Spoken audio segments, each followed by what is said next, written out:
Devils are here. William Shakespeare, The Tempest. Part 1. Chapter 1. Friday, the 25th of August. Jez Cardew knows he's in danger the moment his eyes open. He's lying on his back, soaked to the skin, with pain throbbing inside his skull. The stars look blurred and out of place. A midnight blue canopy hangs overhead, glinting with light like a child's drawing covered in too much glitter. When he drags in a breath, the sharp tang of brine hits the back of his throat. All he can remember is leaving St. Agnes, alone on his father's boat, then blacking out. Now there's smooth fiberglass under his fingertips instead of the cabin cruiser's scratched varnish. He succumbs to the darkness, and when his eyes open again, there's a figure up ahead in the wheelhouse. Relief floods through him. A local fisherman must be ferrying him home. But he still can't understand how he's ended up on someone else's boat. There's a burning pain at the back of his skull, and trying to sit up makes him dizzy. When he touches the wound, he can feel blood coursing down his neck. "Who's there?" he calls out. Silence hangs on the summer air as the wind holds its breath. The shadow man doesn't reply. Jez peers over the gunwale, but there's no sign of land, which doesn't make sense. The Scillies are grouped so close together you can always see lights from neighbouring islands, but now there's only the ocean's dark expanse. "Answer me, please!" he yells out, suddenly afraid. "Where are we going?" "Offshore." The voice is a soft murmur. "I need a doctor!" There's a loud burst of laughter. "You won't get one on the Atlantic Strait." Jez tries to stand, but tumbles back to the deck. He feels himself drift in and out of consciousness. His strength is finally returning when his eyes open again. The boat has anchored. There's a sharp pain in his left wrist. He didn't notice before, but someone has bound it with twine that cuts into his skin, too tight to loosen. His confusion is mixed with wild panic. The sea's motion rocks the boat from starboard to port. It rises with one swell, dropping with the next, the waves murmur, filling his ears like whispered threats. "What the hell is this?"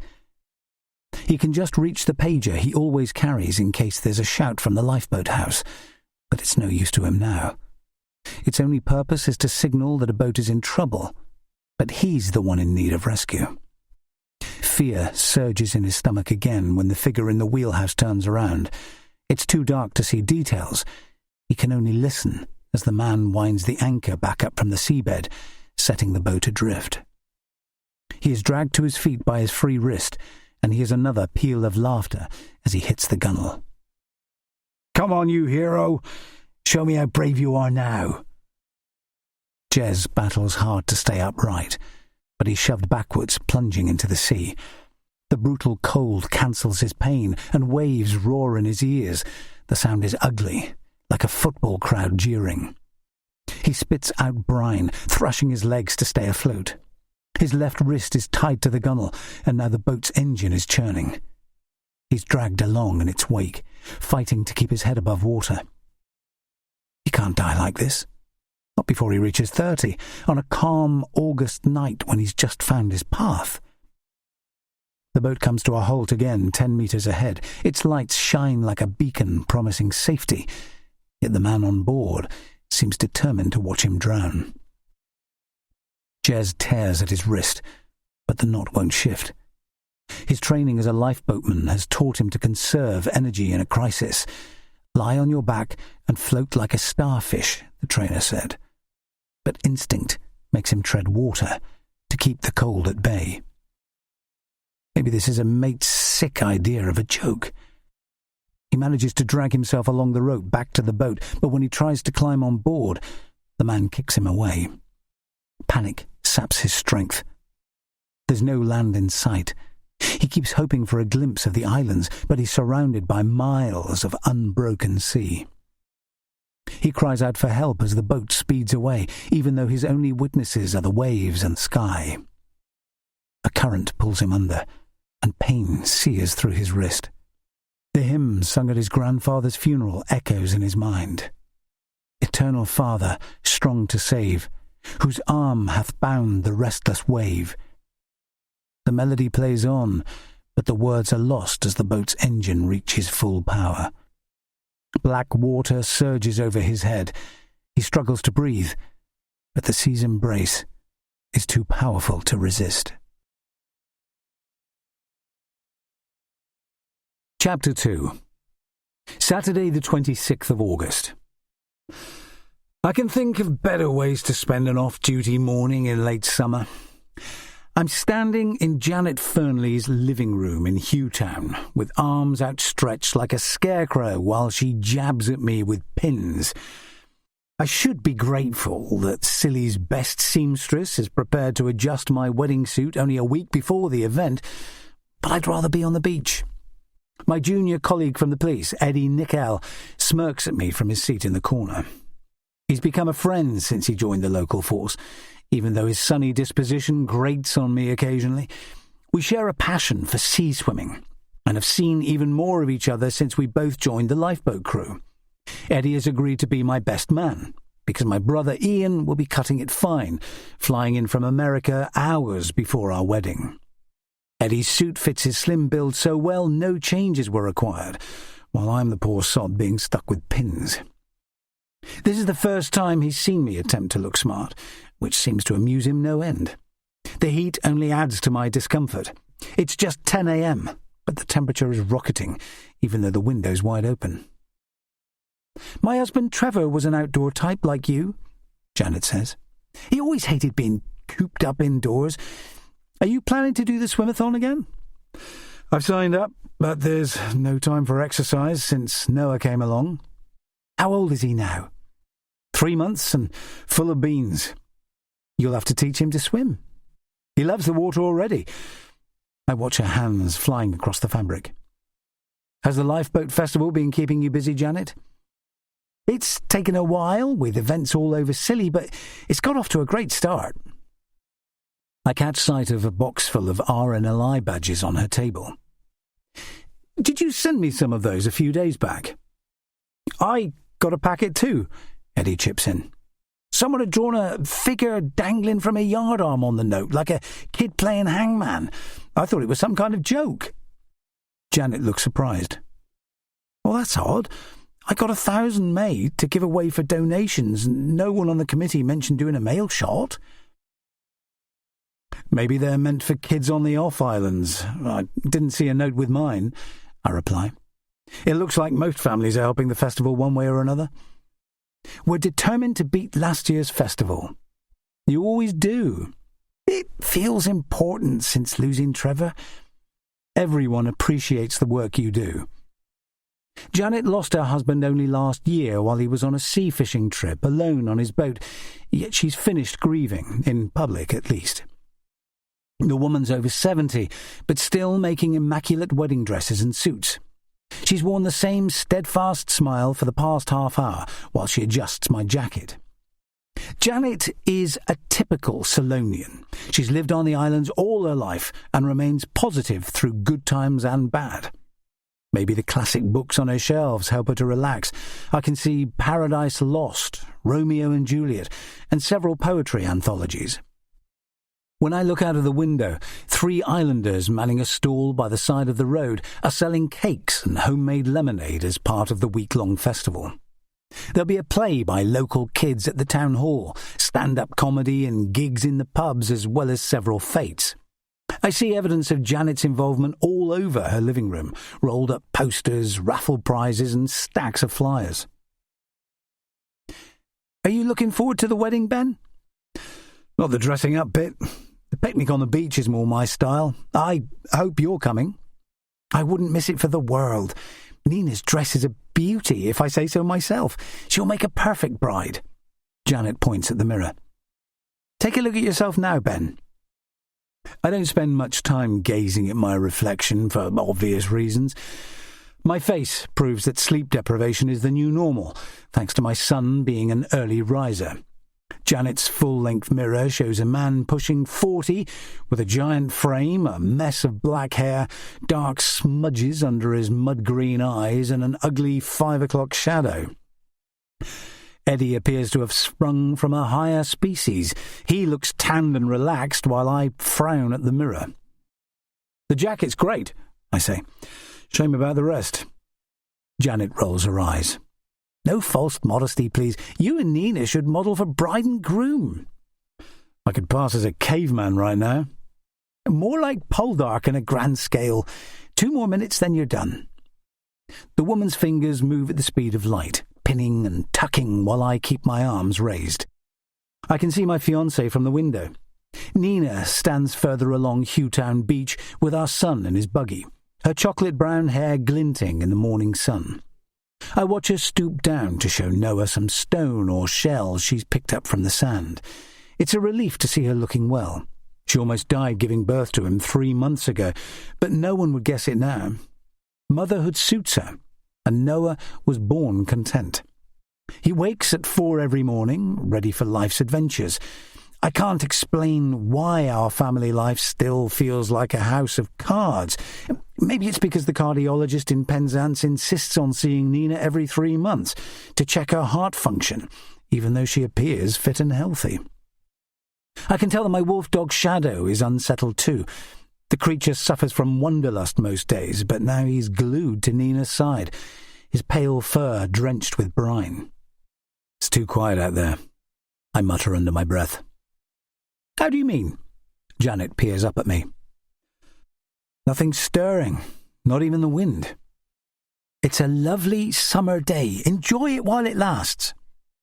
I take in the view while she works her magic on the mid-blue fabric that I chose for myself and my Uncle Ray. The off-island shimmer in the distance, shrouded in heat haze. The Atlantic a pool of molten silver with barely a ripple. A crowd of island kids are building sandcastles, clearly overjoyed that school won't reopen for another 2 weeks. "We're almost done, you'll be glad to know," Janet says. There's a sudden bleeping sound, which triggers a rush of adrenaline. Instinct makes me pull off the jacket immediately, scattering pins. Eddie's RNLI buzzer echoes mine, and he's already on his feet. We often miss rescue missions when we're patrolling the off-islands, but today there's no avoiding it. Janet remains calm as I apologise for rushing away. Every islander recognises the alarm call for lifeboat crew, and she's run the RNLI support team for years. She wishes us luck before we sprint downstairs from her flat on 4th Street, and I shout back, asking her to let Nina know I'm on a rescue. We're only a few minutes from the 200-year-old lifeboat house, poised above Hughtown Harbour. Nina won't be thrilled if I'm late home. I'm on holiday from police duties for the whole week and promised to ferry wedding paraphernalia home to Briar on our boat, but it can't be helped. I joined the crew last year, even though my attitude to risk has changed since Noah came along. I push my doubts aside as we burst through the doors of the lifeboat house. We're among the first to arrive, so we're bound to be on today's mission, whether or not the call-out's serious. The coxswain, Liam Quick, is too busy pulling on his oilskins to greet us. He's around 50, athletic with a mariner's weather-beaten face, mid-blonde hair and a short-lived smile. He's the only full-time professional member of the island crew. We all know how passionate he is about his job. He takes every shout seriously, even when the risk to life is minimal. The Coast Guard loudspeaker is blaring at full volume, giving nautical coordinates for a missing boat. My temperature rises even higher as I pull on my kit. It's punishing on a hot day. The yellow and black suit has wrist and neck seals to prevent water getting inside, plus boots with steel toe caps. The final touch is a pre-inflated life jacket and a safety helmet known as a gecko. I'm sweating by the time another crew member appears. Constable Isla Tremaine is out of breath from sprinting here. Our boss will be outraged that most of his 5-strong police team are going on a rescue, but Madron's temper is easy to ignite. My old school friend Paul Keast arrives next. I'm relieved to see him. He's been a lifeboat man for 20 years and is always solid in a crisis. I'm busy listening to the cox's briefing when the next two crew members roll up, so I don't catch their faces, but the rescue is already underway. A vessel is missing off the coast of St. Agnes, with two local men believed to be on board. The lifeboat is anchored in the bay, forcing us to pile into our D-class speedboat to reach it. The festival organisers will be pleased about passers-by seeing us in action, leading to bigger donations. I feel a rush of excitement as the launch slides down the runway and hits the water. It rattles my bones as it scuds along at top speed, soon reaching the island's main lifeboat. Its 17-metre-long hull is dark blue, but the forecastle deck and wheelhouse carry the RNLI's distinctive day-glow orange, making it visible for miles. All mariners associate that luminous colour with safety, even when the lifeboat is just a pinprick on the horizon in a force 9 gale. Every crew member follows the drill as we jump on board. Liam is skipper, and Stuart Cardew acts as navigator. He's already staring down at the GPS system when the engine fires into life. I remain in the wheelhouse as spare man to run messages to the rest of the crew, grabbing the handrail when the twin engines activate. They're so powerful, the floor shudders. The bow thruster ignites, giving us an extra burst of power as we set off to locate the stricken vessel. We hit top speed in moments, 25 knots per hour, and I can't hear much through my gecko except the engine's roar.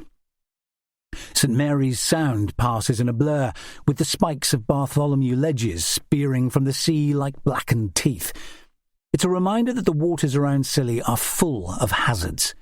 The islands are the peaks of a submerged mountain range, with hundreds of sharp crags just beneath the surface. No mariner can rely on their GPS system alone to avoid shipwreck. They have to understand the tides. I hear a tinny voice on the radio announcing that the rescue helicopter has been scrambled. It will take 15 minutes to cross from the mainland. More details are already blaring from the radio. 2 men set off on a cabin cruiser from St. Agnes late last night, but no one reported it missing until now, which strikes me as odd. Why would any boat get into trouble on a flat, calm sea? Surely they had a phone or radio to summon help if the engine failed. When I peer out of the window again, the islands have vanished. We're sailing west into open water. The sea is feigning innocence. Its appearance is more like the Mediterranean than the cold Atlantic. It's powder blue, glassy with sunshine. No other boats in sight. Chapter 3. Sam Austell arrives late for the shout. The lifeboat is just an orange speck on the horizon. He'd love to be on board. 2 other men are in the boathouse, listening for news of the mission, but their closed body language announces that he's not welcome, even though he's been in the crew for 6 months. He catches sight of his face reflected on the computer screen when he peers at the coordinates sent by the Coast Guard. He's pale and scrawny, even though he's in his mid-20s and takes good care of himself. He still resembles the drug dealers he hung around with in Penzance before his stretch in prison. It's no surprise that some of the lifeboat crew objected to him joining.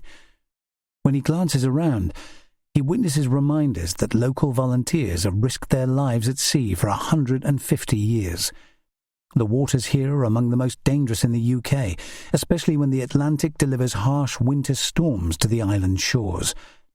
A picture on the wall shows Bishop Rock Lighthouse, 3 miles west of Scilly, with a giant wave crashing over its roof, even though it's 50 metres high. The board beside it records every rescue mission, resulting in lives lost or saved for the past century. Names of volunteers who won bravery medals are recorded there too. It's a roll call of the great and the good in Scilly. Sam would love to join that band of heroes one day, if he can persuade the crew to acknowledge his existence. When he asks for details of the shout, only 1 man replies. The other scowls at him like he's filth stuck to the sole of his shoe. "Your mate Jez Cardew's missing, on his dad's boat." Sam is too shocked to reply. He was with Jez until around 9 p.m. last night, but he never heard him return to the house they share with their landlord. He takes a slow walk back to the room he's rented since leaving his mother's cabin on Briar after she nursed him back to health. Hughtown Beach is dotted with fishing boats stranded by the tide, their mooring ropes lying slack on the sand. Families are strolling in the sunshine, eating ice cream, like all's right with the world. Sam stands on the pathway, gazing at the shallow waves, hoping his friend is safe. He inhales one more lungful of peace, then heads home. A woman rattles her collection box at him, bearing the RNLI's logo. Instinct makes him drop spare change into the slot. Even he might need their support one day. His accommodation looks best from the outside. It's a 2-story terraced building on Key Street, made from local grey stone, which would have been a fisherman's cottage years ago. The property belongs to Callum Moyle now, and Sam is grateful to him for providing him and Jez with building jobs and a place to stay. Many islanders would never allow an ex-offender inside their home. The place is no palace, but it's his only option for now. The living room wallpaper carries a floral pattern that's decades out of date. The air smells of tobacco and stale beer, with old pizza boxes littering the coffee table. The carpet is stained and dusty, full of sand trodden in from the beach. He peers inside Jez's bedroom upstairs. It's a mess, as usual. The door hangs open, with his entire life on display. Clothes are heaped on the floor beside the steel-capped boots he wears on building sites. Sam prefers to keep his own space neat. It's a habit he learned in prison.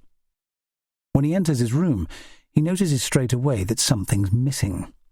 His phone should be on his bedside table. He's still searching for it when someone raps on the door. Callum Moyle barges in before he can reply, making him uneasy.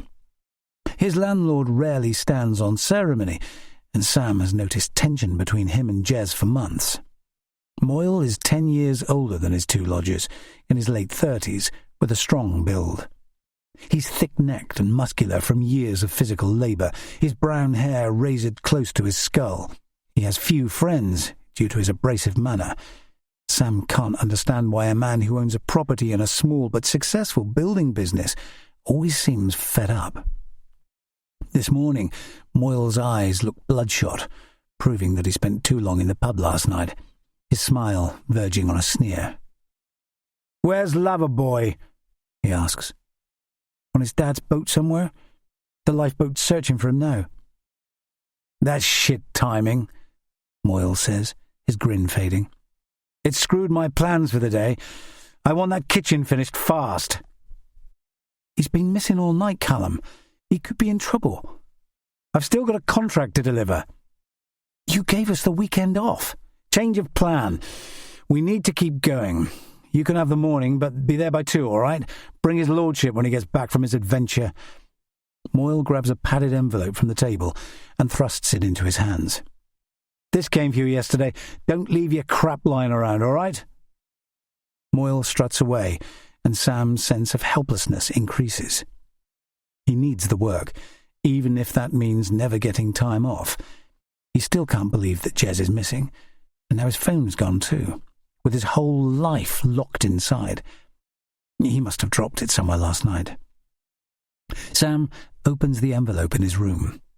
The contents don't make sense. A handful of RNLI badges and a handwritten note with a child's version of a hangman scene in the corner. A stickman dangles at the end of a rope, head bowed forward on his broken neck. The words below are scrawled in uneven capitals. 1 foot in sea and 1 on shore, to one thing constant never. Why would anyone send him an anonymous message that makes no sense? He stares out of the window. Hewtown Harbour looks tranquil. Its quaint fishermen's cottages are protected from high tides by the quay's long arm. Yet Sam has never felt more vulnerable. Chapter 4. The sky is still cloudless as we bump over flat water. Isla and Paul are on deck as lookouts because the portholes below deck give a restricted view due to the boat's safety design. Every feature on board has been tested to destruction. I know for a fact that the vessel is almost unsinkable. It's self-righting, even when partly flooded in the worst sea conditions imaginable. I've been on board in a gale-force storm. The boat did a 360-degree roll with no injuries to crew or kit. It felt like being locked in a giant washing machine on spin cycle, yet we only sustained a few bruises. When I scan the deck, everything appears in good order. There's a hydraulic haulage system to lower the small Y-class boat into the water for cave rescues and going ashore, and dozens of life jackets and buoys are neatly stowed away. Yet that's not where my concern lies.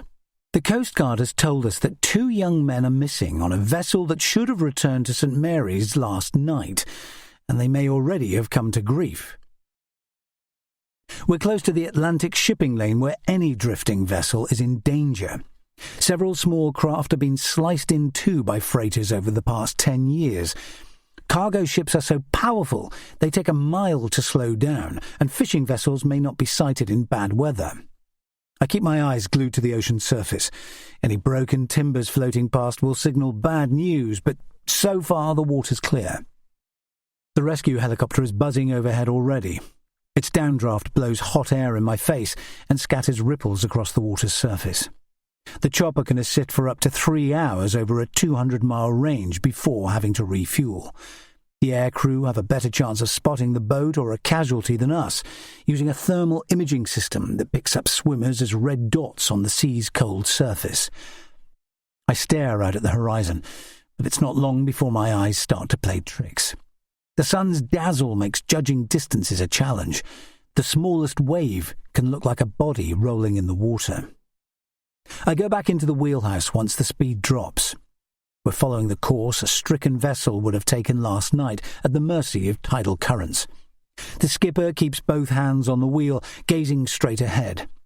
Liam Quick's 20/20 eyesight has earned him the nickname Hawkeye because he spotted so many victims in the water. I can tell how at ease he feels after hundreds of missions. Stuart Cardew looks much less relaxed. The man's a likeable character, around 55, well known across the islands.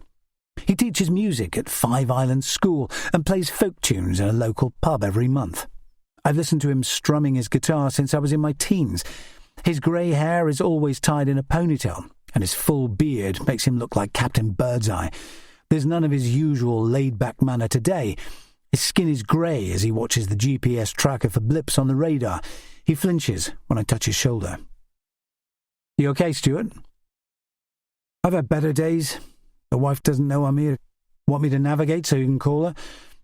"I'd rather keep busy." The penny drops when I study his pinched features again.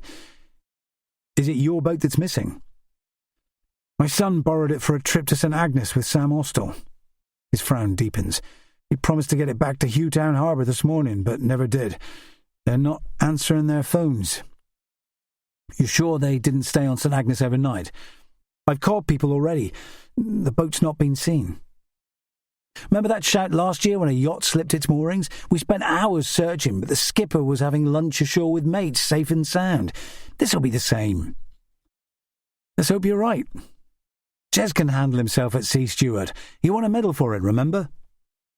His frown remains in place. "I wouldn't trust Sam in a crisis, that's the trouble." "Don't worry. He passed his RNLI training with flying colours."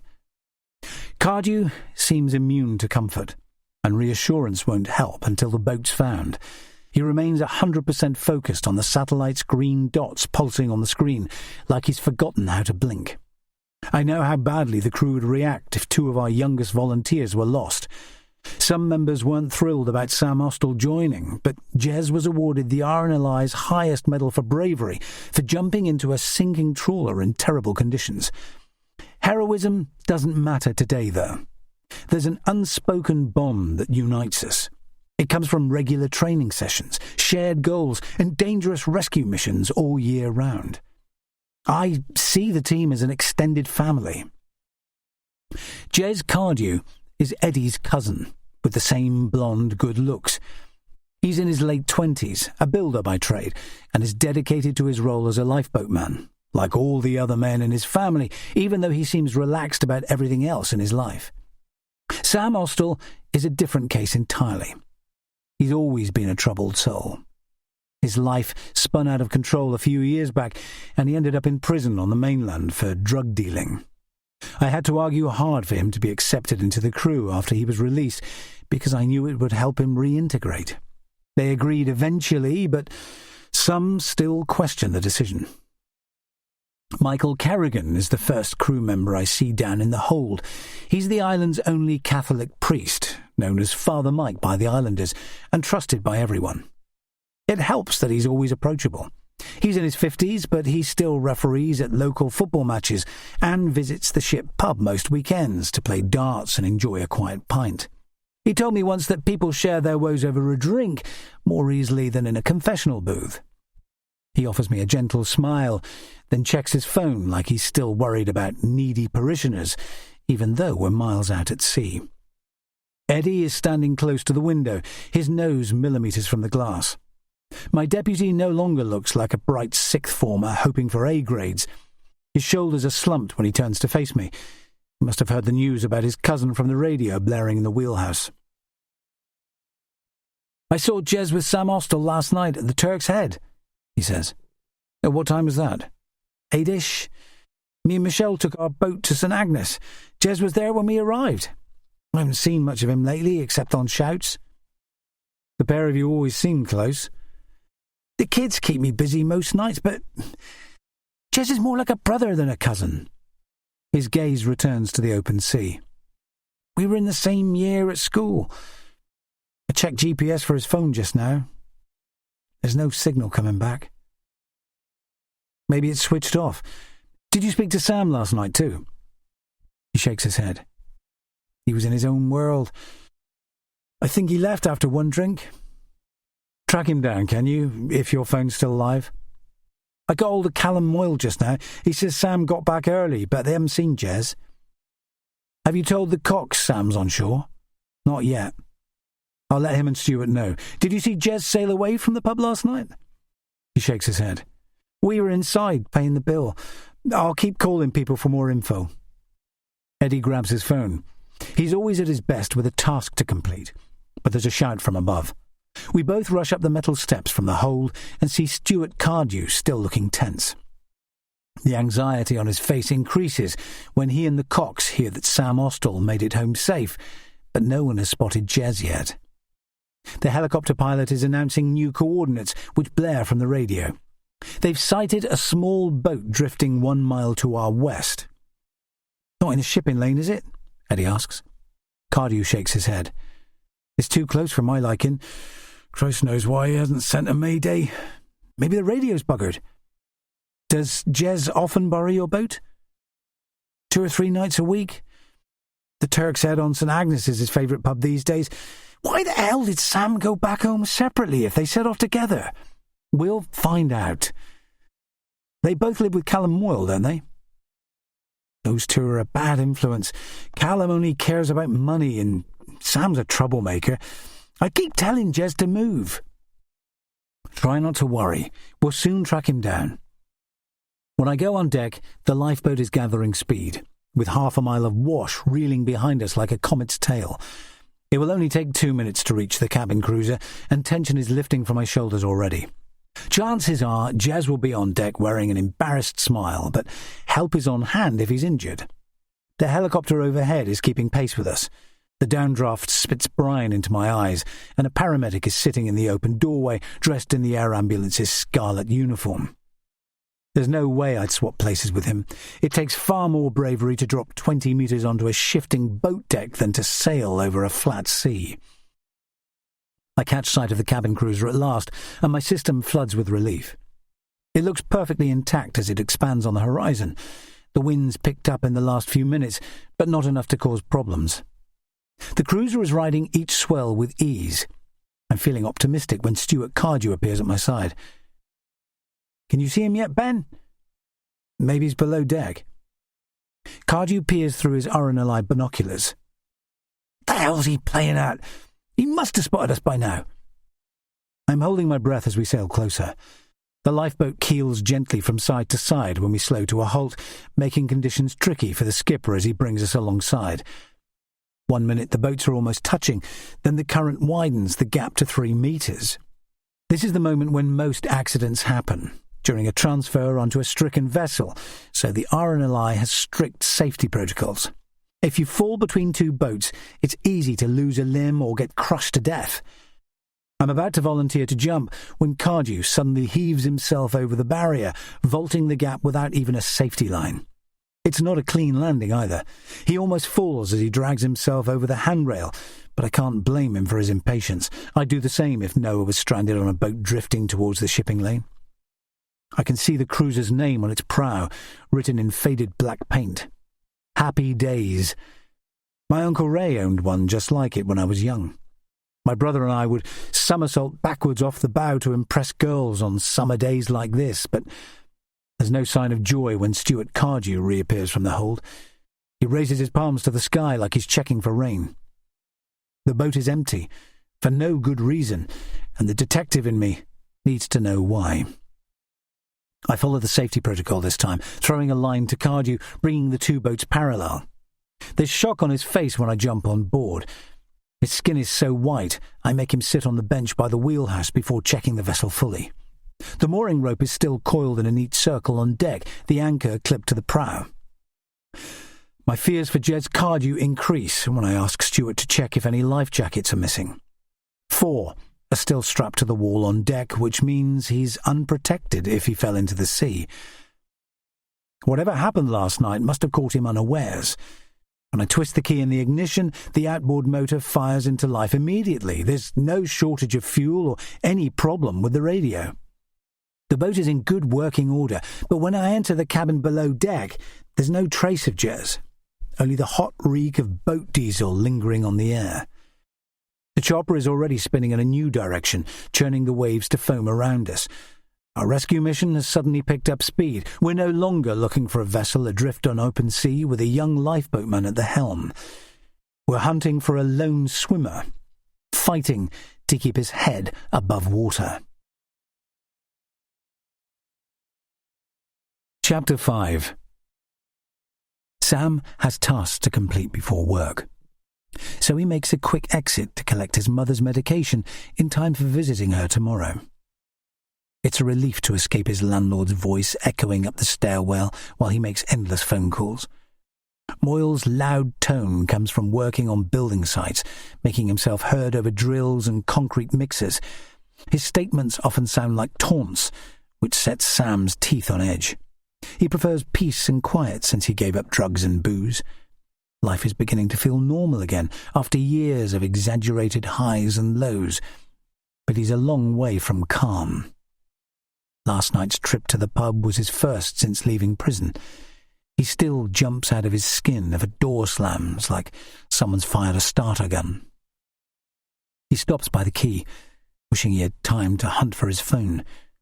People are relaxing on benches while they wait for ferries to the off-islands, for picnics or to visit relatives. When he looks north, the lifeboat house's doors hang open. He'd love to know what's happening, but there will be no news until the crew return. Then accounts of their latest rescue will spread round the island like wildfire, their bravery growing as the stories pass from house to house. Jez was treated like a local hero for months after taking part in the year's most dangerous lifeboat mission. It seems unbelievable that he's the one in peril now. Sam increases his pace as he marches uphill to the hospital. The duty doctor explains his mother's tablets to him, as if she's addressing a slow-witted child. He would have reacted harshly to being patronized in the past, but his temper has improved. An anger management course in prison taught him how to deal with provocation. All he needs to do is count to 10 under his breath to avoid a foolish mistake. He's rewarded by far-reaching views when he goes outside. English Island lies in the distance, the off-islands fading from black to grey.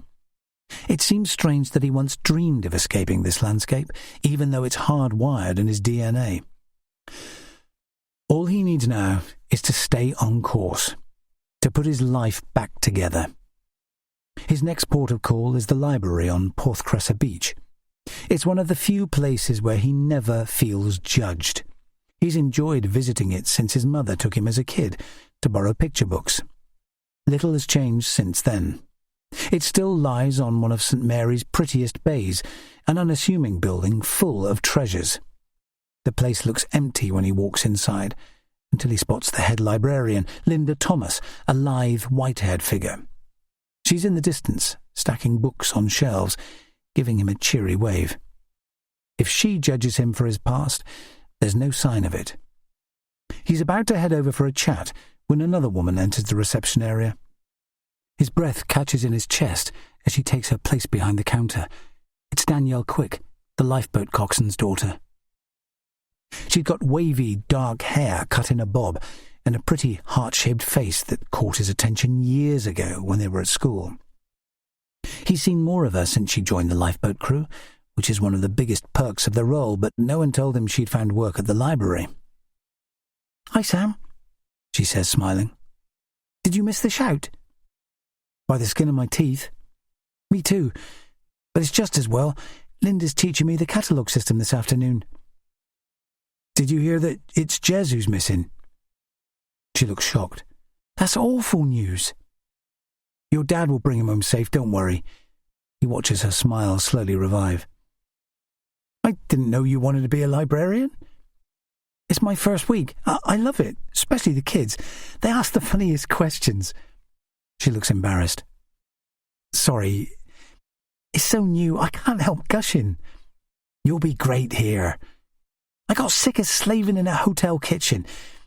Are you looking for something today?" "Just a couple of books I ordered." She checks under the counter, then pulls out a single volume. "They only delivered this. Accountancy Level 3. That sounds like fun." He feels uncomfortable. "It's for night school, so I can do my own bookkeeping. Maths is the one thing I did okay in at school, but it's pretty dry." "It's great you're studying. I admire people with ambition." "Don't hold your breath. I might flunk the exam." "Have faith in yourself, Sam. I bet you'll do great." Sam can feel colour rising in his cheeks when he carries the book over to a table to put in some study time before work. It's so long since anyone except his mother or Father Mike gave him encouragement. He's not sure how to react. It's easier to focus on sums and calculations and avoid remembering Jez's absence. When he glances up 15 minutes later, Danielle is helping an old lady to choose a romantic novel, her face animated. He hopes she's never guessed that he sent her a Valentine's card 15 years ago. The embarrassment would kill him. But he can't help watching her chat to the old woman. Her smile gentle, like she's got all the time in the world. Chapter 6. We've been at sea for 6 hours, sailing at 10 knots, which allows for precise observation. Eddie's been calling Sam Austell all morning for details about Jez, but he's still not answering. Liam Quick has passed the steering wheel to Paul Keast and is now sitting on the prow with binoculars trained on the starboard horizon. My own eyes ache from the glare rebounding from the water's surface, its fierce whiteness searing my retinas. There's silence on deck, apart from the engine's grind and the seagulls shrieking overhead. On an ordinary day, the ride would be a pleasure. Grey seals are sunning themselves on Gunner Rock, and Bishop Rock Lighthouse looks striking in the distance, its white walls shimmering. My eyes only linger there for a moment before returning to the sea, hoping to catch sight of a raised arm waving for help. My binoculars are still pressed to my eyes when Isla taps my shoulder. We're doing lookout duty in half-hour shifts to avoid fatigue.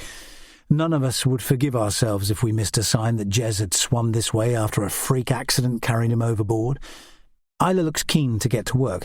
She's got a quiet, serious nature, her black hair cut in a no-nonsense crop. I've been impressed by the way she handles herself from the moment she joined the team 2 years ago. She seems just as dedicated to her work as a lifeboat volunteer. The young constable doesn't say a word before she slips into my place, raising her binoculars to the horizon. Stuart Cardew has his phone pressed to his ear when I go down to the hold. Father Michael is standing close by, but Cardew still looks out of reach. His frown is etched deep into his skin like a tattoo. "The wife's not answering her bloody phone," he mutters. "She keeps it turned off at the weekend, the daft cow." "Have you called Jez's mates?" None of them can help except Callum Moyle. He says Sam got back around 10 last night. I warned Jez not to live with that psycho. Is Jez still seeing Anna Dawlish? Maybe he's with her. Asking the question feels awkward. Anna was my first serious girlfriend until she ditched me at 16, after we'd been together for a year. It hurt at the time, but it was soon water under the bridge. We're on friendly terms now, although we haven't spoken for months. He ended that a while back, thank God. He's not ready to commit to someone 10 years older with a kid. He hasn't mentioned any other girls since. Stuart rubs his hand across his brow like he's trying to straighten out his thoughts. Eddie says Sam seemed edgy. He left the Turk's Head early. Jez only had a pint or two. He'd have been sober when he set off around 11. He should have reached Hughtown well before midnight. I'm certain Stuart could discuss possibilities for hours, but solid information is what we need, so I contact the police station by radio. Sergeant Laurie Dean sounds like I've caught him napping. His speech is slower than usual when I ask him to check if Cardew's boat was seen in Hughtown Harbour late last night. I could be clutching at straws, but boats occasionally work loose from their moorings, then drift into open water, or someone moves them to another harbour as a practical joke. Stuart still looks dazed when I stand beside him again. Do you think one of Jez's mates could be behind this? I ask. A stupid prank on a summer evening? No way. They're grown-ups now, with jobs to do. He hesitates. The only one mad enough is Sam Austell. Maybe he's behind all this. I doubt it. He's cleaned up his act recently. My son's a soft touch. Sam's other mates all dropped him when he went off the rails. He joined the crew for a second chance. Who else would cut my boat adrift? I could point out that there may simply have been a tragic accident, but it's the wrong time. It only takes one mistake for things to escalate. Jez might have hit his head, then fallen overboard. The only other time I remember an unmanned boat being reported was years ago, after the 2008 financial crash. A local businessman with money worries sailed his yacht a mile out to sea, wound the anchor chain round his neck, then leapt overboard. His body was dragged to the surface the next morning by the lifeboat crew. It's possible Jez has done something similar, even though he gave no sign of despair. I stand back while Stuart calls Sam Austell again for more details, but the frustration on his face deepens. The little shit's turned his phone off. There's a sudden yell from above. Isla is pointing due west as we rush on deck, and the boat veers in a new direction. She keeps both arms directed at the sight mark, giving the skipper a line to follow. My eyes chase the horizon, but see only a distant freighter, beginning its 2,000-mile journey to America. There's a blemish on the water's sunlit surface when I lift my binoculars, a tiny patch of darkness. There's no way I'd have spotted it unless it was pointed out. The object is turning with each wave, and my stomach tightens. I was on a shout last winter when we found a missing yachtsman, his corpse twisted and rolled in just the same way. I blink my eyes shut, remembering my father's last journey on his fishing trawler to the Atlantic Strait. Paul Keast's dad was lost on the same voyage 25 years ago. I hate the idea of finding one of our crewmen drowned, but if the worst has happened, it's the best outcome. No one grieves fully over an empty coffin. My mother never got the chance to stand by Dad's grave. Her mourning so long and complex, she never fully recovered. We're close now. The lifeboat's slowing. I stand by Stuart's side, aware that he might dive overboard if it's Jez's body in the water. He's whispering an invocation to the gods to keep his son alive. Father Michael is next to us, his face blank. It's him, isn't it? Cardew mutters. I can't see yet, Stuart, the priest replies. Let's pray he's safe and sound. My hopes plummet as we draw close. It's just a black piece of fabric drifting on the water. Grab it for me, Cardew yells out. Don't let it float away. Paul Keast hauls it on board with a boat hook. We all stand in a circle like we're protecting Stuart from a harsh wind as he holds the torn bomber jacket in his hands. He remains silent until he unzips one of the pockets. Small change spills onto the deck with a gush of brine. "It's Jez's keyring," he mutters. I take the jacket from his hands as gently as possible, but the other pocket's empty, so Jez's phone could be lying on the ocean floor. Stuart drops to his knees without warning as I fold the jacket into an empty kit bag. Father Michael helps me carry him downstairs, and we wrap him in an emergency blanket. Despite the day's warmth, Stuart is shivering like he's been underwater far too long. Chapter 7. Sam is still at work when dusk falls, building kitchen units in a run-down house on Museum Street. The room looks chaotic. Lengths of oak are stacked on the floor, which is thick with sawdust and covered in half-made cabinets. It bothers him that he hasn't had a moment to retrace his steps and look for his phone, but nothing goes missing on the islands for long. Someone may find it and contact him, or he'll have to use some of his hard-earned savings to buy another if it doesn't turn up tomorrow. Callum Moyle has been in a foul mood all afternoon due to Jez's absence. He's releasing his fury by hammering nails into place with extra force. The second home owners will arrive from London soon to inspect their progress on the renovation of the property, and he hates being judged. "Jez worked for a kitchen company in Penzance, but you'd never guess. His joinery's crap," he says. Sam glances at a cupboard assembled by his friend. "Looks okay to me." Callum gives him a dead-eyed stare. "Prison taught you to sit on the fence, did it?" "Beats arguing all the time like you and Jez." "He acts like he's God's gift, that's why. You two make an odd pair. He won't stop yapping and you never say a word." Callum reaches for his nail gun. "Where do you think he's gone?" "How would I know?" "He's pulled a fast one, hasn't he?" "I told you he's missing at sea." "You can't seriously believe that. He'd be bunked up with a woman somewhere." The two men work on despite the tense atmosphere, with only the radio's old-fashioned pop songs to dilute it. Sam feels certain Jez wouldn't stay out all night without telling him first, and he hasn't mentioned any girlfriend, but there's no point in arguing. He found out the hard way in prison about men like Callum. They lashed out for no good reason, never dropping their guard.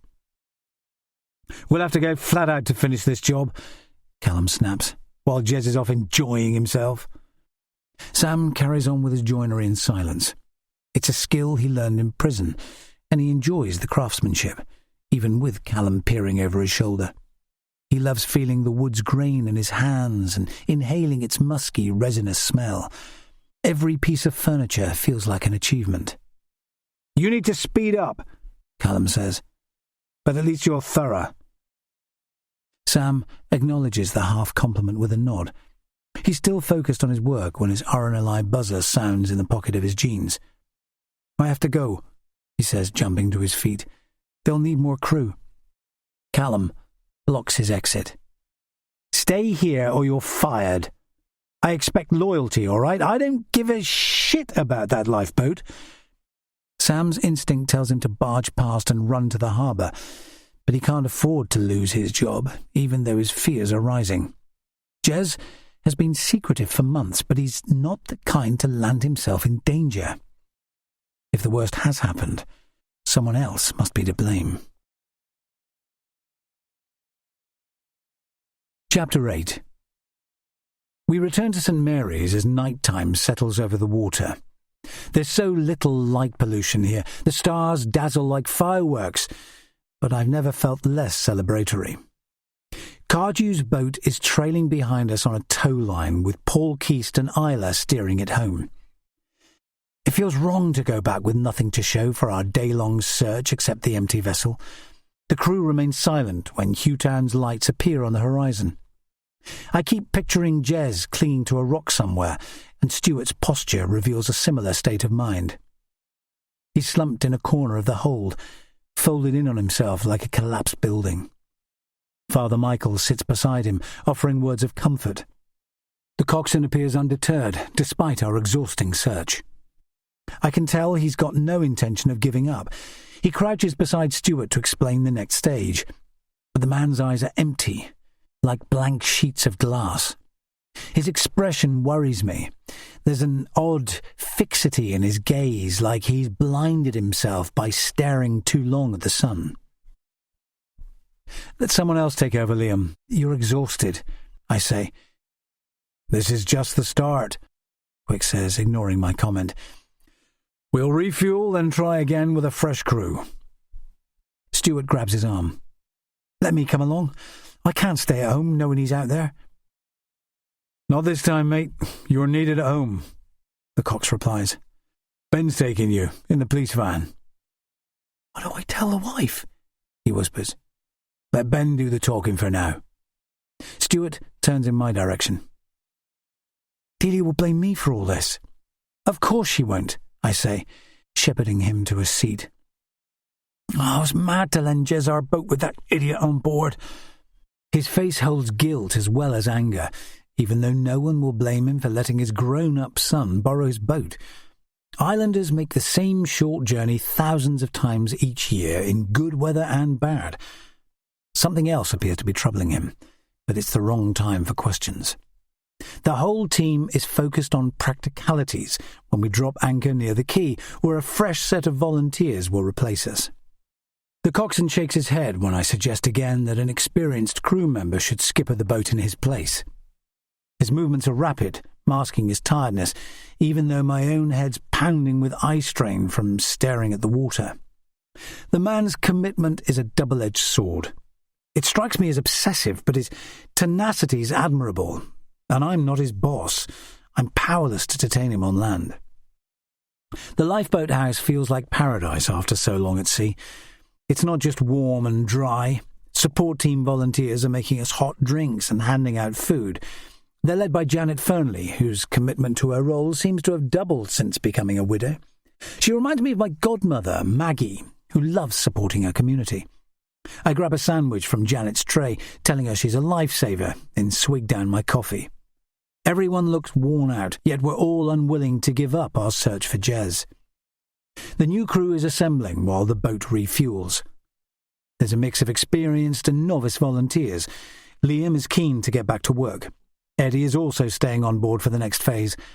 I'd rather someone with fresh eyes took his place, but this is the Cox's domain, not mine. His daughter Danielle is among the new crew, jogging down to the speedboat. She's in her late 20s, but looks younger, her eyes shiny with excitement. Len and Molly Bly are next to jump on board. The brother and sister are impossible to miss, with matching flame-red hair. They run a riding school and horse sanctuary near Hewtown. They've been crew members for years and understand the role completely because their father was a lifeboatman too. The pair look 100% focused on the challenge ahead. The boat departs at top speed, back to the same stretch of ocean we combed all day, but their task will be far harder in darkness. Soon the lifeboat is just a dot of light heading west, leaving human habitation behind. It looks more like a moonshot than a rescue mission, with stars clustered on the horizon. Isla keeps Stuart company in the lifeboat house while I collect the van. I'll take her with me when we drive him home. The young constable lives in the next bay and has known the Cardew family since birth. Her gentle manner always calms people in distress, while my own bluntness has the opposite effect. I'm about to head for the police station 10 minutes walk away when a familiar noise reaches me. Shadow's howl of greeting sounds like a wolf baying in an Alaskan forest, and he bounds out of the darkness, his paws landing on my shoulders, desperate to lick my face. "What's this?" I ask him. "You should be at home." He whines repeatedly, like he's offering me a detailed explanation in dog language. I give his fur a hard rub, then he trots at my side down Quay Street, satisfied. I can't fault his loyalty. He's proved that he'd lay down his life for any member of my family, spending June recovering from a knife injury he received trying to defend us. It's a mystery how he figured out I was on the lifeboat and knew exactly where to wait. Either he's clairvoyant or he saw me jumping on board all those hours ago and stayed put until my return. I pull out my phone to call Nina as I walk. Relief washes over me when she picks up. Her voice is relaxed as she explains that she caught the ferry home to Briar hours ago. Noah went down easily after a big feed. I may have spent the day with a distraught father, but my own small family is safe and well. She teases me about using the lifeboat as an excuse to avoid wedding planning, then says she and Noah want me home soon, leaving me on a high. My mind is clear as I drive back to collect Isla and Stuart, aware that my break from police duties has been cancelled now Jez is missing. Neither of my passengers comment on Shadow's presence. He often accompanies me when I'm patrolling the islands, and is smart enough to stay quiet on the back seat. The route east from Hughtown is through complete darkness. Islanders complain if the council threatens to install more streetlights, so local kids have to walk home each winter afternoon guided only by starlight if they forget to carry a torch. Stuart says little as we drive past fields, with the van's headlights bouncing off the dry stone walls that line our roads in Scilly. Isla keeps up a murmur of conversation until we swing down the lane to Porthelic Bay. It's a picturesque cove by daylight, with tall pillars of granite guarding the beach. It looks more ominous at night, when the rock formations loom above water like the ghosts of dead smugglers.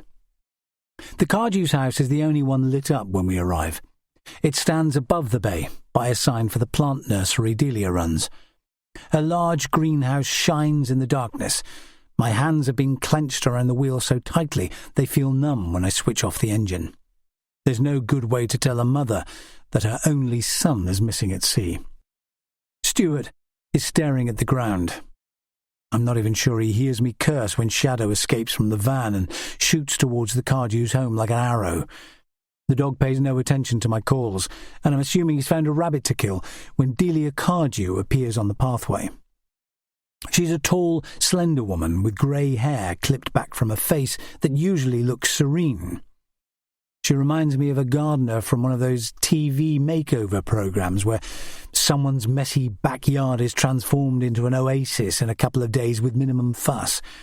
She's famous for her horticultural knowledge and is most people's first port of call if their garden is ailing. Tonight, she's wearing muddy jeans and a smock, like she spent all day tending her plants. "There you are, Ben," she calls out, her expression anxious. "Is Jez with you? A neighbour just told me he was missing." "Can we talk inside, please? I'll give you the details." "Thank God, I've been worried sick." She leans down to pet Shadow, burying her hand in his fur. When she spots Stuart lingering by the van, she looks glad that her husband is back on dry ground, but then her smile fades. "What on earth's happened? Stu's as white as a sheet." "I'll explain everything, I promise." I follow her down a hallway lined with pictures of gardens she's designed. A couple of Stuart's old guitars hang from the walls, relics of past gigs, but it's the photos of Jez that catch my attention. The latest ones show him in his RNLI uniform, holding the medal he received 6 months ago for bravery at sea. He looks like the archetypal Hollywood hero, tall, blonde and rugged, with a raffish smile. Stuart's footfall sounds heavy in the passageway, followed by Isla's lighter tread. I can tell from the state of the kitchen that the Cardew family love their home. The floor tiles are clean enough to sparkle, and the units look brand new. "Shall I put the kettle on?" Delia asks. "Let's sit down together first, please." "Have you heard much about what's going on, Delia?" Only bare details. I was alone here all day working in the potting shed," she says, her gaze searching her husband's face. "I've been worried about you, Stu." "I tried calling earlier," he says. "Your bloody phone was off." "Now you're scaring me. Just tell me what's happened, for God's sake." She stares at each of us in turn. "We found your cabin cruiser drifting 10 miles from shore." "How do you mean?" Her movements come to a sudden halt, like we're playing musical chairs. "The boat was empty. No one's seen Jez since he left St. Agnes late last night. We found his jacket in the water." I'm about to give more details when Stuart produces the jacket from an RNLI carrier bag. Drops of brine splash on the tiles as he passes it to his wife. Her stunned expression reminds me of my mother's after she heard Dad's boat had gone missing. She puts the jacket in the sink, then turns away, shrugging off Stuart's attempt to touch her shoulder. Delia keeps her back to us, her hands braced on the counter. Her eyes are a shade darker when she finally turns round, shiny with suppressed tears. "The lifeboat will find him, don't worry. Jez is the strongest swimmer I know." Her denial is loud enough to resonate from the walls. Stuart collapses onto a bench as Delia busies herself making hot drinks. He seems spent after hunting for his son. His reaction is the opposite to his wife's. I can see terror in her eyes, but she's not letting it overwhelm her. There's nothing in the police manual to say that an officer should stay with the family when someone's missing at sea, but Isla volunteers to support her neighbours. Shadow positions himself at Stuart's side as if he sensed his vulnerability. Stuart's expression remains vacant, which isn't surprising. It's human nature to ignore unimaginable loss until it slaps you in the face. I don't want the couple to suffer any more than necessary. If the worst has happened, I'll do everything in my power to bring their son's body home. Chapter 9. Shadow slinks under the Cardew's kitchen table. He seems determined to remain there, and the couple are too preoccupied to care. He gives a low snarl when I tug his collar. I can only apologise and ask Isla to bring him to the station with her tomorrow morning. Delia still seems calm, but her eyes have retained their odd gleam. "Don't worry about us, Ben. No news is good news, isn't it?" I wish them good night, then return to the van, my head full of questions. The biggest one is the need to find out what happened to Jez's phone. There's no way he'd have left it at home when he set out for the pub. But when I punch his number into my own phone, the answer's disappointing. The last time his network picked up a signal was just after 11:30 last night. The simplest answer is that he fell into the sea during a solo voyage home. On a flat, calm sea, the idea doesn't convince me. I can't go home until another question is answered. But when I park on Quay Street, Callum Moyle's house is in darkness. Sam Austell might be in the ship pub, seeking company even though he claims to have stopped drinking. I hammer on the door anyway. I'm about to walk away when a slim figure appears in the doorway. Austell's dark hair is cut shorter than when I arrested him years ago. He's wearing a worn-out dressing gown, his feet bare. He looks stronger than when he returned to the islands, but still vulnerable. I can see suspicion on his face, something that's common among ex-cons. A stretch in prison leaves many of them with a lifetime fear of the authorities. "We need to talk, Sam. Didn't you get my calls?" "I've lost my phone." He takes a grudging step backwards, allowing me to enter. He's unwilling to maintain eye contact, but I know from experience that the guy's shyness is bone deep. I arrested him for possession and hoped he'd turn over a new leaf, but he was prosecuted for drug dealing on the mainland, which put him away for 3 years. I've been impressed by his efforts to stay clean since his release. He's making better choices, and his volunteer role on the lifeboat seems to have improved his self-esteem. He leads me into the living room that's seen better days, with dark walls and battered furniture. "Have you heard the news about Jez?" I ask. "I find out this morning." "Talk me through last night's events, please, step by step." "He invited me to the Turk's Head, so I went along for the ride. We set off about 7:30. You both had your phones on you?"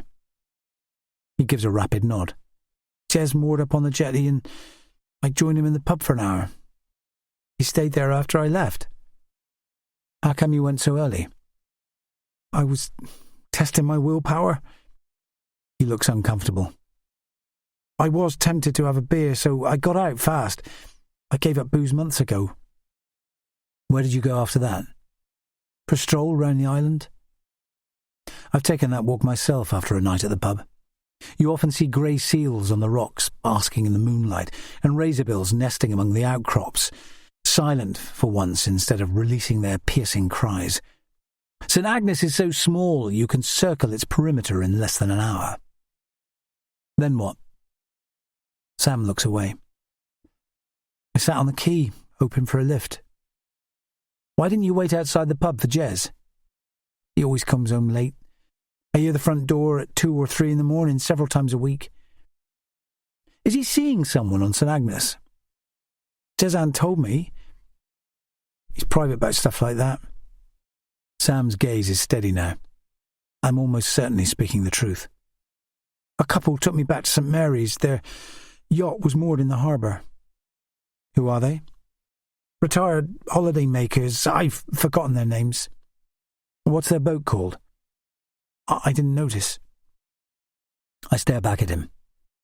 Some mystery couple took you home on a yacht with no name. It was a ride back, that's all.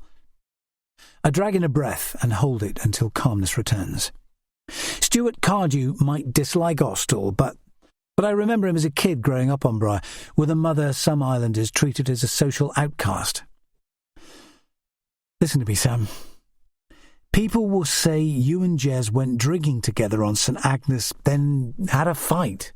They won't believe you're on the wagon. You could have dumped his body before setting his boat adrift. They'll blame you if anything's happened to him because of your past. I know it's wrong, but that's the way it is. Why would I hurt my best mate? Give me every detail you can about the couple who picked you up. I'll record it on my phone. He starts to babble. They were northerners in their 60s, friendly type. The boat was a newish 25-foot motor yacht. It was their last night in Scilly. They're stopping in Penzance, then going up the coast in a week or 2. That's better. Now tell me when you lost your phone. God knows. I didn't miss it till this morning. So it's on Jez's boat or at the pub on St Agnes? He looks uncertain. I might have dropped it on my walk. My whole life's on that fucking thing.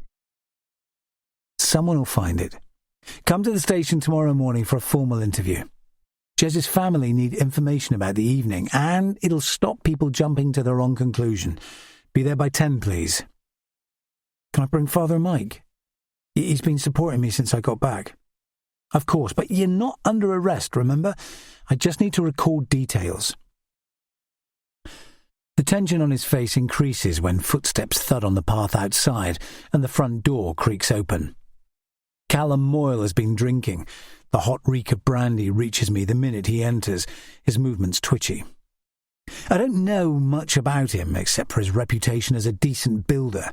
My uncle almost employed him as a trainee in his boatyard 10 years back, but Moyle rejected the low starting wage.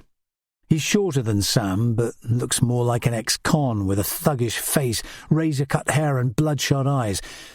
Something about his demeanour announces that he's spoiling for a fight.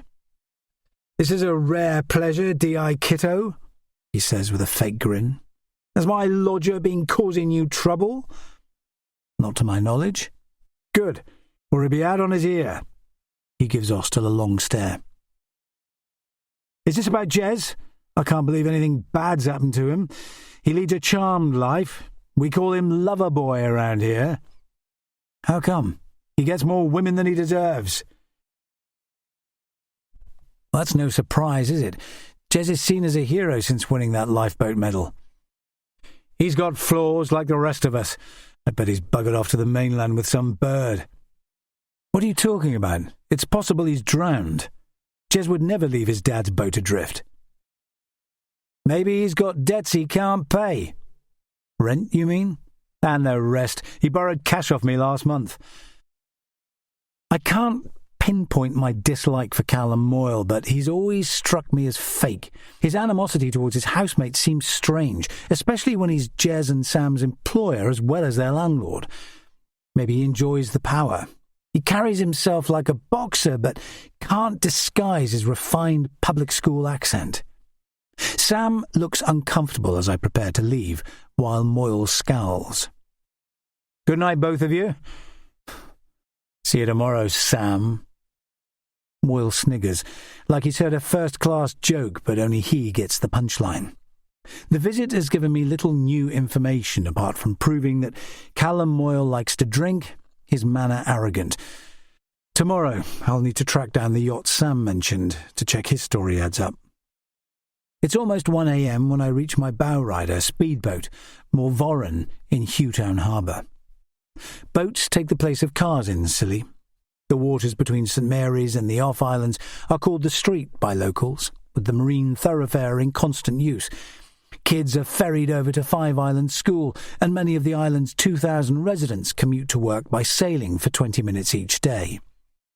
I make the journey home at a slow pace, letting the warm air dispel my tension, but plenty of questions need answers. Why would an experienced sailor abandon a seaworthy boat? I've come to understand Sam Austell better over the past 6 months by watching his attempts to reintegrate. I can't believe he'd jeopardize his progress by attacking a friend, then tossing his body to the waves. There's a big difference between a minor drug dealer and a cold-blooded killer. I try to picture Jez Cardew, his manner always friendly and relaxed. There was a party in his honour at the town hall back in January, after he won his lifeboat medal. I can't imagine a single islander disliking him, unless someone's keeping their resentment hidden. I fix Briar in my sights as the boat cuts through low waves. The island where I was born expands on the horizon, with the outline of Gweel Hill rising in the distance. There's nothing like a fruitless search at sea to make you grateful for home.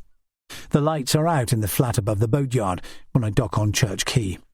My uncle will have smoked his last roll-up, drunk his regular nightcap of single malt, then gone to bed by 11, so he can rise obscenely early tomorrow.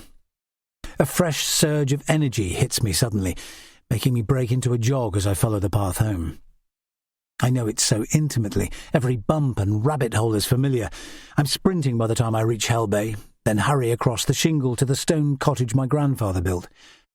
All the lights are out, and silence engulfs me when I step inside. I spot the padded envelope on the kitchen table.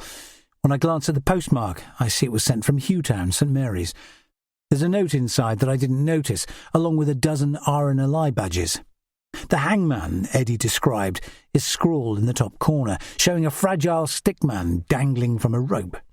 There's a message below in wobbly block capitals. "Full fathom 5, thy father lies. Of his bones are coral made, those are pearls that were his eyes."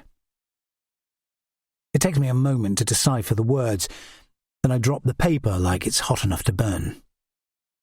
Why would anyone send me a reminder that my dad drowned on his fishing trawler, his body lost fathoms underwater years ago? His whole crew had perished in a vicious storm before the lifeboat could reach it. I had nightmares for years about his remains drifting on the open sea at the mercy of every tide.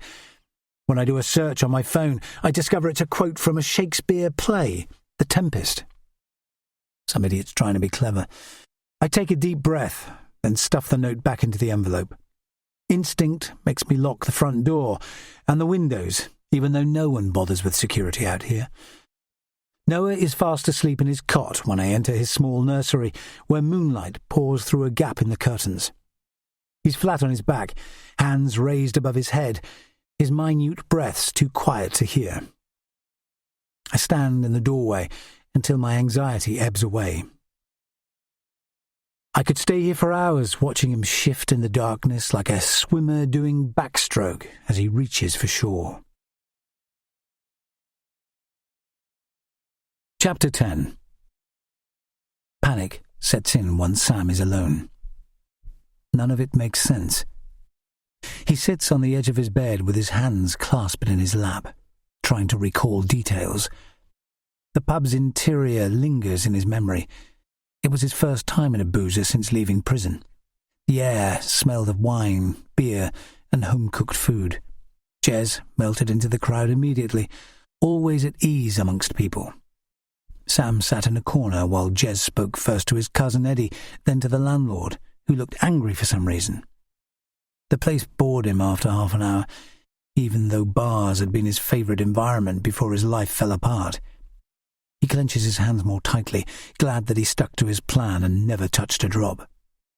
It felt safer to go outside into the fresh air and stroll round the island like he did as a boy, with his mother reciting the names of every medicinal plant in the hedgerows.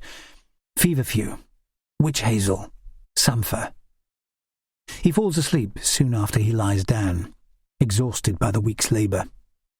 Something wakes him hours later, and his system floods with relief. Jez is back home. He can hear him through the wall, preparing for bed. He rises to his feet, eyes bleary, but when he reaches the landing, he realises that something is wrong. His landlord is rooting through Jez's possessions, the overhead light glaring down. "What the hell are you doing, Callum?" Moyle jerks upright, dropping clothes on the floor. "Jez owes me rent plus 500 quid. If he's done a runner, I need it back." "Why now? He could have drowned, for fuck's sake." He shrugs. "It's my money. I got materials to buy." "Why did you tell Kiddo that Jez chases women? I don't even know if he's got a girlfriend right now." "Are you kidding? Blokes like him get them all, while the rest of us go begging." Moyle's tone is caustic. "How come you hate him all of a sudden?" "He pretends to be a big hero, but his type always grab more than they deserve." Moyle sneers. "Now fuck off back to bed. I want more work out of you tomorrow." Sam turns away. It's not worth getting into a fist fight that could land him back in jail. He returns to his room, but the sound of Moyle rummaging through Jez's belongings continues to drift through the wall, and sleep takes a long time to arrive. Chapter 11. Sunday the 27th of August. Nina doesn't stir when I wake at 6 a.m. after too little rest. My mind remained at sea all night, hunting for Jez Cardew. I ease out of bed, then go into the kitchen and tune the radio to the RNLI's frequency, but hear only a crackle of white noise. My coffee's brewing when the radio finally spits out the information that the nighttime search was fruitless. The lifeboat travelled far out into the Atlantic Strait, but with no success. The chances of anyone surviving in open water for over 24 hours are almost non-existent. Even confident swimmers succumb to hypothermia or get dragged under by currents. Tension curdles in my gut. I've never heard of a rescue mission where someone's found safe and well after such a long interval.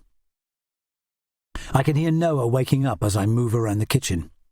He's not yelling exactly, just welcoming the new day. When I go into the nursery, he gazes up at me from the cot my Uncle Ray built, arms outstretched, waiting for me to scoop him up. He's big for 3 months, a solid weight in the crook of my arm. He's a dreamer already. His green eyes are fixed on the middle distance when he offers me his first smile of the day. I don't fully understand why, but that grin has the power to dissolve my resentment about sleepless nights, endless filthy nappies, and my reduced sex life. "Life was easy before you, Buster," I tell him. "I know you're hungry, but hold on, okay? Your mum wants her beauty sleep." He's too busy watching how I pour my coffee to complain, storing away information for future use. He's still heavy with sleep as I stand by the window with him on my shoulder. The sea is flat calm, the same mid-blue as my wedding suit, with the sun dominating the eastern sky. Noah's energy is reviving as he claps his hands, excited by the ocean's hugeness. He's a typical kiddo, more at home in water than on land. I'd love to take him for a dip while the beach is empty, but that'll have to wait. His nappy needs changing, so I cart him to the bathroom and deal with the disgusting mess he's made overnight. How can anyone so small produce that much crap? Noah is unashamed, blowing raspberries at me while I wipe him down. Your personal hygiene needs work, my friend. He waves his legs in the air, carefree and supple. I'm admiring the way he can clutch his toes with his hands when Nina calls out from the bedroom. Bring him in here, can you? My fiancée looks gorgeous, her face still flushed with sleep as I pass Noah over for the day's first feed, then lean down to kiss her. She's taking a year's leave from her new job as a counsellor at St. Mary's Hospital and seems to have no regrets. She's done the lion's share of daytime childcare since my paternity leave ended, yet she rarely complains. It's beautiful out there. Promise me you're not working today, Ben? I've got no choice, sorry. I heard about poor Jez going missing. But it's Sunday, and you're meant to be with us. I'm sorry if that sounds heartless, but Maggie needs us at the church tomorrow too. She wants answers about food, flowers, and everything else. I'll be there, I promise, but today's busy. The wedding's next week. Nothing's ready. I have to find out what happened to Jez for his family's sake. Her voice softens. God, his parents must be in bits. Nina has a calm disposition, but her eyes turn misty.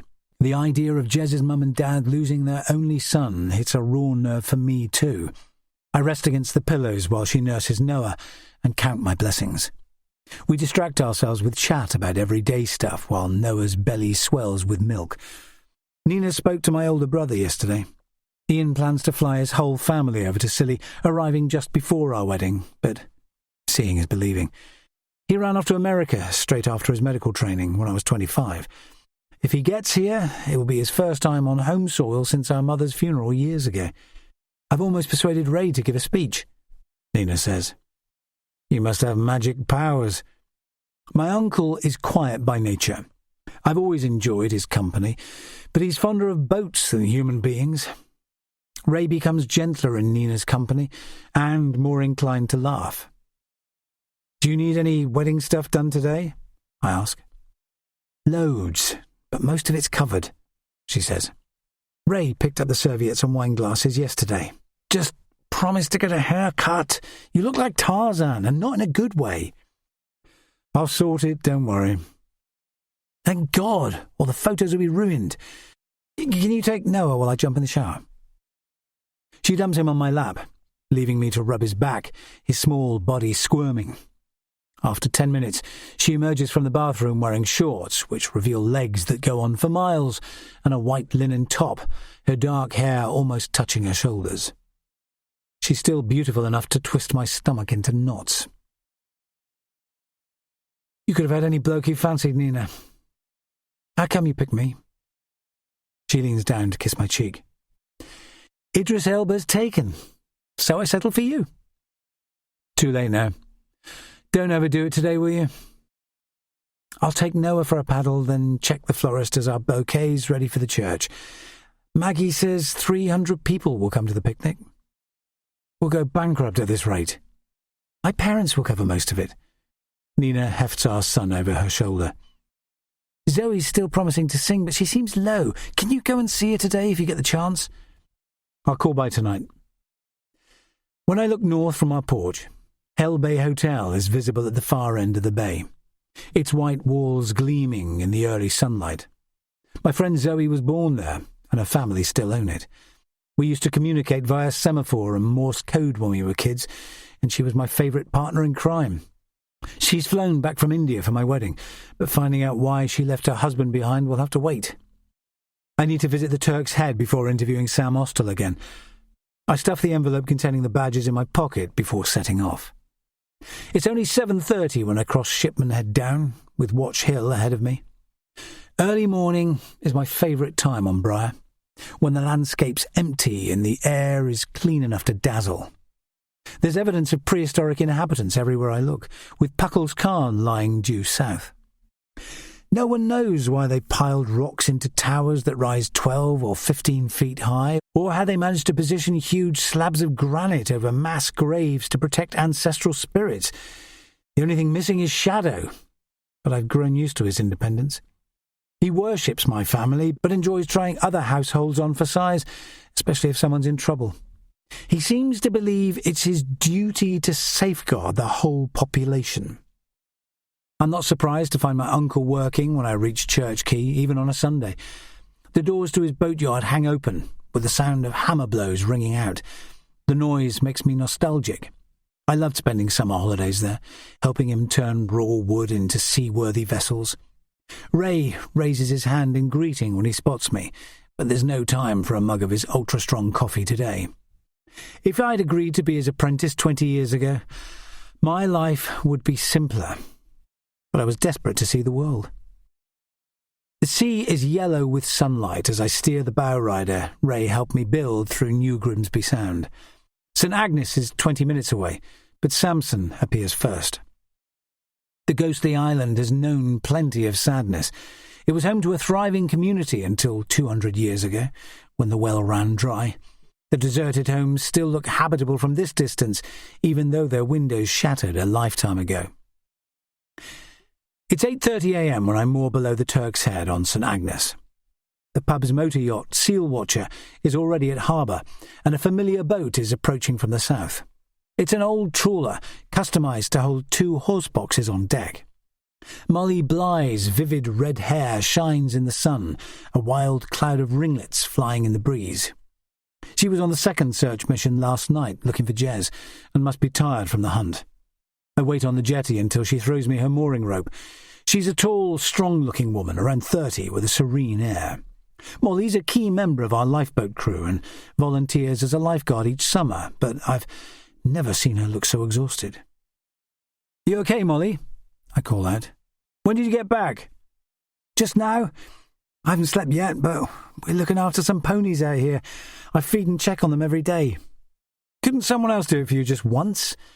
I'm better keeping occupied until there's news about Jez." I touch her shoulder. "We've done all we can. You spent the whole night looking for him. It may not be enough, that's the trouble." Molly hurries away without saying goodbye, clearly desperate for time alone to process her time on the lifeboat. The look on her face was pure misery, her usual calmness absent. Maybe her feelings for Jez go beyond friendship. It's a reminder that many people in our community, not just his family, will be distraught if the worst has happened. I walk up the steep slope to the Turk's Head once she's gone. The pub is the focal point of the island's tiny community of less than 100 permanent residents. It's often empty in winter, but is packed with holidaymakers all summer long. It's like the interior of an old whaling ship, with wood-lined walls and beams supporting the ceiling. I can imagine smugglers gathering round the Inglenook fire centuries ago, bragging about their battles with the excisemen. But today it's suffused with sunlight. Debbie and Tommy Brooks have run the place for 2 years, renting out 6 rooms each summer. Their work requires them to rise early because most of their guests are bird watchers, anglers or walkers. The couple are on the pub's terrace, laying tables for breakfast. They're native islanders, a good-looking, middle-aged pair, well-liked by the community. I see them out on the water occasionally on their yacht, taking guests out to Norrid Rocks. Both are dressed for high summer as I climb the steps. Debbie's wearing flip-flops and a pale blue dress that flatters her slim build, with her dark curls framing her face. Tommy looks relaxed too, in shorts and a T-shirt emblazoned with the Turk's Head logo, his salt and pepper hair in need of a comb. I know the guy's fit for his age because we're both members of the island's Wild Swimming Club. Tommy's a decade older than me, but he puts in a good performance every year in the island's 10-mile swimathon. "Good to see you, Ben," he calls out. "You after a full English?" Just a bacon sandwich to go, please, and some information." "No problem. Give me 5 minutes." He heads for the kitchen, leaving me with his wife. Debbie looks less carefree up close, with fine lines etched across her forehead. She listens attentively when I explain that Jez Cardew is still missing after last night's search. "Well, that's awful news, Ben. Everyone loves him here." "I'm afraid his chances are poor after so long." "We'll keep praying for him." She touches the small gold crucifix that hangs at her throat. Prayer isn't an option for me. I enjoyed the Sunday school stories I heard as a boy, but interpreted them as fairy tales, which puts me in the minority in silly. Many islanders are devout Christians. I've always believed that their faith is affected by our close relationship with the sea. We're surrounded by danger, from storms and rising tides. It's not surprising people long for guardian angels to protect them and their families. "Tell me about Friday night, please, Debbie. Did you see Jez and Sam arrive?" "I was in the kitchen most of the time, but I said hello." She shifts her gaze to the sea. "Sam's like a coiled spring, isn't he? The lad hardly spoke a word." "Was he on the booze?" "Just orange juice. Jez had a few pints, then left around 11. "Does he drink here often?" "Several times a week, but he rarely stays the whole evening. He comes for darts, a drink or two, and the pub quiz. Everyone loves chatting to him." "Did you see him sail away?" "Tommy might have. He often watches the boats leave. He says it's peaceful seeing them disappear. He even takes our boat out sometimes late at night in summer. It's the only free time we get. Debbie looks preoccupied, like she's struggling to concentrate. Tell me more about Jez, please. He's been on boats his whole life. I can't see him getting into difficulties. I don't know about his personal life, but we chat sometimes if the place is quiet. He's such a nice lad. Has he got a girlfriend over here? I never ask intimate questions, she says, looking away. I'm a landlady, not a shrink. Debbie seems so anxious. I feel almost certain Jez has burdened her with a secret she can't share. The landlady's gentle manner makes her an ideal confidant, her eyes full of sympathy. She's about to speak again when Tommy reappears, carrying my sandwich and a coffee. I suspect she was about to reveal something, but her closed expression stops me mid-question. Tommy is full of bluster, talking about the gig racing final and the island's football team like he's determined to avoid the elephant in the room. If he's concerned that a young man may have drowned soon after visiting their pub, there's no sign. He avoids direct questions, saying he doesn't recall seeing Jez's boat arrive or leave. You know how it is, Ben. We run around keeping everyone happy. I hardly have time to take our boat out these days. Come back soon, won't you? Breakfast's on the house, he adds before hurrying away. Debbie peers over her shoulder, watching her husband greet half a dozen guests as they arrive for breakfast, her face expressionless. You didn't find Sam Austell's phone here Friday night, did you? I ask. He got Callum Moyle to call me about that just now. We haven't seen it, I'm afraid. Is something wrong, Debbie? You don't seem yourself. It's sad, that's all. She pulls in a long breath. Jez was facing a big decision. About what? I don't know, but something was wrong behind that big smile. Life was getting him down. He didn't sail to St. Agnes so often just for our beer. Tommy is beckoning for help and Debbie is already backing away. Sorry, I have to go. Our guests need serving. She rushes off to greet her customers. She hasn't provided any concrete facts, but it's the first time anyone's hinted that Jez may have been carrying secrets he never chose to share. Chapter 12. You can't avoid people in a place like Scilly, so it pays to stay on good terms with everyone, unless you hate their guts. I can't tell whether my first ever girlfriend is glad to see me when I bump into her on Hughtown Quay. Anna Dawlish was always good at keeping her feelings hidden, especially during our year together. She's a petite blonde, pushing 40 like me, yet from a distance she could be in her 20s. Her cool demeanour was part of her allure back then, but it's lost its appeal now I'm an adult. I prefer openness these days. Nina gives straight answers to every question, and her kindness is bone deep. Anna let me down gently when she walked away, but I'm still convinced her backbone's made of steel. How are you, Ben? I haven't seen you in ages. Pretty good, thanks. Ready for your big day? More or less. I had no idea it would swallow my entire bank balance. She smiles for the first time.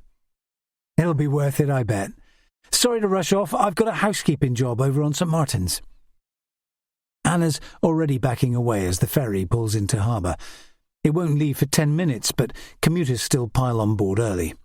She seems glad of the excuse to part company, but I'm not done with her yet. Do you know much about Jez Cardew's movements these days? He's been going to St. Agnes regularly, but no one can say why. To see a woman, no doubt. Good luck finding him. Anna turns away before I can say goodbye, hurrying down the steps to board the open-topped boat. If she feels any regret about her ex going missing at sea, it's not on public display. I can tell she's still able to keep her feelings under wraps. I can't understand why such a bright woman has been reduced to cleaning for a living, but she's too proud to reveal any hardship at home. It's nearly 10 o'clock when I reach the police station in Garrison Lane on St. Mary's. It's a small grey building with a 3-storey apartment block behind and terraced houses crowding it from all sides, showing how the force operates in Scilly. We're regular citizens most of the time and part of the community's fabric, which has its ups and downs. The 5 inhabited islands are mainly law-abiding, and few crimes are reported, so our relationship with the population of around 2,000 is cordial. It's the crimes we don't hear about that concern me. Islanders are a tough breed, with a tradition of resolving their own grievances. Smuggling used to be the main trade, and lawlessness is still in our blood. No one welcomes external interference, even to fix long-standing disputes. I stopped to greet a retired fisherman who's making his way uphill at a snail's pace, even though I'm keen to get to work. Life revolves around courtesy here. I know for a fact that the police have less power than the island's elders, who are held in much higher esteem, and you never know when you might have to call in a favour. The station is unlocked but empty, apart from Shadow, who's waiting patiently by Laurie Dean's desk. He must have tired of the Cardew's company and run here, hoping for a free meal. He knows that Dean always collects his breakfast from the island deli on the high street 5 minutes away, and he's likely to benefit. "You're all about food," I tell him. "Where's the love?" He licks my hand in a casual manner, then returns to his position by Dean's chair. It's a far cry from my days in the Met, when lateness was a disciplinary offence. Dean's habit of rolling up 10 minutes late most days rarely draws a rebuke from our boss. It took me a full year to readjust to the island's slow pace, where nothing can be rushed. I'm preparing to interview Sam Austell when DCI Madron's door creaks open. He's not on the duty roster, so it's a surprise to see him in full uniform despite the heat. My boss is small and well-groomed, his tie tightly knotted despite the day's warmth, his salt and pepper hair slicked into place. "Step into my office, kiddo, I need a word. Tie that bloody animal up outside first." "I'll be right with you, sir."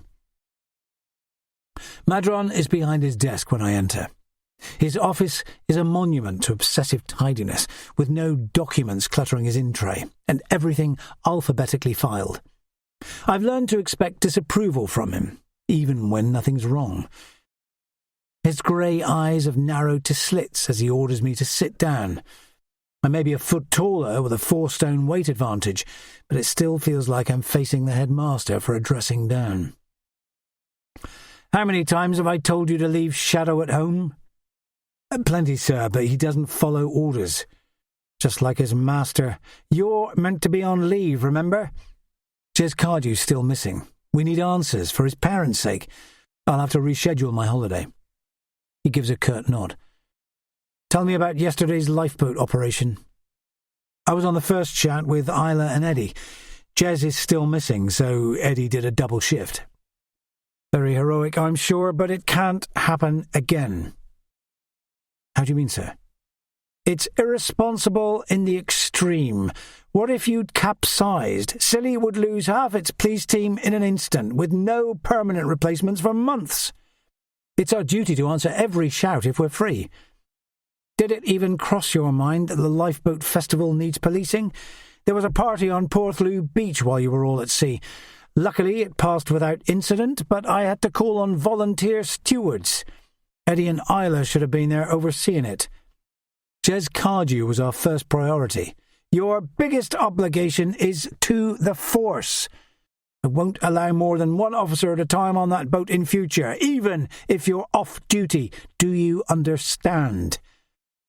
"I can't follow that order, sir." "Are you questioning my authority?" Madron's eyebrows shoot towards his hairline. "The RNLI comes before standard police work, in my view, unless there's a crisis. There are crossovers between the roles. Our job is to protect people and save lives, isn't it?"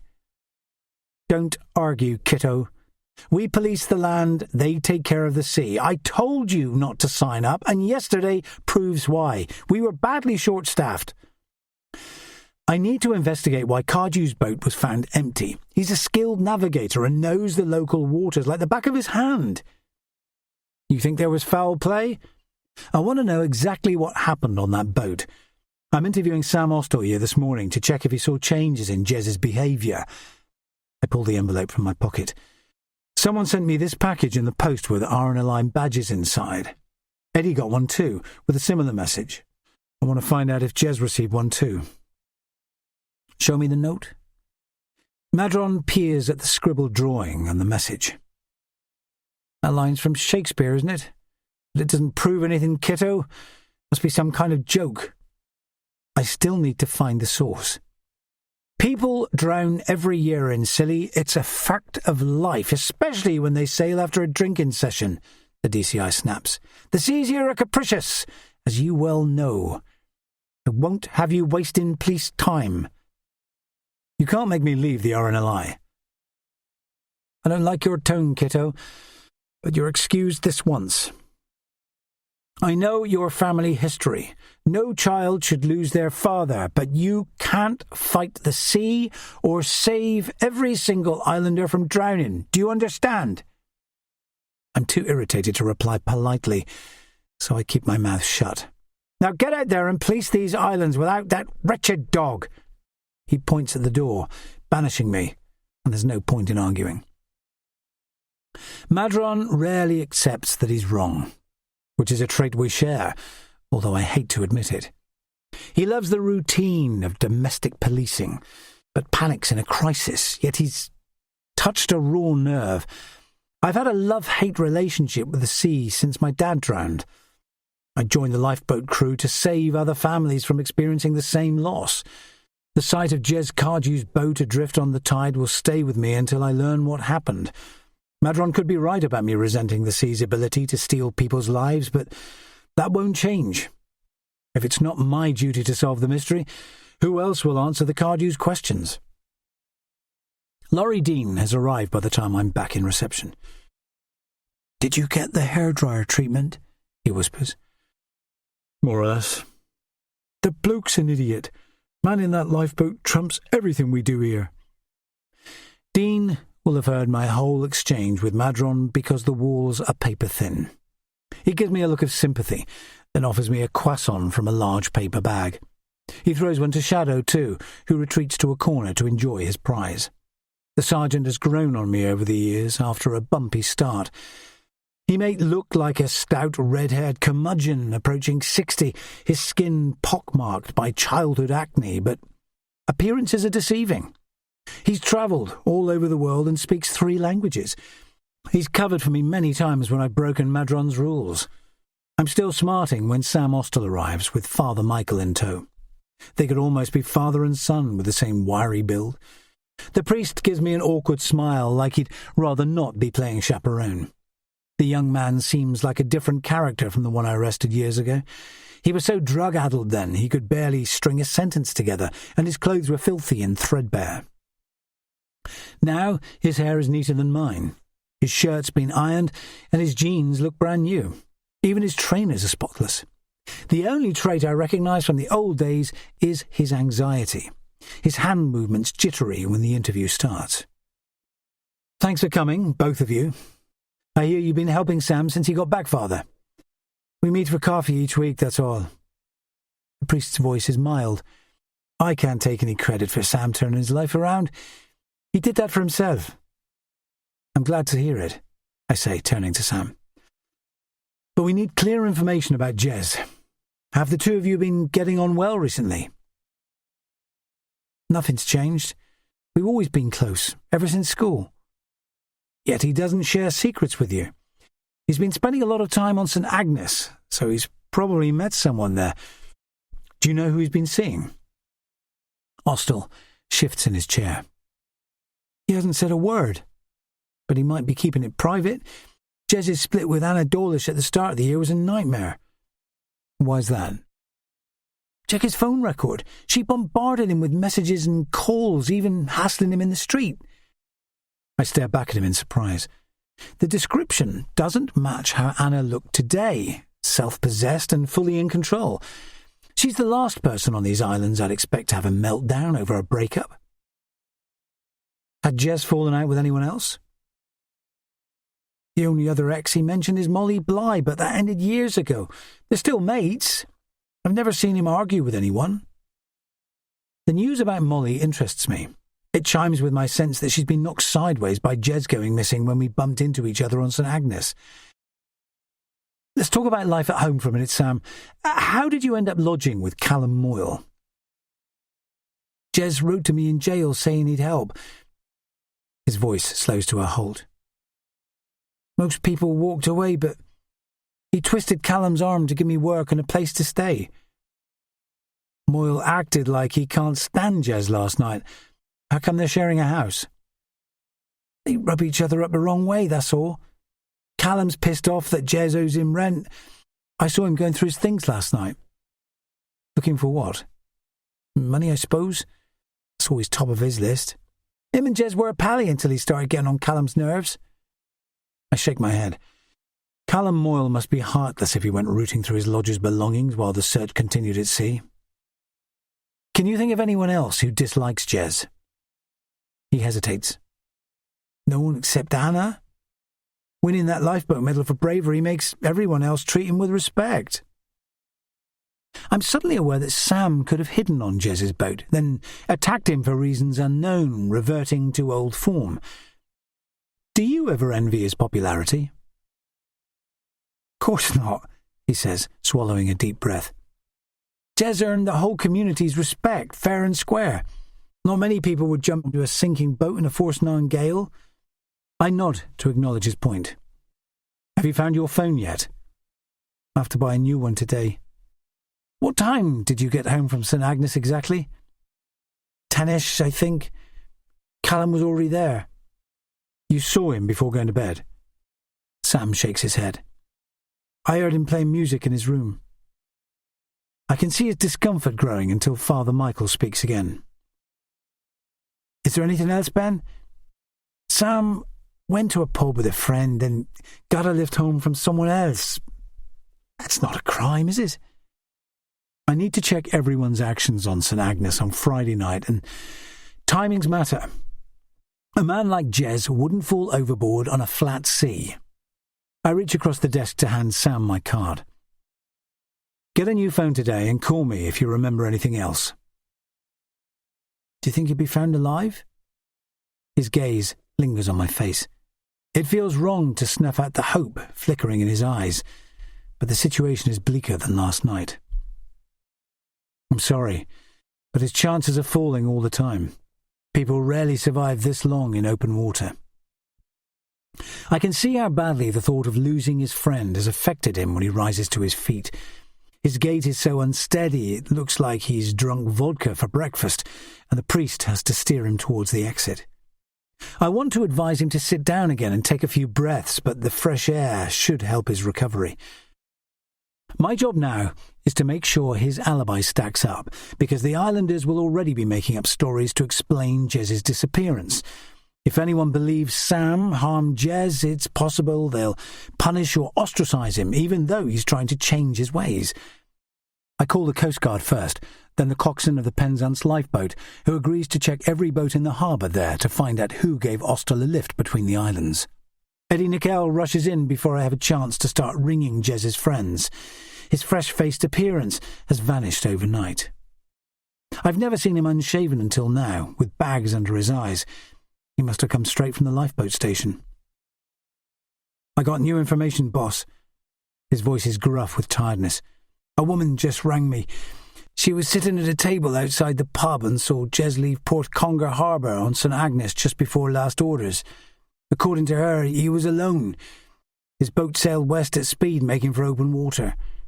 And that's useful, but we still need his phone record. It'll tell us who he called last night. There's a problem.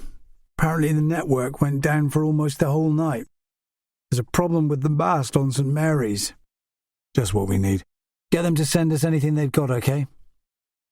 Technical failures are a fact of life on Scilly, but they always slow us down. Eddie's news is starting to register. Jez should have sailed due north to reach St. Mary's. All that lies to the west of Scilly is the Atlantic Ocean at its most dangerous, with storms that boil up unannounced even in summer. The only solid land is treacherous outcrops with names like Hellwethers and Bishop Rock Lighthouse blinking out warnings. I can't believe that an experienced lifeboatman would make such a bad decision, unless he had a death wish. Chapter 13. Sam's nerves are shot as he walks to Hughtown Harbour with the priest still at his side. Multicoloured bunting hangs between lampposts and buildings on the quay, and he's never felt more out of step with his environment. There are signs everywhere for lifeboat festival events, with a band night at the church hall and a lifeboat-themed party for kids. The whole community seems determined to enjoy themselves. The quay is thronging with families waiting to catch ferries to the off-islands. Kids are carrying buckets and spades, excited about the day ahead. Father Michael's face is patient when he turns to say goodbye. "Thanks for your help today, Father. Don't go just yet. I've got something for you." The priest reaches into the bag that's slung over his shoulder and brings out a package.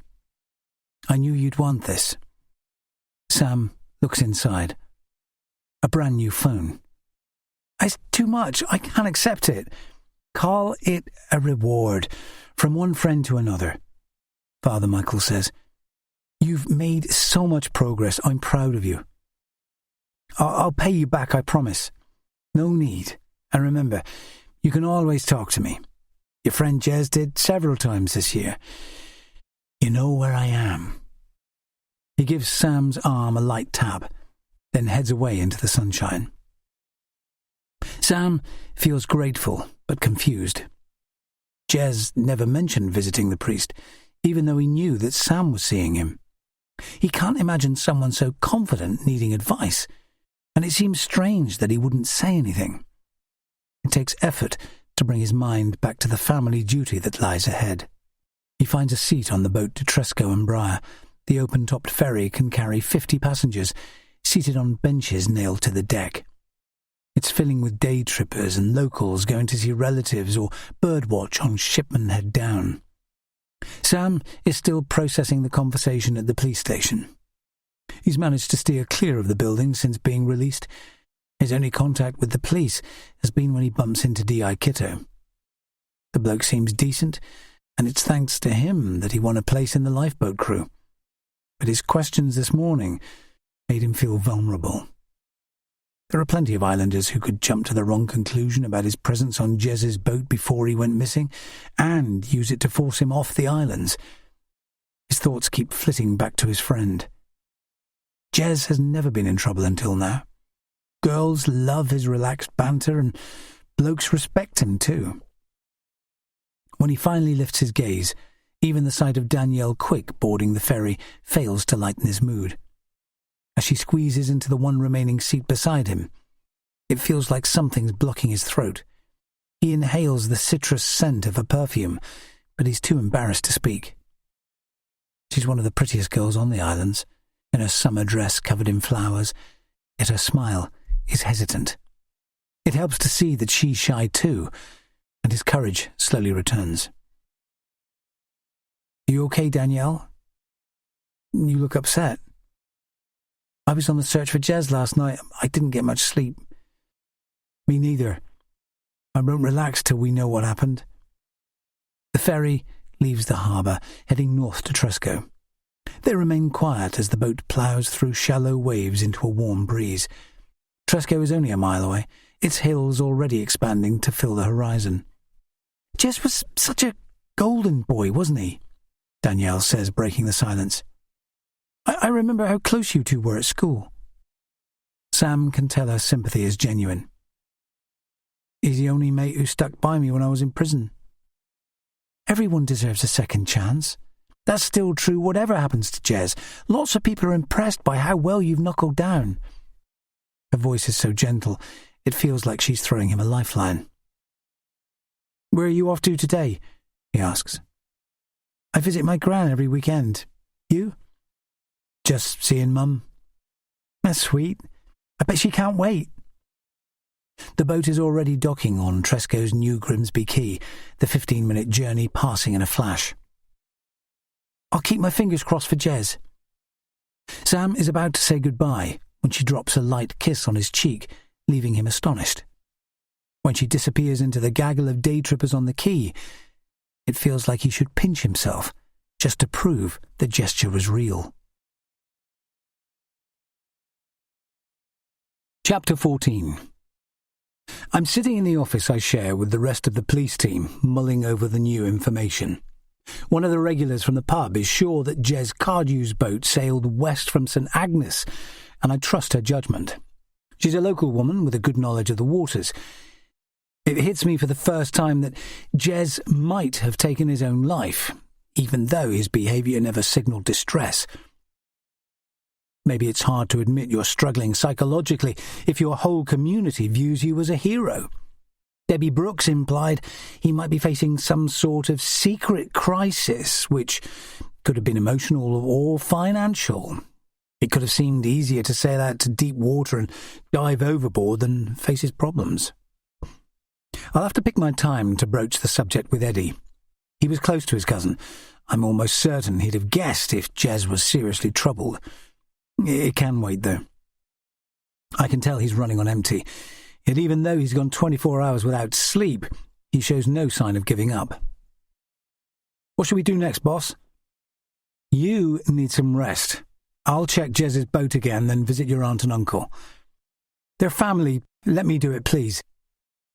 I'm prepared to accept his request. I'm learning that Eddie can be as stubborn as a mule, and right now it would be churlish to refuse. Okay, but focus on finding out more about Callum Moyle first. He's always criticising Jez, and may have searched his room straight after he went missing. I rang the Atlantic pub earlier. He was in there until around 9, then left without speaking to anyone. Sam got back at 10. He heard music from Callum's room, but he could have left it playing. Eddie frowns. This isn't a murder investigation, boss. I'm still hoping Jez is alive. Me too. But someone like Jez wouldn't just fall into the sea. We have to investigate what happened. The exhaustion on his face looks even deeper than before, but I need his help. Tell me about Anna Dawlish first. How come Jez stopped seeing her? Cold feet, I think. The 10-year age gap bothered him too. He felt bad about leaving her and Kylie, but he wasn't ready to commit. Eddie gives me a sidelong look. Didn't you and Anna have a fling back in the day? She chucked me for the captain of the football team. Bruised my ego, but there were no hard feelings. She went psycho over the breakup with Jez. It sent her off the rails. Maybe she was angry enough to find a way to attack Jez at sea. Eddie gives a slow nod. You think there was foul play? We can't rule it out. He went to a pub and spent a relaxed night there, and then sailed away on a boat with no technical issues. Why head in the wrong direction?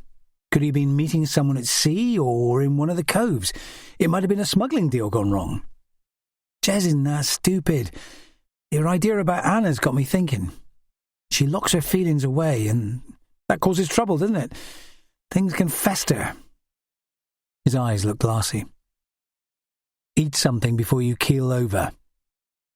He grabs a croissant from the bag on Dean's desk, cramming it down in 2 bites. His stare proves that he's in no mood to wait, and I feel the same. Jez had secrets I need to understand, and the cabin cruiser is a good place to start. Let's take another look at Jez's boat, I say. My deputy appears glad to have something practical to do. I attempt to leave Shadow in Dean's care, but the dog leaps to his feet the moment we head for the door. 2 elderly women are selling teddy bears wearing knitted R&LI jumpers as we head down the high street towards the lifeboat house, with Shadow running ahead, sniffing the sea air. I've learned to walk purposefully and not meet anyone's gaze if I need to get somewhere fast. People always stop me if it looks like I've got time to burn, and the locals will be keen to know about last night's search. Information travels fast here, with the local radio station issuing hourly bulletins and people travelling between islands carrying information as they go. The whole community will be aware that Eddie and I were both on the first shout. It's a miracle that we make it down the narrow pathway to the lifeboat house without being accosted. Liam Quick is doubled over the table inside the office studying a sea chart. He's abandoned his sweltering kit, but the RNLI's crest is printed on his T-shirt, making me wonder if he ever forgets his role as coxswain when he's off duty. I sense that he's been under pressure since his divorce a few years back. We rely on him to lead almost every shout. He seems wired from excess adrenaline, with a muscle ticking in his cheek. "I'm surprised you're still here, Hawkeye." He glances up at me. "I need to check last night's coordinates again." "How come?" Eddie asks. "To be sure I made the right decision. I sailed west with the current, but the riptide could have dragged him south." "We covered that direction too."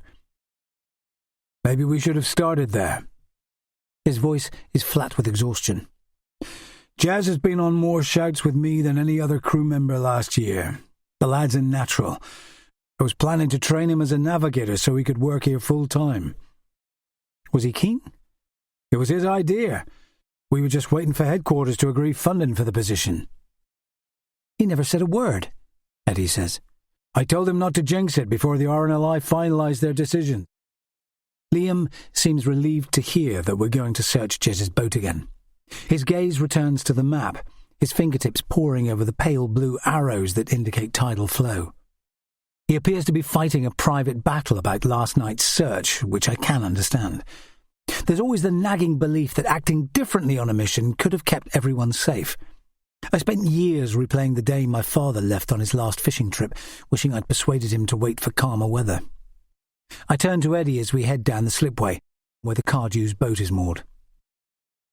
"Has Jez been okay in himself lately, Eddie?" "Bit quiet, maybe.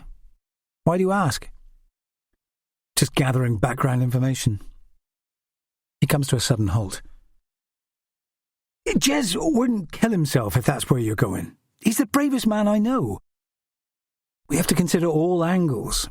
Debbie Brooks thinks he's burdened by something." "He'd never hurt his parents like that," he snaps. "He's too decent." "Suicide's not a coward's choice. People do it because they're ill or facing a crisis. We shouldn't condemn them for it. I can form my own opinion, thanks. There's no fucking way he'd top himself."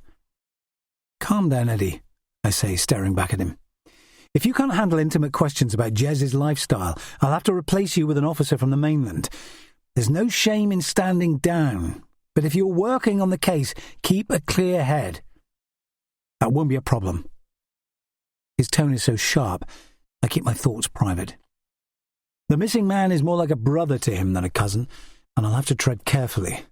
But there's no avoiding hard questions. Eddie may know something vital without even realising it. The cabin cruiser's name seems even more incongruous as we approach. The words "Happy Days" flaking away from their white background. Most modern cruisers are made from fiberglass, but this one is clinker-built wood, like the ones Ray makes in his yard.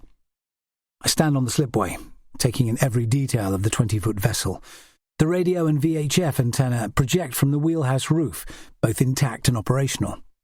The outboard motor is in good working order too, like the propeller. The technical details were all checked last night. I pull on some sterile gloves, then pass a pair to Eddie. "Go over the deck again, please. We need photos for the case file." He drops to a crouch immediately, and the obsessive look in his eye worries me. There's an edginess about him that I've never seen before. It's like he's prepared to examine every splinter in order to bring his cousin home. I leave him to it and enter the wheelhouse, noticing again the reek of petrol or boat diesel. The walls carry nautical maps, a tide table and a faded photograph of Jez on board with his parents. It must have been taken a decade or more ago. The teenage boy is giving a big thumbs up, while his dad sunbathes on deck and his mother waves. I run my hands over the panelled walls, then check inside a cupboard that only contains a first aid kit. The cabin below deck is basic, to say the least. 2 narrow bunks line the walls, leaving little floor space. The only thing I see is a padded envelope on the floor with Jez's name scrawled on it, bearing an island postmark. It contains a handful of RNLI badges, like the ones sent to me. Eddie has rung everyone on the crew and found out that most members received 1 or 2 of the packages. Janet Fernley told us they didn't come from her, but any of the festival organisers could have mailed them out as a reminder to get involved. Yet it still strikes me as strange that she had no idea about it. I search the recesses under each bed, but find only life jackets and a water ski. Frustration nags at me, and I lower myself onto one of the bunks. It occurs to me again that I might be seeing complications where none exist. Jez Cardew's fate could have been ugly but simple. He may have fainted and fallen overboard, his life over in moments. There's nothing here, Eddie. Let's go back. I stand up before he can reply, and something flutters to my feet. It's a piece of white paper that must have been tucked under a cushion, folded into neat squares. The message is nothing like the one I received in the post. It's written in flowing, adult script, different from the childish block capitals on the note I received. I'm holding my breath as I study the words scribbled in black ink. The word love is scrawled at the bottom, but the rest is so badly written, it's hard to decipher. Chapter 15. Sam doesn't have far to go when the ferry moors at Church Quay on Briar. His childhood home lies 500 metres south in Green Bay. He made the same journey each day as a boy when the ferry deposited him after school, and little has changed since. The bay is still an arc of pristine white sand extending for half a mile. Tresco's rounded hills rise above New Grimsby Sound to his left. It's a larger version of Briar, with a landscape that's carefully maintained and twice as many inhabitants. He feels stronger now he's back on native soil. He'd love to return here one day, if the islanders ever forgive him, but he knows that may never happen. Rose Austell's cabin looks dilapidated as he crosses the sand. It's the only building on the bay, a simple wooden structure raised on stilts that protect it from floods. The walls are painted a rainbow of colours because his mother maintains her home by using leftover paint donated by the other islanders. One of the steps up from the beach is broken. It needs fixing before her Parkinson's causes her to have another fall. Sam finds her in the small back garden she adores, gazing at flowers that fill every corner. Agapanthus, orchids and wild lilies. Her beehives are empty now. She's grown too frail to tend them, yet she still looks vibrant, like a gypsy queen. Dyed black hair tumbles over her shoulders, her outfit a clash of vivid colours. The necklace she's wearing is made from shells and small pieces of driftwood collected from the shore. "There you are!" She grabs his hand and pulls him down for a kiss. "You look thin, Mum. Still beautiful, though." "That's a sweet lie." Rose beams at him. "Come inside, love. I've made lunch." Sam watches her struggle indoors, clinging to the handrail. Parkinson's has slowed her down, but she prefers to manage alone, so he doesn't offer to help. She'd only reprimand him. Her cabin is full of herbs, drying in bundles, suspended from the ceiling and walls by string. They have to squeeze past to reach the kitchen table. The smell takes him back to his childhood, dried lavender, candle smoke, and the neat alcohol Rose uses in her herbal tinctures. He used to envy his friends' homes, built from bricks and mortar, but he understands now why she adores this place, even though the floors are uneven since last year's flood. Seagulls are her only neighbours, and the view is matchless. The beach unrolls into the distance, where the channel separating Briar from its sister island is a vivid blue ribbon. He puts Rose's medication on the table, knowing she hates to discuss her illness directly, but her movements are slowing. He noticed on his weekly visits that walking is harder than before, and she struggles to lift dishes of food onto the table. "How's life treating you, Mum?" "Fine, sweetheart. The shop's still selling my herbal remedies in exchange for groceries. They give me more than I need." Rose has always bartered for a living. It used to embarrass him as a boy, but he respects her for raising him alone, with no partner or extended family to help, even though they sometimes went hungry. He admires her lifestyle choices and the fact that she rarely touches money. When she sits down opposite him, her eyes are circled by shadows. She seemed so powerful when he was young, but those days are over. "I should thank you more often for looking after me when I was sick," he says. Any mother would do the same. I'll give you some echinacea tea to take home to build your strength. She reaches across the table to catch his hand. Has something upset you, love?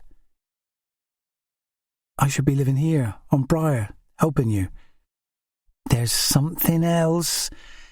Tell me the truth, Sam. Didn't you hear about Jez Cardew? My radio's on the blink. What on earth's happened? They think he drowned. I can't believe it. That boy understood the sea's moods better than anyone. She grips his hand. He was such a good friend to you, wasn't he? The best. Tears smart behind his eyes. Eat something, love. You need to stay strong, whatever's happened. The meal Rose provides is made from vegetables, rice, and wild herbs, with a glass of bitter red wine. Even her food appeals to him more these days. He glances at the clock, ticking loudly on the wall. It's 1 p.m. already, yet he's determined to mend the steps before catching the ferry back to St. Mary's. He can't even give Callum a ring until he's charged his new phone. His boss will be furious if he misses the entire day, but his mother's safety matters more than Callum's temper. Chapter 16. Eddie is frowning with concentration. Shadow sits at his side like he's keen to help. The dog's whole attention appears focused on the sheet of paper. I feel sure he'd have finished War and Peace by now if only he could read. All the note proves is that Jez was having a secret relationship, as I suspected. Looks like it was written in a hurry. Eddie reads the message out loud, stumbling because the words are so unclear. Jez, come back after dark. I wish we didn't have to hide. I'll wait for you in the usual place, my love. Can you make out the initial? He shakes his head. It's an L or a C? It's just a squiggle, isn't it? Maybe it's an E. Someone could have left it on the boat while Jez was in the pub. I take an evidence bag from my pocket and drop the note inside. Eddie looks as confused as I feel. Jez was having a clandestine relationship with a local woman who must be grief-stricken, yet no one has come forward. This might be linked to the notes we got, Eddie, but the writing's different. Do you remember what yours said? It's a Shakespeare quote about having 1 foot on land and 1 in the sea. It was in pencil, a kid's uneven block capitals. There was a stickman hanging from a yardarm drawn in the top right corner. Mine's the same, but it's a different quote from The Tempest. We need to find out if Jez got one too, but this is a love letter. I read it again. It explains why he sailed west instead of north. I bet he doubled back to one of the coves to meet someone. Let's look at the map and see where he was heading. Eddie's fatigue is growing clearer by the minute. He could chat for Britain most days, but he trudges after me in abject silence as we walk back up the slipway. The lifeboat house stands empty. Liam Quick has gone home at last, leaving us to study the nautical map of Scilly that's spread across the office table. We're still peering at it when Len and Molly Bly arrive, sending Shadow into a fit of ecstasy. Molly is one of his favourite humans. He jumps up to give her a boisterous greeting, and she crouches down to offer some treats from her pocket that she carries for her own dogs at home. The Blys often cross paths with us. They take turns as lifeguards on Porthcressa Beach in summer, as well as their lifeboat duties. Molly looks stronger than when I saw her this morning on St. Agnes, with more colour in her cheeks, wearing a light green dress that flatters her colouring. Her brother Len has a shyer manner, his red hair cut close to his skull, the colour matching his sister's wild curls. The guy is obsessively loyal to our region. His T-shirt bears the Cornish flag, a white cross on a black background, symbolising our mining history, with seams of tin hidden among the coal. Len's glasses give him a studious air, even though most of his time is spent outdoors tending horses and ponies. "Is there any news, Ben?" Molly asks.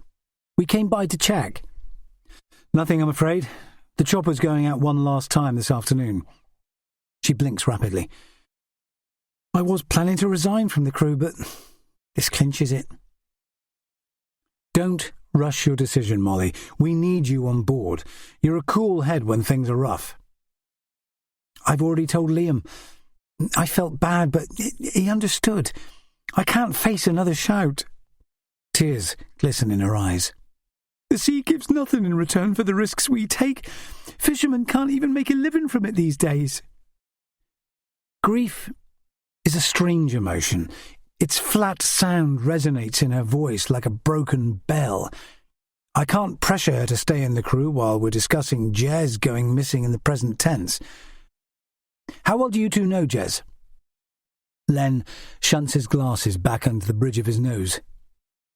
We were all on the same darts team till he started going to St. Agnes. Molly knows him better. We've been pals since nursery school, she says. They dated for a while too, Len adds. She gives him an arch look. That's ancient history. We were school kids. Sorry, this must be awful for you both and for Eddie. My deputy's face is blank when he glances at me, acknowledging my comment. Molly steps back, her movements twitchy. Oh, we should go. Kids are waiting for rides on the beach to raise cash for the festival. One more question first. Do either of you know if Jez was seeing someone on St. Agnes? I teased him about having a mystery girlfriend, but he denied it, Molly says. People think Jez is this big extrovert, but he hated the gossip about him and Anna, so he was keeping things discreet this time. He never confided in you? Jez spoke to his granddad about important stuff like that. You should ask Denzel Jory. Really? Most people keep out of his way. Jez remembers him before he grew bitter. He respects Denzel more than anyone. She hurries to the door. We need to get to work, Ben. I can see a pair of ponies on the beach, with teenage volunteers holding their leads. A queue of children trails across the sand, waiting for rides.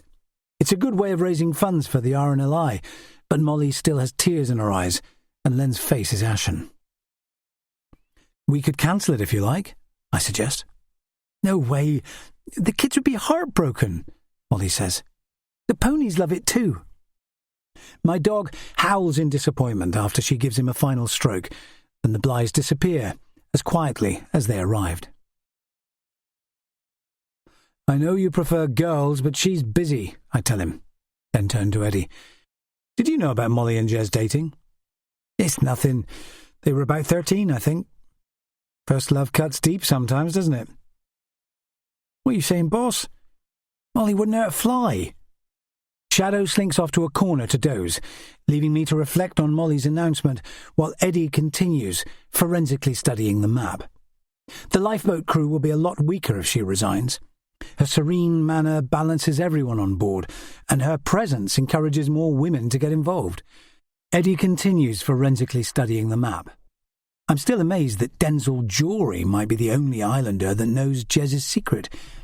He lives on Goo, St. Agnes's satellite island, one of Scilly's oldest residents. He used to be a community hero, spending decades as a lifeboat volunteer, but now the former stonemason rarely has a good word to say about anyone, including relatives. Jez may have been the only one able to stay close to him. There's an outside chance the old man knows the truth, so we'll need to pay him a visit. I join Eddie for a final look over the nautical map. It's possible that Jez's boat sailed west from Porthconga Quay because travelling east involves detouring around Goo. He would have passed the island's wildest terrain, where the ground is so rocky no houses have ever been built. St. Agnes's properties all lie at its core, protected from Atlantic storms, but up there the ground is littered with granite boulders. He wanted to stay under the radar, Eddie mutters. That makes sense if he was seeing a married woman, for instance. He nods his head. By the way, Janet Fernley says Anna Dawlish and her daughter were at hers on Friday night while Jez was on St. Agnes. They didn't leave till 10, so we can strike Anna off our list. I'm glad to know my old girlfriend has a firm alibi. I'm certain Jez Cardew's been having a clandestine relationship on St. Agnes, judging by the breathless tone of the note and Molly's suspicions. Adultery is nothing new in the quiet world of Scilly. Long winters and isolation put a strain on all couples when there are a few distractions. It's easy to look elsewhere, even at the risk of being exposed. Molly could be right about a quieter personality lurking behind Jez's veneer of confidence, making him long for privacy. I'm still running through possibilities when my phone rings. It's a voice message from Isla saying that Stuart and Delia Cardew are desperate for an update. At least we're gathering information, I say to Eddie. We know Jez was secretly seeing a woman on St Agnes, and only 80 people live there full time. Let's get back over there tomorrow. We can start collecting handwriting samples to try and get a match with the note. Now go home before you fall over. I'll go and see Stuart and Delia. He narrows his eyes. Not without me. I'm in charge, remember? You're running yourself into the ground. His tone softens by a fraction. Just let me do this, please, boss. I can't let them down. Then you're on the next ferry to Tresco. The change in Eddie's personality is striking. He's gone from being meek and obliging to a man who always fights his corner. I can't tell whether his newfound confidence will hinder our work or bring us a result, but the transition feels awkward. I hardly recognise who he's becoming, but it's more important to focus on finding out about Jez Cardew's relationship. We hurry back to the station to collect the van. When I look down at Hughtown Beach, it's like a different world. Kids are enjoying the Bly's dappled ponies, and the feeling appears to be mutual. The creatures prance across the sand, with Len and Molly holding their reins. They're decked out with ornate bridles and saddles, like they belong on a fairground carousel. The whole island seems to be enjoying the sun, a stark parallel to the investigation. Eddie is frowning when we climb into the van, his voice a low monotone. It'll hit Stu and Delia hard if he's gone, but it's best to be honest. Of course, but there's not much to share yet. He gazes straight ahead as we set off, with Shadow in the back. It's already 5 p.m, the sunlight turning from white to gold. By the time we arrive, 10 minutes later, Eddie is fast asleep. I consider leaving him in the van, but he startles awake when my door opens, his movements uncoordinated as he staggers out. Isla looks concerned when she opens the door. She's been with the couple since last night, and I can see she needs a break too. There's relief on her face when she tells us her mother is going to call by after her shift finishes at the hospital. Dr. Ginny Tremaine is the island's chief medic and a well-known community figure, trusted by everyone. She leads us through to the kitchen, where Stuart is slumped over a mug of tea. His face brightens when he sees us, but that soon fades when he learns there's no news. Eddie puts an arm round his shoulders. I listen to Stuart pouring out his woes to his nephew, while Isla steps outside to answer her phone. Shadow's piercing bark guides me to the greenhouse. It's sweltering inside, the air sweetened by pollen and decay. Delia is standing straight backed at a potting table, doing something intricate with her hands, her grey hair drawn back from her face. When I look closer, I see that she's transplanting seedlings from a tray to individual pots of compost. I can tell it's a delicate procedure from the way she cradles each one in the palm of her hand. You look busy, Delia? It's keeping me sane. I can't just sit around waiting. She repeats the same action over and over, nurturing the roots of each small plant before placing it in fresh soil. Have you had any rest? Worry about Stuart, not me. He's the sensitive musician. I'm the practical one in our family. Her gaze is empty. We're sharing the same overheated space, yet it feels like we're on different planets. I suspect she's using every fibre of her being just to stay upright. I'm about to speak again when Isla rushes through the door. Can I have a word, please, sir? Delia doesn't seem concerned by my sudden departure, and neither does Shadow. The dog normally hates hot environments, yet he remains curled at her feet, unwilling to leave.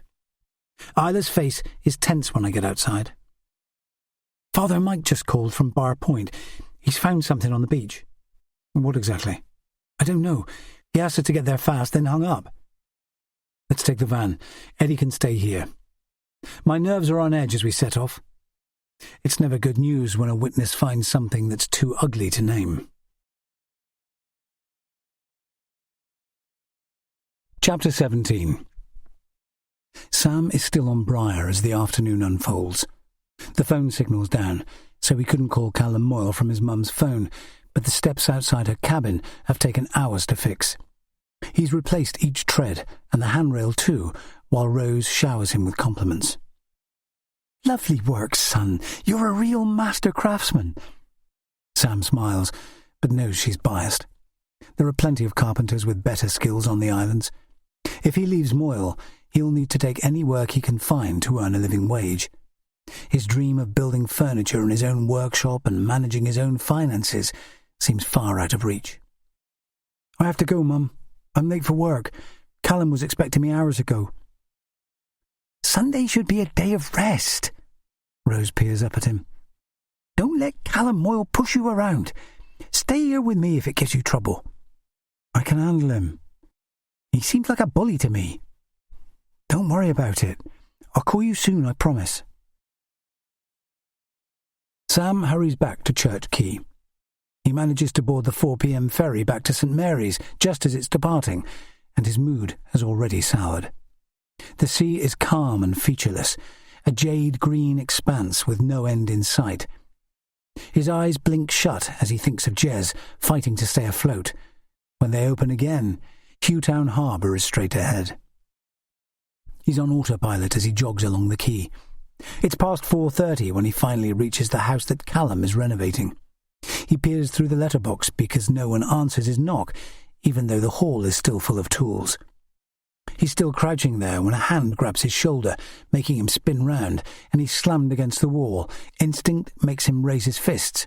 Prison taught him to fight off attackers, but Moyle looks amused. "Think you're a tough guy, do you? Don't push me around, all right? Remember, you owe me big time. You wouldn't last a minute in Scilly without my protection." Sam's anger is fading, but he doesn't reply. "Where the fuck were you all afternoon?" "My mother needed help on Briar." "So you're a sweet little mummy's boy?" Moyle grips Sam's shoulder again, hard enough to burn. "You can work all evening to make up for it. Let me down again in your history. Do you hear?" Sam holds his gaze, but keeps his mouth shut.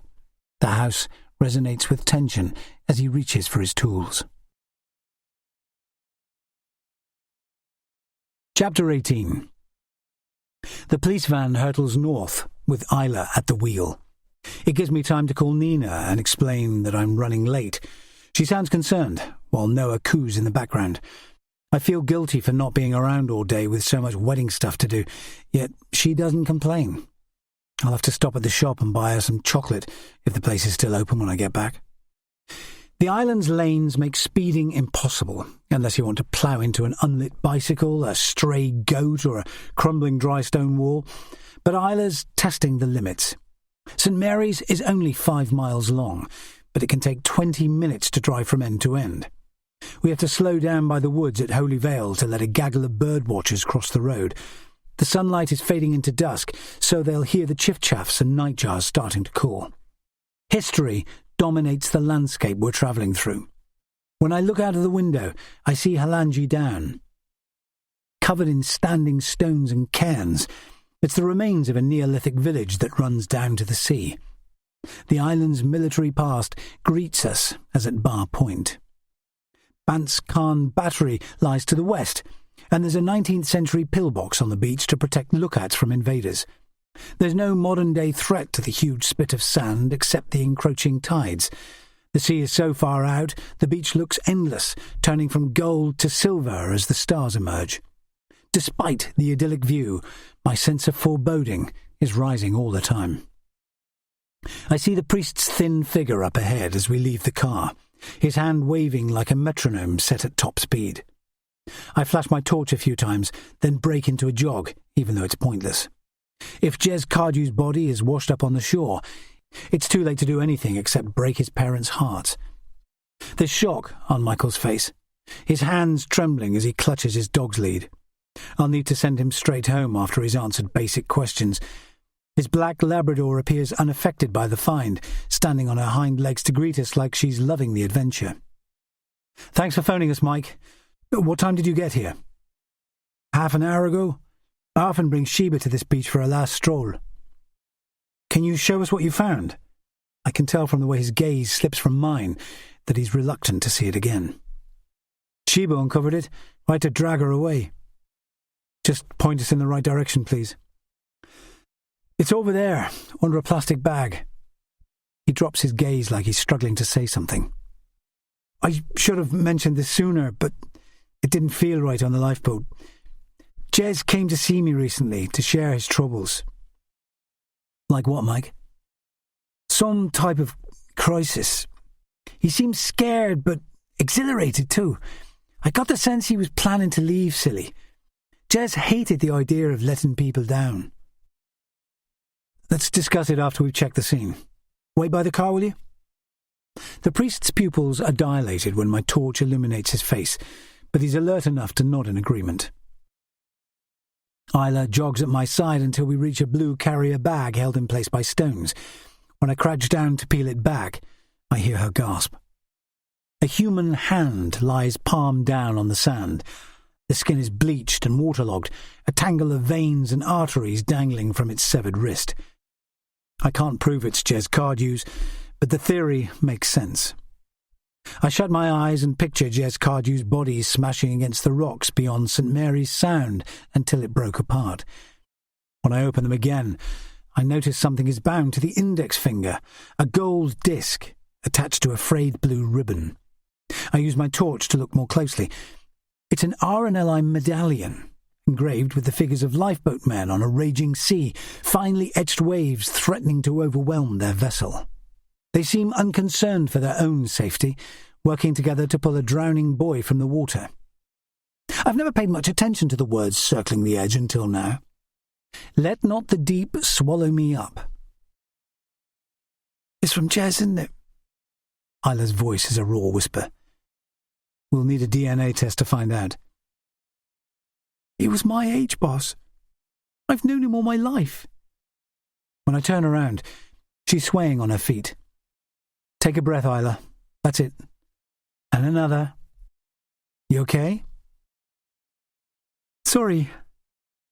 It's just the shock. He was such a great bloke. It may not be his, remember? Do you think the badges we've been sent in the post are linked to this? You've had some too. They came by post this morning. The note had a Shakespeare quote with a hangman drawn in the corner. I got one and so did Eddie. All crew members could be vulnerable. Call them, please, and find out who's had a note with a packet full of badges. I want the envelopes analysed. The priest looks stricken when we return. Does this mean Jez is gone? He asks. We need to confirm it, but it seems likely, I'm afraid.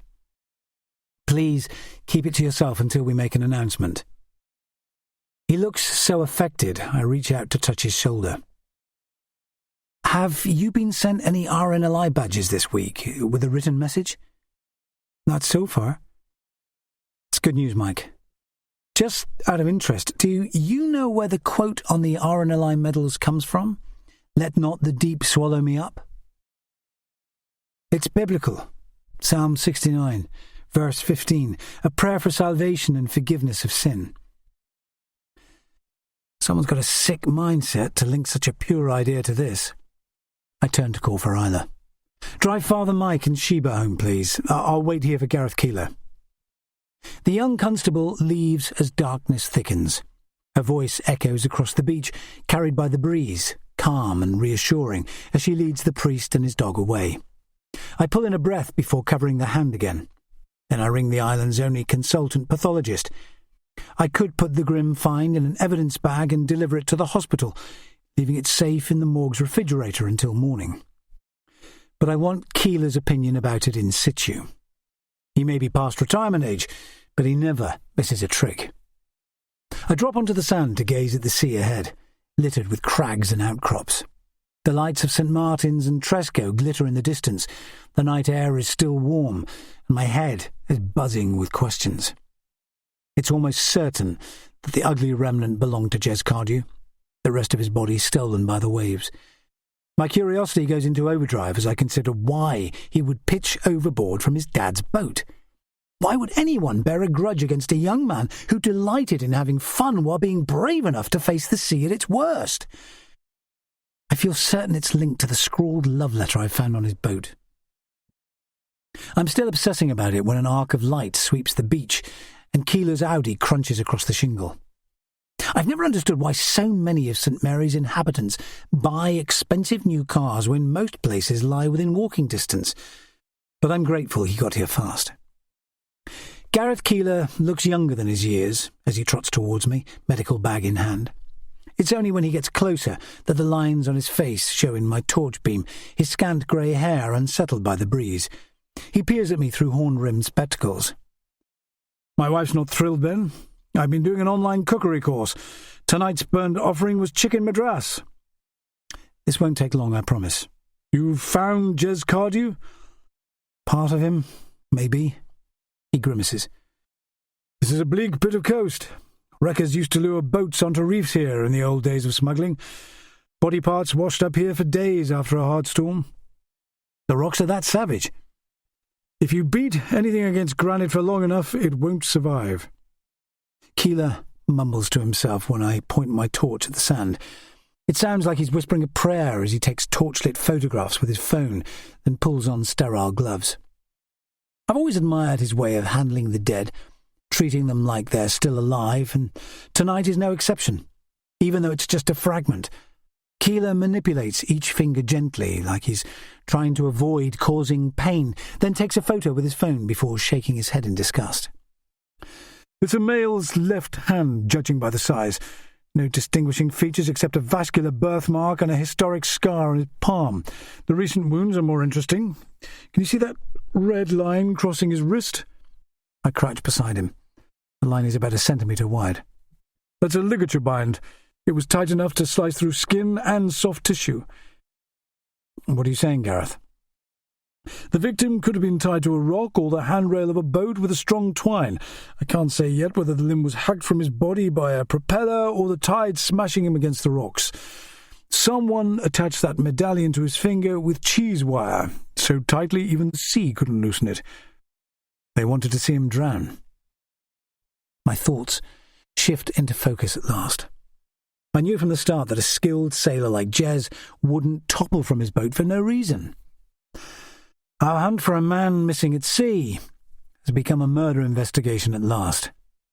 The killers amusing themselves too, sending Shakespeare quotes and badges to members of the lifeboat crew. "This isn't absolute proof that Jez is dead," Keeler says. "People survive traumatic amputations every day, but the blood loss would have been extreme without a tourniquet." I rock back on my heels.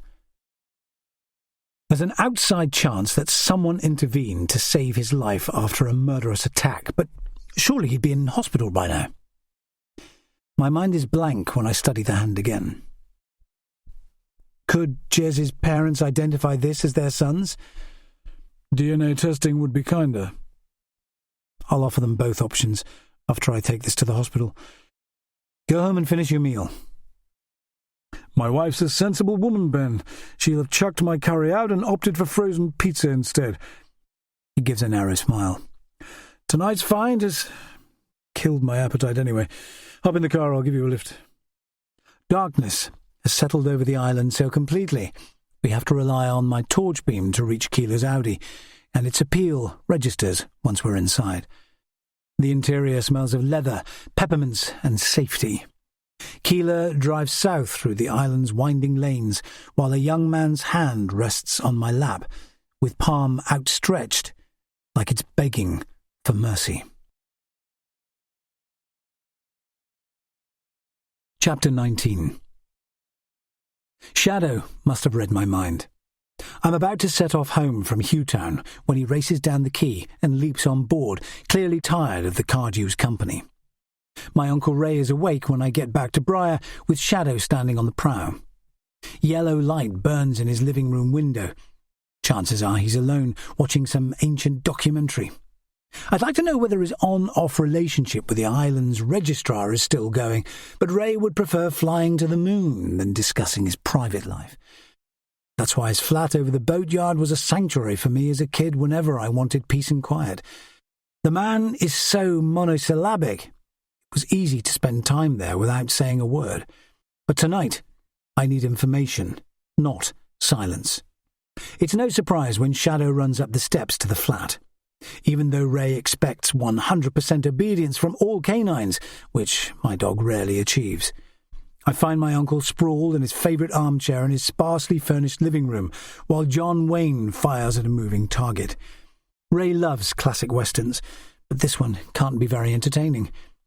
He looks relaxed in sleep, his hard-boned face serene, thick white hair in need of a trim. He startles awake when Shadow jumps up to greet him. "You were snoring, Ray?" He frowns, first at me, then the dog. "I was just resting my eyes." "What time is it?" "Midnight, but I could use your help." "With what, for God's sake?" "Finding out what happened to Jez Cardew. It's pretty gory, I'm afraid." "Just spit it out, Ben." "Part of his body washed up on Bar Point tonight. Is there a chance we'll find the rest?" He pauses, letting the information register. "That's not easy. I'll need to study my charts." "If you do, I'll give you 2 days free labour after the wedding." "I'll hold you to that." No one replied to my advert for an apprentice. Most youngsters hate getting their hands dirty. It doesn't surprise me that Ray wastes little time agonising about the likelihood that Jez has drowned. He liked the young lifeboatman, but rarely expresses his emotions.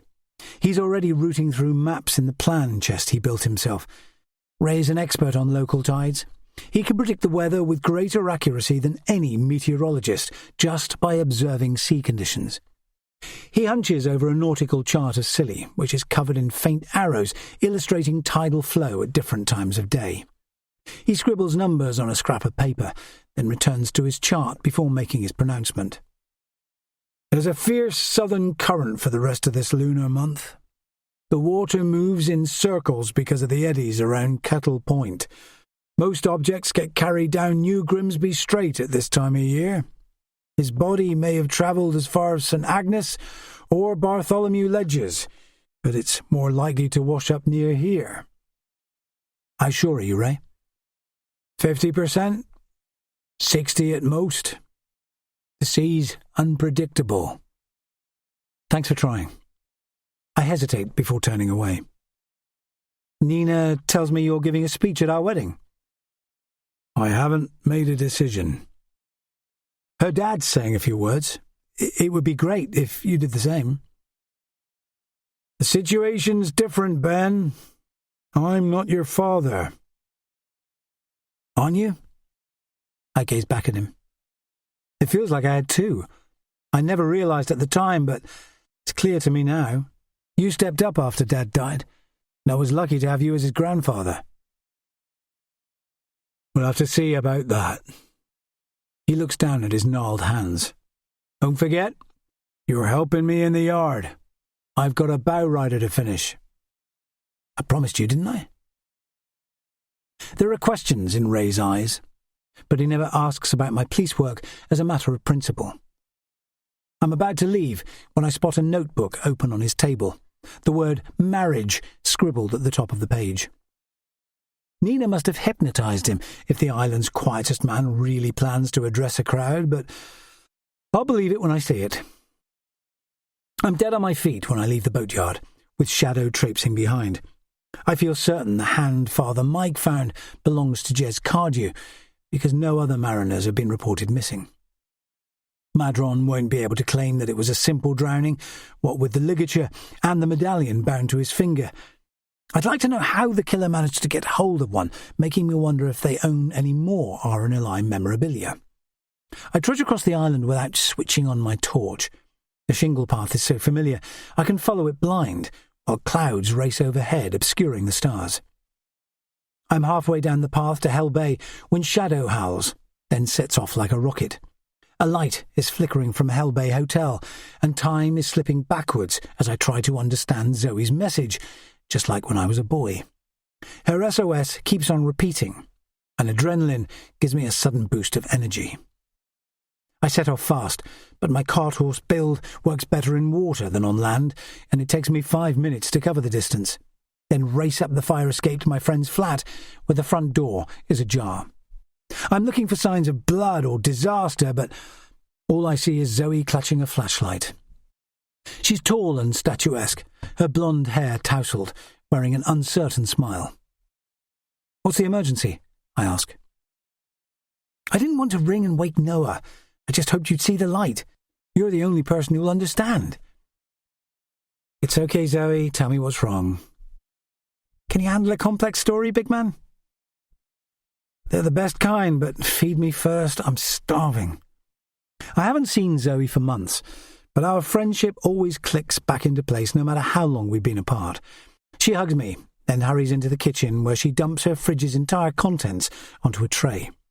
I get the chance to observe her while she completes the task. She still looks like a more robust version of Marilyn Monroe, with peroxide blonde hair, but her looks are just part of the picture. She's got a gift for singing, which is how she met her husband, teaching music at one of the street schools he runs in India for homeless kids. When we return to her living room, I load my plate with bread, ham and cheese, aware that I've skipped too many meals. Want some of this? She holds up a bottle of Grey Goose vodka. More than life itself. She pours generous shots into 2 glasses, just like when we used to throw parties in her room while her parents worked in the bar downstairs, too busy to stop us raiding their drinks cabinet. We played music at top volume and danced around like lunatics till the small hours. I saw Nina today, Zoe says. She looks fighting fit, and your boy's a chip off the old block, isn't he? How do you mean? Her 100-megawatt smile ignites at last. Noah's a big, handsome lad, laid back too. I adore him already. But that's not why I'm here, is it? It's to give you an apology. I can't sing at your wedding. There's no way I could entertain anyone right now. She takes a long breath. Dev isn't coming. I told him to stay in Mumbai to give us some thinking time. Why? I've asked him for a divorce. I blink at her in disbelief. That's crazy. You're nuts about him, and he feels the same about you. Things have changed, Ben. The schools keep him so busy. Then there's the baby thing. She takes another slug of vodka. The clinic won't give me any more IVF. There's no point. I got 1,000 to 1 chance of carrying a baby to term. I gather my thoughts before replying. Whatever happens won't change how Dev feels. Or have you fallen out of love with him? I hate seeing him sad every day. Her fists are clenched in her lap. He's always wanted kids.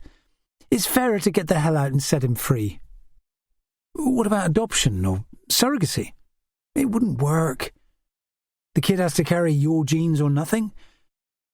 Dev could build a life with someone else, and I want someone who looks at me the way you look at Nina. How's that exactly? Punch-drunk and stupid with love. That makes me sound like an imbecile. I lean forward to grab her hand. Don't be a fucking hero. You still love him, don't you? Let Dev make up his own mind. It wouldn't be fair, Ben. His sense of honour won't let him walk away. He needs a get-out card. At least wait a while before you chuck it all away. She breathes out a long sigh. When did you get so bloody wise? No one's ever called me that before. You must be learning from Nina. She pinches the bridge of her nose, trying not to cry. Let it out if you want, babe. I've shed enough tears. Her smile glitters again, bright enough to illuminate the room. I'd rather get rat-arsed and go out dancing. No chance out here. Can you believe I've hardly touched a drop since Noah was born? Let's make up for it now, sunshine. She pours a double shot of vodka into my glass, and I know it'll be a long night, so I send Nina another text. It's lucky my bride-to-be isn't the jealous type. She's got nothing to fear. I was madly in love with Zoe, age 13, but now she's just my biggest ally, with decades of shared history between us. Do me a favour before you get pissed, okay? Anything, big man. Cut my hair so it's decent for the wedding. No way! I haven't used my scissors for donkey's years. I trust you to get it right. You crazy, misguided fool. Zoe qualified as a hairdresser in her teens before pursuing her vocation to become a singer. Soon I'm sitting by the mirror in her hall with a towel around my shoulders while she talks about shattered dreams. I've always admired her tough spirit, but her voice is thick with regret as she performs her magic tonight. After a while she falls silent, concentrating on my hair. All I can hear is the waves' slow whisper. I think of Jez Cardew, terrified on the open sea. If he was murdered simply for being a lifeboatman, I'm looking for a bona fide lunatic. Only half of my mind listens when Zoe speaks again. The rest of my thoughts adrift on the ocean breeze.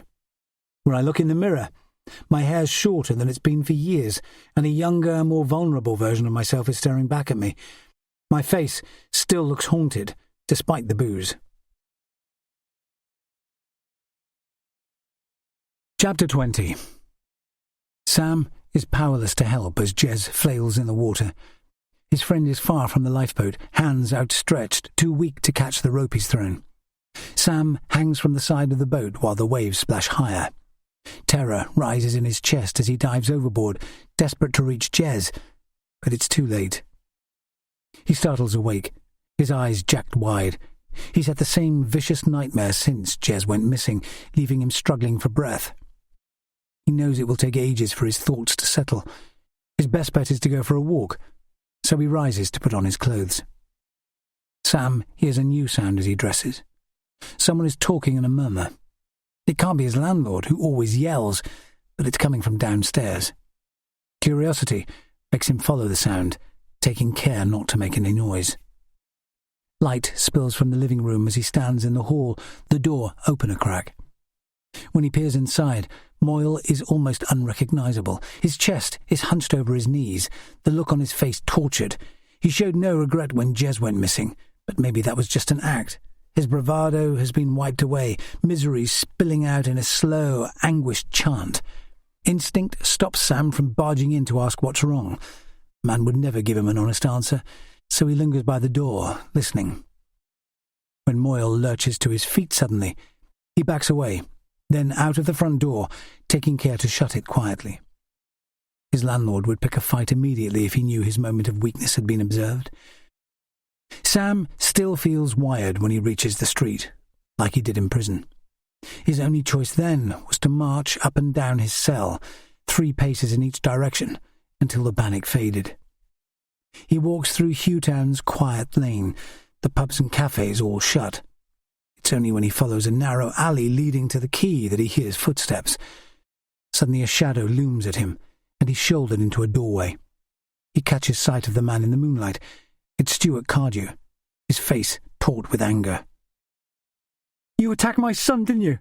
I bet you waited for him on my boat," he hisses, his breath sour with booze. "Leave these islands before I fucking kill you." "I'd never hurt Jez. He was my closest mate." "You lying bastard!" Cardew slams him against the wall.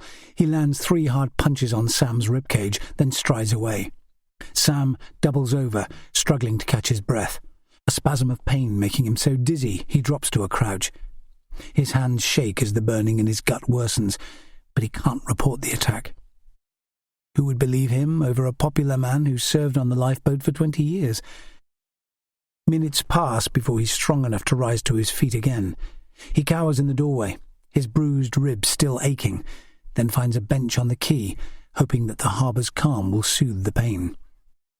As he sits there, he spots something odd in the distance. Callum Moyle is dragging his motorboat into the waves. The man curses as the outboard fails to start, then it finally grinds into life. Sam watches the unlit boat vanish through the harbour mouth, its outline soon hidden by the shifting waves. Chapter 21. Monday the 28th of August. I drive straight to Quay Street with Eddie this morning, hoping someone will be home at 8 a.m. Luckily it's Callum Moyle that answers the door, and yesterday's cockiness has faded. The bloke looks strung out, like he hasn't slept in weeks, already dressed in overalls. He only opens the door by a foot, his gaze flicking from my face to Eddie's. When he offers a shallow smile, his teeth are yellow with nicotine, hands twitching at his sides. "What do you two want? It's a bank holiday." "We've got a case to solve, and it looks like you're off to work anyway. Are you all right, Callum? You seem jittery." I'd like to explain that we believe Jez was killed, but we need definite proof first, or panic will spread like wildfire. I've never been fitter. His voice is so firm, I know he's lying, but it's best to pick your battles. Can we come in? We need to search Jez's room. He hesitates before stepping back. Looking for anything in particular? A package sent in the post. I don't remember anything coming for him lately. The hallway still carries the bachelor pad stink of cigarettes, beer and dirty laundry. The carpet on the stairs is stained, the whole place in need of an overhaul. Moyle points at a closed door, then waits on the landing. Eddie gives a low whistle of disbelief when he sees Jez's room. Jez never keeps it this tidy, Eddie says. He didn't strike me as the kind of guy to hang clothes neatly in his wardrobe, make his bed and arrange his shoes in pairs. The air stinks of furniture polish and bleach. When I glance through the doorway, Moyle remains on the landing, his arms folded tight across his chest. Did you clean up in here, Callum? That'll be Sam. I always respect my housemate's privacy. Really? I heard you were rooting around in here the night Jez went missing. Did you tidy up then or after? He tosses his head. I'd had a few drinks. It makes me forget about details. Someone's been busy, that's for sure. Tell me again how you spent Friday evening. I popped out for a beer at the Atlantic. Came home by 10. I was knackered from work. I'm almost certain he's lying, his gaze furtive.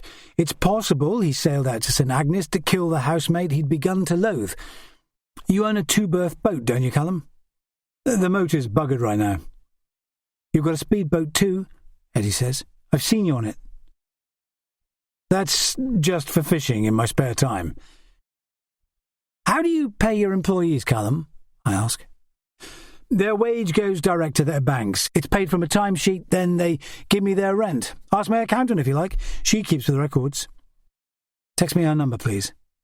I give him my card, and he pulls out his phone, obviously reluctant to follow my request.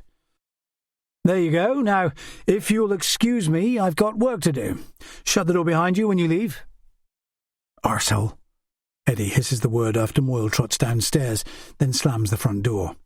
He pays minimum wage to skilled craftsmen because there's so little work here. It's modern-day slavery. What else do you know about him? Callum's parents moved here when he was small. His family scattered. His sister's some big lawyer in the States. Only he stayed behind. To make his fortune? He gives a snort of laughter. The bloke's so arrogant, most people stay clear. Only second homers give him work. Do you think he could have hurt Jez? I've run him through our system. His record's clean on the mainland and here, but he still gives me the creeps. He's twitchy too. The bloke couldn't keep still. Cocaine or a guilty conscience, maybe? He's definitely a person of interest. Let's see what we can find. I'm soon too busy checking every item in Jez's room to consider Moyle's lifestyle. Liz Gannick will be furious that we're wading through primary evidence, but I've got no choice. If we can find Jez's phone or another package full of bandages and a note, we'll have something to work on. So we wear plastic gloves and try to get the job done fast. Eddie riffles through his chest of drawers while I search his clothes. There's nothing hidden under his bed or mattress. His phone is nowhere to be seen, and there's no package either. I'm willing to bet it was Moyle who scoured the room, keen to rent it out to someone else. Only a few details give me access to Jez's behaviour. I find 2 dog-eared £20 notes in his denim jacket, saved for a night out, a packet of condoms in the pocket of his Superdry jeans. It looks like he was having fun in a place where excitement can be hard to find. I find what I'm looking for in the other pocket. It's a familiar padded envelope, just like the one sent to my home, and the one on his boat. Eddie appears at my side as I'm reading the message. 1 foot in sea and 1 on shore. To one thing constant never. My note's the same, Eddie mutters. Quotes from The Tempest, but what does it mean? I think it's an accusation about never committing yourself to anything. The killer sent Jez 2 packs, didn't he? The rest of us have only had 1. The words don't apply to Jez's life. He believed 100% in everything he did. Someone disagrees, Eddie, or they're out to confuse us. That hangman figure is just like the one on mine. We need a police graphologist to check this and all the other notes. Can you sort that back at the station?" He places the package in an evidence bag, clearly glad to have a concrete task to complete. There's no sign of Jez's RNLI medal, even though pictures of him receiving it are plastered all over his parents' hall. We'll have to contact headquarters to see if they can identify if the one attached to the hand was his. "His tablet's gone and his camera," Eddie says. "Sam probably nicked them. Moyle doesn't need to fence second-hand goods, does he? He's got his own business." "Maybe he's greedy. But tell me more about Jez. He liked to drink, didn't he? Was he into drugs as well?" "Just the odd joint now and then in his teens." "I need the truth, Eddie." "Why would I lie, boss? There's nothing left to defend." He sounds exhausted. "I don't understand why anyone would kill a bloke who risked his life for others so many times." "Perhaps someone dislikes heroes. The message is accusing him of being scared to make decisions." "Sick in the head then, aren't they?" There's fury in Eddie's voice, but it's the wrong time to advise him to calm down. I step onto the landing to give him breathing space, then call Father Mike. I could stroll across the street to his flat beside the church, but we're needed at the hospital soon. I need to hear more about his conversations with Jez Cardew, but the man's not answering, and Eddie looks ready to kick the wall to release some adrenaline. There's no comfort available in this sterile room. Eddie looks even worse by the time we reach the hospital mortuary, where the air smells of formaldehyde and decay. The Cardews haven't arrived yet, but Gareth Keeler looks relaxed in his empire. I'm surprised that Delia and Stewart have asked to see our find rather than relying on DNA to identify the hand. At 10 o'clock, Eddie leads his aunt and uncle inside. My deputy seems calm, but Delia appears frailer than before. Her skin is flushed, eyes glinting with panic as she clutches Stewart's hand. He looks numb with misery, and the smell of booze he drank last night lingers on the air, like he's exuding neat whiskey from his pores. "You can still change your minds," I say. "A DNA test would give us answers within 24 hours. "Let us see it, Ben." Stewart's voice is a low drone. "We've made our decision." "You're sure?" "Positive," Delia replies, "or we'll never accept it." "Try to prepare yourselves. The hand was severed at the wrist. There are some cuts and lacerations too." Eddie positions himself next to his aunt like he's expecting her to fall, and I draw back the sheet that is keeping the mangled wrist concealed. Delia remains steady, her gaze unblinking, while Stewart reels backwards. Eddie helps him out to the corridor for fresh air, but his wife is rooted to the spot. "Jez got that scar from falling on broken glass on the beach when he was small. He's had that birthmark since he was born." She presses her fingers to her mouth for almost a minute before speaking again. "What the hell happened to him, Ben?" "I'm afraid he was attacked. We're looking for evidence to prove exactly what happened." "Who'd hurt him, for God's sake?" Her eyes widen. "Are you saying a killer tore him limb from limb?" "We can't give any more details yet, but you know the ocean's savage, Delia. The rocks damage anything in the water. We found an RNLI medal attached to his hand, but there was no point showing it to you. It may not have been his. The name's been scratched from the back." I can tell she stopped listening. When she touches her son's shriveled fingertips, her calmness appears restored. She caresses her son's broken hand for another minute, then replaces the sheet. There are no tears in her eyes when she lifts her gaze to mine. "People thought Jez was fearless. He was just like the rest of us. He was afraid he'd never find love. That's the saddest thing." She continues before I can reply. "Find out who did this, please, before Stewart loses his mind. Some evil bastard killed our son for no reason." Her stare is so direct, there's nowhere to hide. "We'll pull out all the stops. I promise. Start with his housemates. Callum's a bully and Sam screwed up. Either of them could have done it. We'll interview them, don't worry." I hold her gaze. "How did you get on with Anna Dawlish when she was with Jez?" She looks surprised. "You think she's involved?" No, I just need to understand everything, that's all.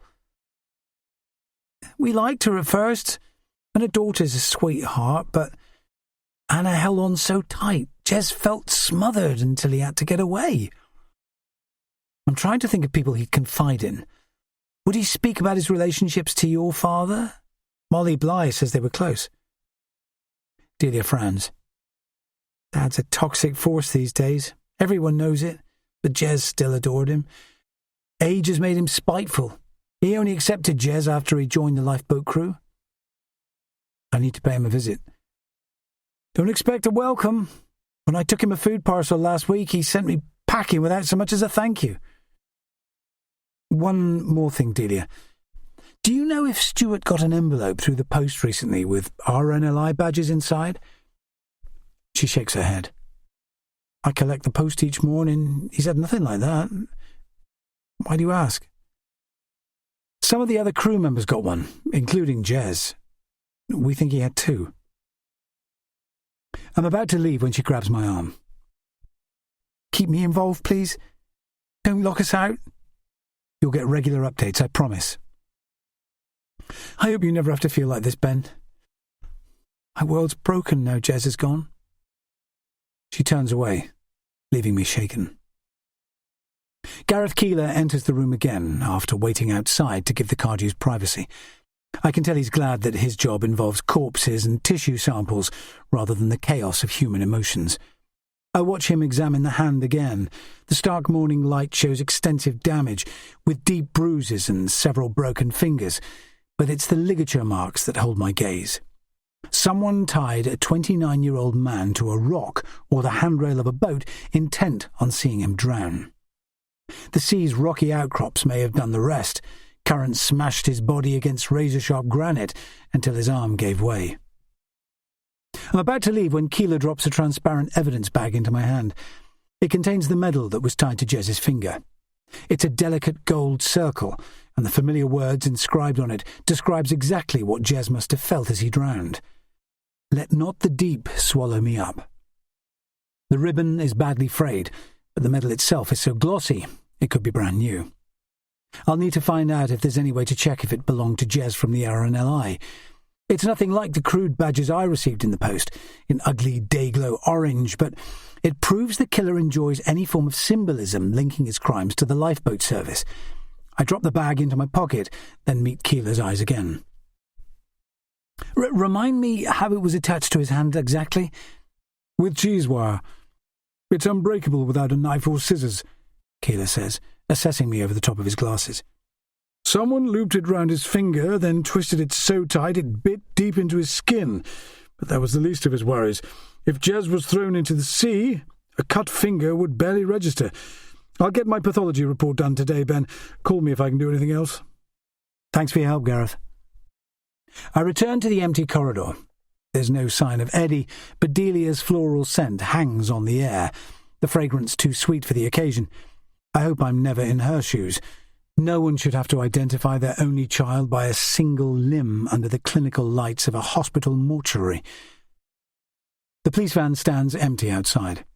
I spot Eddie, hunched on the ground by the hospital wall in a spot that's hidden from the car park.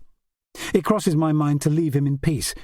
It's normally him who comforts people in distress, while I stand back, too big and brusque to put anyone at ease. But there's no way I can desert him today. He averts his face when he sees me coming. He's crying so hard his breath sounds jagged, tears dripping onto the ground like water from a faulty tap. I crouch beside him, but keep my distance. I get the sense he'd fall apart at the lightest touch. I crouch beside him, my hand on his shoulder. It's okay, mate. Better out than in. He wipes his hand across his face. Who the fuck would hurt a bloke like Jez? We'll know soon enough. He almost manages a smile. It's normally me that's upbeat. Jez was one of ours, Eddie. We won't stop till we get a result. You're right. He stumbles to his feet. Sorry. I've been acting like a prat. I can't get my head round it, that's all. I'd be the same in your shoes. Eddie gives a rapid nod. Give me a minute. I'll go inside, wash my face. He hurries towards the hospital's main entrance, his work ethic revived.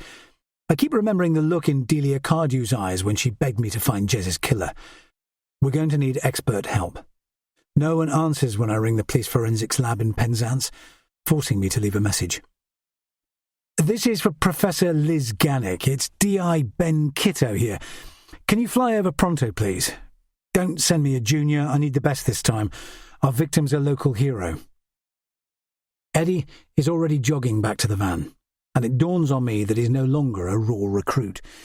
He's an experienced police officer who never does things by halves. I don't know why seeing him cry seems like a rite of passage, rendering him fully grown up at last. He wasn't afraid to release his misery and deal with it head on, while I've always buried mine. I'm not happy about you investigating Jez's murder, Eddie. I want to get officers over from the mainland so you can stand down. The islanders would never open up to a stranger, and there's no way I'm waiting at home. If you're staying, you're going to be busy. We need to find out if this medal belonged to Jez. I pull the evidence bag from my pocket. Someone erased the name for a reason. The symbolism's beyond me right now. Eddie takes a picture with his phone before climbing into the van. His mood must be improving. He always records whatever he finds, even the smallest clues, like they might disappear into thin air. Chapter 22. My deputy is still too preoccupied to speak on our walk to the harbour. He doesn't even question why we're heading for St Agnes, but the pub's landlady seemed to know more than she admitted last time, so I want to question the couple again. The 20-minute boat ride appears to lift Eddie's spirits. Regular sea crossings are a perk of life for most people in Scilly, including me. Being able to put a mile of clear blue water between work and home keeps me on an even keel. I can feel my curiosity rising as we moor below the Turk's Head, then climb the slipway. We're retracing Jez Cardew's last steps. People saw him arrive with Sam Austell at around 8 p.m, then leave at closing time, sailing west into the night. It's 10:30 a.m. by the time we enter the bar. I can still smell eggs and bacon, but the breakfast tables have been cleared and the place is empty, until Debbie Brooks appears behind the bar. Her smile vanishes abruptly, like someone hit a light switch. Can we talk for a minute, Debbie? Let me bring you both a coffee first. That sounds great, thanks. Is Tommy about? He's taken the yacht out. Some guests wanted to go seal watching. They picked a good day for it. She disappears into the kitchen. I'd rather be admiring fat grey seals sunning themselves on Norad rocks instead of asking uncomfortable questions. She doesn't take long to return with a loaded coffee tray. Is this about Jez? Her gaze darts from Eddie's face to mine. We'd like to hear anything you can remember about Friday evening, please, Debbie. We know he sailed west from here, but not where he was heading. She shifts in her seat. I barely spoke to him that night. You chatted other times, though, didn't you? We're certain Jez was meeting a woman after leaving here. He seemed preoccupied, that's all. Why exactly? Like I said, he was at a crossroads. Her face tenses. He mentioned his 30th birthday coming up, like it was this big, scary turning point. Try to remember specific details from Friday, if you can. You may have been one of the last people he saw. You were fond of him, weren't you? She looks away. My loyalties were divided, to be honest. Anna Dawlish is a close friend of mine. He treated her and Kylie terribly. I thought he must be in emotional trouble to desert them after making all those promises.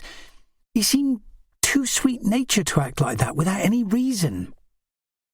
I never heard much about their breakup. What happened exactly? They were together 6 months. It was serious until he dumped her out of the blue. No explanation whatsoever.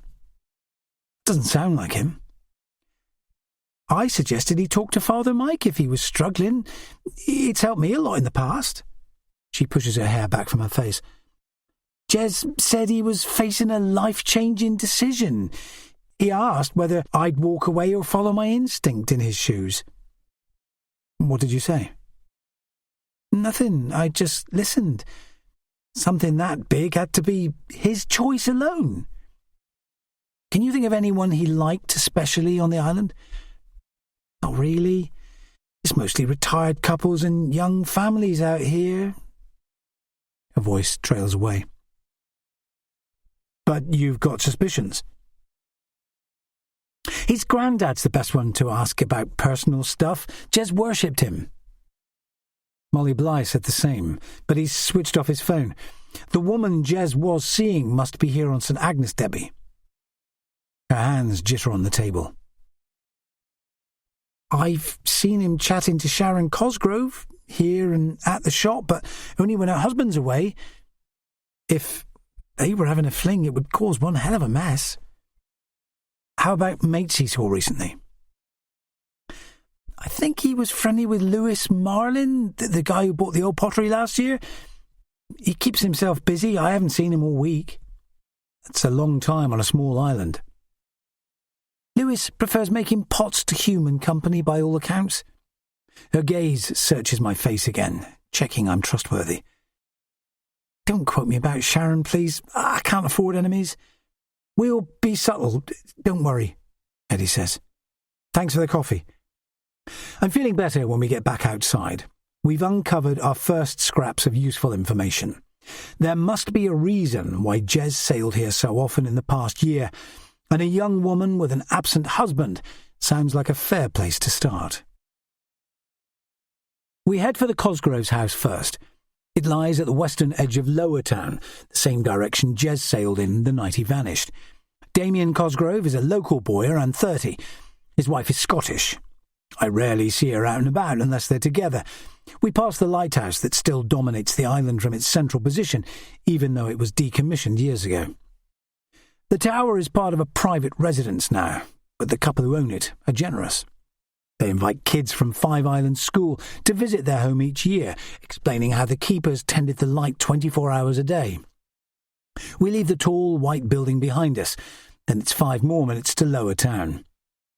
The settlement is a cluster of typical Solonian cottages, built simply from grey stone, their backs turned to the north wind that ravages the islands each winter. The Cosgroves' place is 100 metres further down the lane, in Perigillis. I've met Sharon a few times at the pub. Want me to question her, boss? Eddie says. Go ahead. You're better at wheeling information out of people. My partnership with Eddie amuses some of the islanders. They see us as patrolling the islands together. A blonde choir boy with his hulking minder, but the reality is more complex. I'm less taciturn than I seem, and he's quick-witted, which works to our advantage. I'm keen to hear Sharon Cosgrove's view of Jez, but there's no easy way to ask someone if they've been having an affair. The cottage lies in an enviable location, close to Blanket Bay, where the beach gleams with sunlight. It has a direct view of Burnt Island's rocky peninsula and Burgecouth Carn spearing up from the Atlantic. Sharon Cosgrove answers our knock in seconds, as if she'd been waiting all morning for visitors. The young woman gives no sign of panic, her smile welcoming. The house looks orderly, but it's clear she hasn't yet absorbed the island's traditions. Visitors are always offered tea and refreshments. Instead, she stands in her kitchen gazing at us with curiosity. She's got an attractive oval face, with dark hair tucked neatly behind her ears. I only notice she's pregnant because she's resting one hand on her abdomen, like she's protecting her unborn child from invasive questions. But it's the wrong moment for congratulations. Her stare is so forthright, I feel obliged to justify our visit straight away, even though Eddie's meant to be leading the interview. We're here about Jez Cardew. Is it okay to ask you a few questions?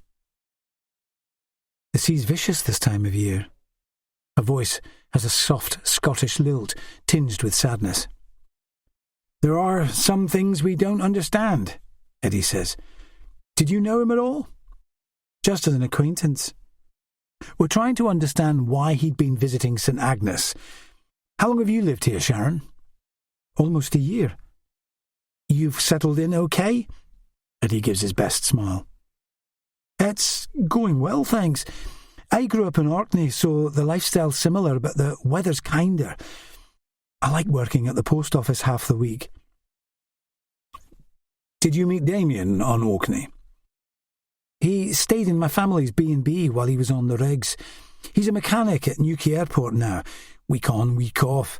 We see more of each other than we ever did back home. It's important to get a decent work-life balance, isn't it? Eddie leans back in his seat, clearly ill at ease. Sorry, but I have to ask, Sharon, were you and Jez close? He sailed towards your house rather than St. Mary's after the pub closed. Her face blanks.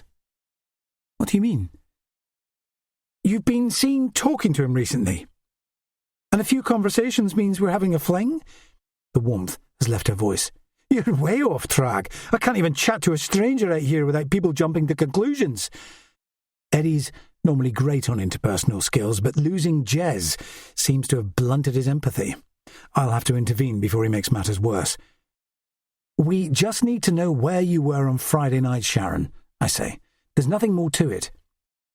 I went to the pub for an hour to stretch my legs. Jez was there, but I never spoke to him. My husband was visiting someone on Goo. Who's that? Denzel Jory. He plays chess with the old man sometimes. He must be brave, I say, smiling. Did you know Denzel is Jez's grandfather? I had no idea. She takes a breath. Why are you bothering me? You can't just march into my home and accuse me of having an affair. No one said that, Sharon.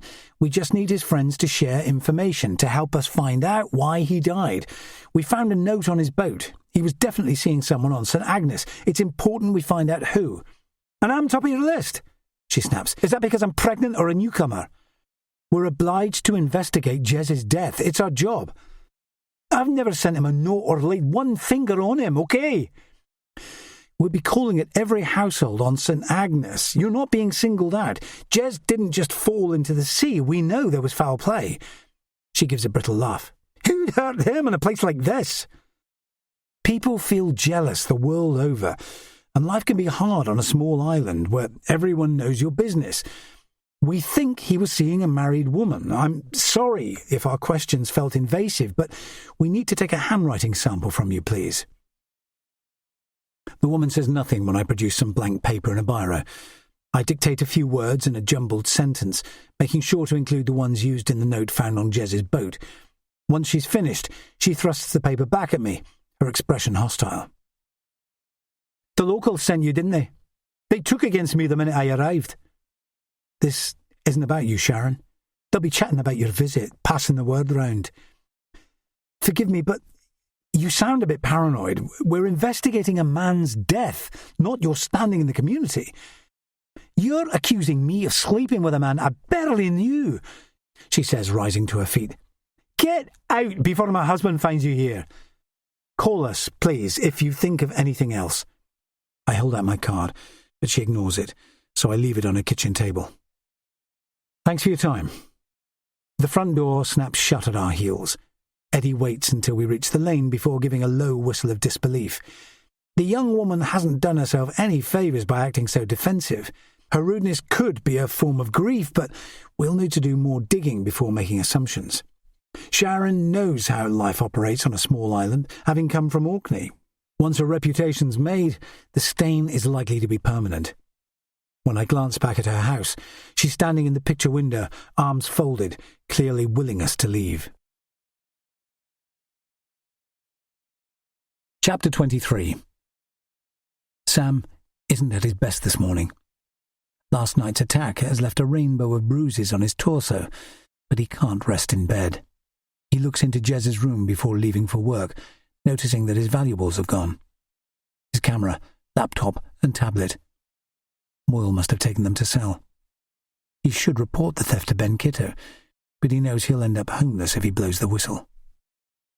When he arrives at the property Callum's been renovating, he doesn't waste time, even though his landlord hasn't arrived. Prison taught him that work carries its own rewards, helping him forget his troubles. He's almost finished hanging the kitchen cabinets by mid-morning, which gives him a sense of pride. Soon he can start cutting new skirting boards for the hall. He's busy screwing handles to cupboard doors when Moyle finally arrives. But something's changed. There's none of his usual bluster, his hands shaky as he sorts through tools. "How come you're late?" Sam asks. "Deliveries to Chase and wood's doubled in price. Moyle pulls a hammer from his tool bag, then turns to him. Jesus, you look rough. What happened to you? Someone attacked me last night for no reason. Sam straightens his back. How come you took Jez's stuff? It belongs to his family. Keep out of it, I'm warning you. Sam counts to 10 inside his head. It's a strategy learned in prison to manage his anger, but it's not working today. Instinct tells him not to argue, even though Moyle's behaviour disgusts him. How could anyone pick over a dead man's possessions like a vulture? His ribs are still burning from last night's attack, but he can't let Moyles' actions pass. He must stand up for Jez, no matter how much trouble it creates. What are you up to, Callum? I saw you leaving on your speedboat last night. Moyle crosses the room in a few strides, standing so close their faces are almost touching. Are you spying on me, you little runt? I couldn't sleep, that all. Keep your nose out of my business. You scoured Jez's room and took his stuff. What else have you done? Shut up and work, for fuck's sake. Moyle finally steps back, but Sam's already seen his dilated pupils and the tremor in his hands. The situation makes sense at last. His landlord's hair-trigger temper comes from cocaine use or MDMA. He's seen it too many times. It shows in his rapid speech and his restless energy. Callum may have sailed off in his boat last night for a fix if none was available on St. Mary's. Sam wants to confront him about it, but he'd come off worse in a fight with the injuries he's carrying, so he concentrates on work, hammering another nail into place. The prison doctor told him to steer clear of users if he wanted to stay clean, but he needs to remain close to Moyle. There are questions that need answering. How come he's so angry since Jez went missing? Sam needs to find the truth, not just for Jez's sake, but also to clear his name. Chapter 24. My day is a string of frustrations. When I call Denzil Jory's home, one of the island nurses answers the phone. The old man is ill with stomach trouble, too sick to talk, so our visit will have to wait. I contact the RNLI headquarters next. They say it will be tricky to prove who owned the medal attached to Jez Cardew's hand. The officer gives me a lecture, explaining that the first ones went to Cromer's lifeboat crew in 1917 for gallantry at sea after rescuing dozens of sailors from certain death in a grueling 14-hour shift. The only way to identify the recipient is from the name engraved on the back of each medal, because dozens lie in the hands of collectors. I want to know why the killer bothered scraping it away with a file. That act of erasure means something to the killer, just like the quotes from The Tempest, yet I can't pin it down. The officer sounds disgruntled when I request a list of everyone in Scilly who's been awarded a medal since records began. It could yield valuable information and reveal who to protect, but the man's tone is sullen when he finally agrees to email it to me tomorrow. I knock on several doors on St. Agnes, still trying to discover who Jez Cardew visited after the pub. An elderly widow saw his cabin cruiser moving west at a slow speed as she closed her bedroom curtains. It barely marked the water, so the engine must have been idling, or the boat was adrift. I'm starting to wonder if Damien Cosgrove could have carried out the attack after seeing Jory, if he believed his wife was unfaithful, but Eddie appears unconvinced. He's certain Jez would have confided in him if he was troubled about seeing a married woman. We tried calling Lewis Marling to see if he has information to share, but there's still no answer from the Potter's mobile. I can tell that frustration is nagging at Eddie, a muscle ticking in his cheek. Stay positive, I tell him. We'll find the truth on St. Agnes. We know Jez had fallen for someone out here, and all we have to do is keep digging. Eddie's watching messages scroll across his phone, like the truths concealed behind a million texts. What if Jez did something daft to make cash? Like what? He dreamed of buying his own place one day, but you know how it goes here. People get stuck on minimum wage and the lifeboat job wasn't guaranteed. The Cox had applied for funds to cover it, but it's never easy wringing money from a charity. Eddie catches my gaze. Maybe he made extra cash from a few smuggling deals. You think he'd stoop that low? Sam Oster was a drug runner for years. He could be back to his old tricks. People are blaming him for Jez's death, especially Stu. We've got no proof, Eddie. I keep telling you there's no way he'd deal again right under our noses. And Sam wasn't on the boat when Jez disappeared. I got an email from the harbour master in Penzance this morning. He told the truth about getting a ride home to St. Mary's. He's still the obvious suspect. Prison works sometimes, Eddie. Over 60% of male offenders never go back inside. Some go on to lead normal lives. You can tell from looking at Sam that he's clean, unlike Callum. He's still a person of interest. We'll have to agree to differ. Father Mike's convinced Sam's gone straight. Priests see the good in everyone, don't they? He snaps. It goes with the job. If you can't be objective, stand down, Eddie. No way. His blue eyes fizz with anger. I'll stay professional, don't worry. Eddie's voice rings with anger. I know he wants quick answers, but they won't come from aiming at low-hanging fruit. When my phone bleeps in my pocket, the first message is from Liz Gannick. It's a garbled speech about being on her way after delays at the airport. The next is from Nina, reminding me I'm due at the church on Briar in half an hour to see Maggie about wedding arrangements. I'll have to put personal interests above policing for the first time in days. Eddie looks daunted when I explain that he'll have to welcome Liz Gannick by himself when she arrives. The forensics chief is notoriously hard to please. It's her job to scan the handwriting sample Sharon Cosgrove provided and get a police graphologist to compare it with the note from Jez's boat. There must be a reason for Sharon's defensiveness, but we can't question her again without evidence. Nina fills my mind when I hurry down to the harbour and persuade a fisherman to ferry me over to Briar in exchange for cash. I've known most of the fishing community all my life, so the old man soon agrees when he hears I've got urgent wedding planning to do. He steers his skiff into a wall of sunshine. The water glistens like molten gold, and the 20-minute journey gives me time to reflect. Nina's handled everything for our wedding since Jez went missing. Maggie and Ray are giving her support, but I've been negligent.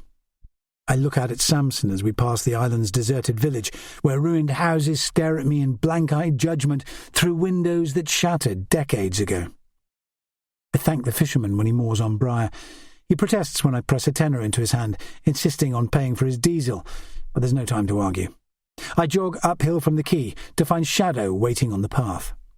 My dog offers his usual frenzied greeting, planting his paws on my chest, showering me with canine affection. It's a different story when I enter the church 10 minutes late. Noah is crying at top volume, and Nina scowls at me while he waves his fists in the air, screaming in protest. What's upset him? I ask. Colic or your constant absence? She replies coolly. He's been yelling his head off all morning. Let me take him. Gladly.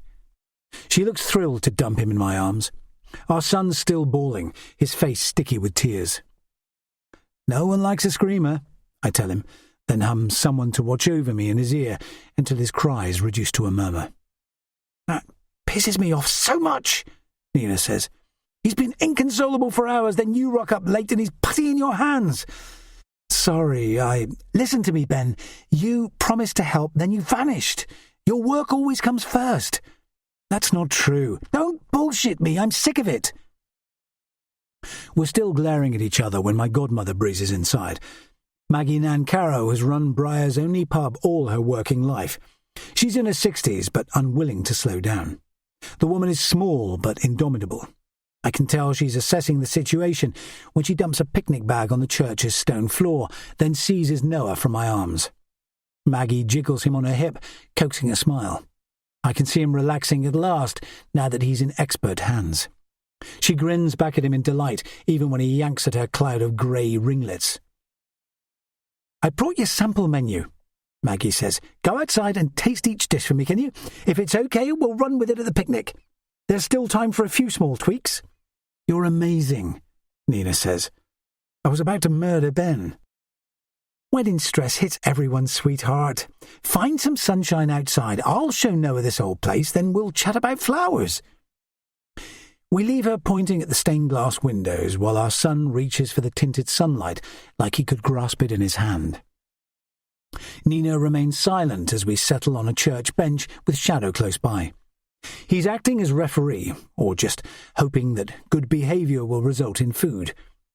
The cemetery is tranquil enough to calm any disturbed mind, with blue agapanthus spilling over gravestones, bees droning, and the square-walled church providing shade from the sun.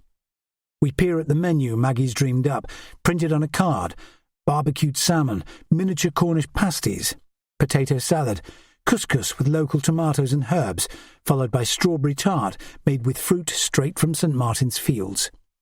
Shadow's delighted reaction to the pasty I throw him proves that the food will suit him fine. It's Nina who speaks first, her voice quiet. Noah got upset because of me. He senses whenever I'm stressed. About the wedding? Of course. Are you certain we're doing the right thing, Ben? You know we are. Nina swallows a deep breath. You're amazing with Noah. It's always you that gets up in the middle of the night, but don't you ever feel doubt? Loads of times, but never about you or Noah. How come you're so sure? You're what I need. I knew from day one, and he's the icing on the cake. Nothing else matters now I've got you two. I'm the luckiest man alive. Nina stares at me, open-mouthed. God almighty, Ben, where did that come from? I wouldn't be marrying you if I felt different.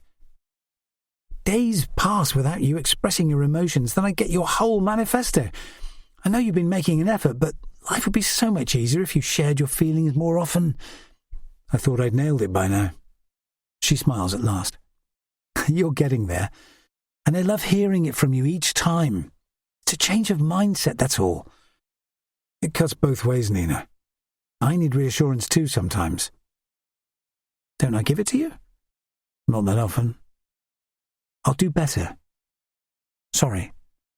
She rests her head on my shoulder, her dark hair glossy in the sunlight. It's too late for questions. We're a family already. The wedding's just a formality. Sharing you's the toughest part. You've been married to your job for years, and now there's the lifeboat too. Your sense of duty's off the scale. I know that won't change, but I need more of your time, and so does Noah. I worry about him growing up without you around. That won't ever happen. I put my arm around her shoulders and squeeze her close. I still have nightmares about her getting caught in the crossfire on a case last year. The scar on her temple is almost invisible now, but she nearly lost the sight in one eye. I considered resigning for months afterwards to keep her safe. Promise to spend the rest of today with us, Ben? Nothing can stop me. Now let's try the rest of this food. It's a luxury to steal time alone together. I can see her rallying as we regain our balance and enjoy Maggie's delicacies. 15 minutes pass before we go back into the church, where my godmother is sitting in a front pew with Noah asleep on her lap. My thoughts drift as Nina discusses how the aisles should be decorated, with Maggie scribbling a diagram. We're having local wildflowers instead of hothouse roses. My brother and I used to pluck them from the hedgerows to placate our mother whenever we were in trouble. Wild lilies are far better than florists' bouquets, full of identical blooms smothered in cellophane. I like knowing that my dad got married in this church, and his father before him, long before weddings turned into an industry. We follow the coastal path to my godmother's pub, The Rock, which has stood on Briar's eastern shore for 200 years. It's the ideal place for a celebration, with Tresco's outline rising from the narrow strait between the islands. Maggie's partner Billy Reese is in the kitchen with old-school rock music blaring from his sound system as usual, his long beard more white than grey. I don't say much while the three of them discuss food, speeches, and the bonfire for our beach party. The islanders have spent hours gathering driftwood and piling it on the shore, getting everything ready. But my mind keeps drifting to Jez Cardew. He'll never get the chance to marry or have kids. The survivor guilt nags at me. Any nearer finding out what happened to Jez? Maggie asks. Not as close as I'd like. It's Liam Quick I pity, she replies. He's changed so much. He used to be so relaxed and every shout was an adventure. The poor man seems burdened by it now. You think he's a tortured soul? Liam's been a great dad to Danielle, but his wife clearing off to the mainland with her fancy man happened out of the blue. The poor man aged 10 years overnight. He's always cared about his job, but now the lifeboat's his obsession. Haven't you noticed? You're cut from the same cloth, Ben. You'll have to take care. Nina tells me that on a regular basis. Your boy's restless again, Maggie says, smiling. You should take him for a swim so he sleeps well tonight. Good plan, Nina replies. Fancy a dip, Ben? Or is that against your workaholic principles? I'll grab some towels. It's early evening by the time we reach Hell Bay. The beach is deserted, even though it's high summer. Briar's seclusion suits me far better now than it did as a boy. There's a limit to how large our population can swell, with hotel guests pushing it to 200 in holiday season, but there's always room to breathe. Nina and I stand together in the water, our hands under Noah's belly while he thrashes his arms and legs. He's gurgling with laughter as Nina leaves him with me, then swims out deeper. My son is draped over my shoulder as the stars emerge. I've always loved the way nightfall arrives unannounced in Scilly, with little streetlight to soften the transition. I float on my back with Noah spread-eagled on my chest. The view above us is humbling. The Milky Way, a thin swathe of chalk drawn across the sky. I swim for the shore, with my son enjoying the ride. I could watch the stars glimmer for hours, but Jez Cardew's death enters my mind again, making me shiver as we reach dry land. Chapter 25. I lay Noah in his cot, his nightlight glowing in the corner. Nina is playing a lullaby on her violin in the living room, which works its magic as always, and he only protests briefly. The music continues when I close the nursery door, Nina's body swaying to the rhythm. My self-taught piano skills could never match her talent, so I stretch out on the sofa to listen. She's taught me about classical music since we've been together, and I'm almost certain tonight's piece is a Schubert lullaby, slow and lilting. Nina is normally relaxed after she finishes practicing, but tonight her expression is sombre when she finally puts her violin away. Still fretting about the wedding? I ask. Just thinking about the past? She curls up beside me, her feet on my lap. First time I got married, I was 21, and I wore a second-hand dress. It was a blistering June day, and everything seemed perfect. But then Simon got sick, and things changed overnight. I sometimes feel guilty about life moving on so fast. Here I am marrying again, with a new baby. What do you think Simon would say? Go for it, probably. He loves seeing me happy. Her smile returns. The thing is, I've got some requests to make. How many exactly? 2 big ones. Her gaze searches my face. Give up your lifeboat duties, please. I hate the idea of losing you. I can't step down. Someone has to face the sea all year round. How come it's always you when danger's involved? It's tragic that your dad drowned, but that wasn't your fault. I suppress a flicker of anger because her words echo Madron's so directly. The lifeboat matters to me. I hear what you're saying and I'll consider it, but my answer may not be to your liking. I lean back in my seat. Can you help me with something on the case? There's some emotional stuff I don't understand. What about my second request? I'll grant whatever it is if you help me. That's a rash promise. Remember, I'm a counsellor, not a forensic psychologist. You know plenty compared to me. Why would Jez Cardew's killer send him some RNLI badges with a quote from The Tempest before drowning him deliberately? She looks surprised. Do you know what happens in the play? I never read it at school. It starts with a storm at sea, doesn't it? The rest takes place on Prospero's island. He's an exiled nobleman, desperate to regain his power. All sorts of magic takes place there. It's like a fairy tale with sea monsters and spells. The island's a fantasy world, then, unlike ours. Maybe the killer sees a parallel. There's an epic battle against the sea, then the shipwrecked survivors jockey for power. Her gaze levels with mine. Those RNLI badges are a direct link to the ocean too. A gallantry medal was tied to Jez's body as well, with the name erased. What do you think that means? Nina considers the idea. A defaced medal sounds like symbolic sarcasm. It's saying, you're not such a hero now, are you? You can't even defend yourself. There are plenty of reasons why someone might resent a local hero. Jealousy for a start. I know men commit 95% of violent crime in the UK, but this could be an exception, couldn't it? Women only tend to attack when mental illness is involved or after years of abuse. But anything's possible.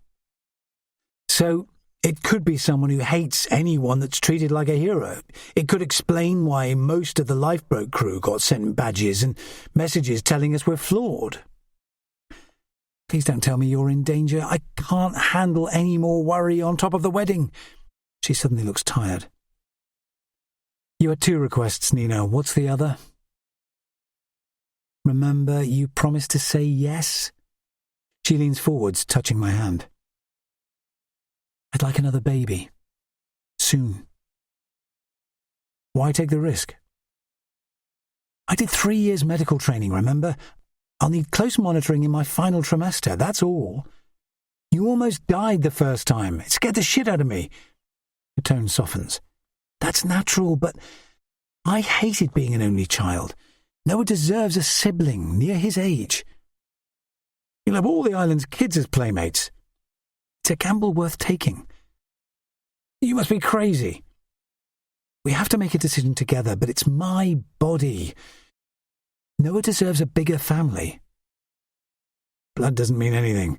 My brother lives 3,000 miles away and only visits for weddings and funerals. Zoe's more like a sister to me than a friend. That was pure luck. Noah has our undivided attention. Most kids yearn for that, don't they? Let's talk about it after the wedding. It matters more than anything else we do for him. We should leave it till we're closer to agreeing. I won't let you forget, don't worry. How could I, when you keep circling back to it? Forget it for now. She's on her feet, tugging at my hands. Come to bed. Noah's asleep, and we're due an early night. Moonlight filters through the curtains in our bedroom. It casts a pale glow on Nina's skin as she undresses, which fits her image. She's like quicksilver, slipping through my hands. It's not just her looks that draw me. It's her independence, and the challenges she throws down. There are questions in her eyes when she steps into my arms, each of us haunted by different needs, but still prepared to meet in the middle.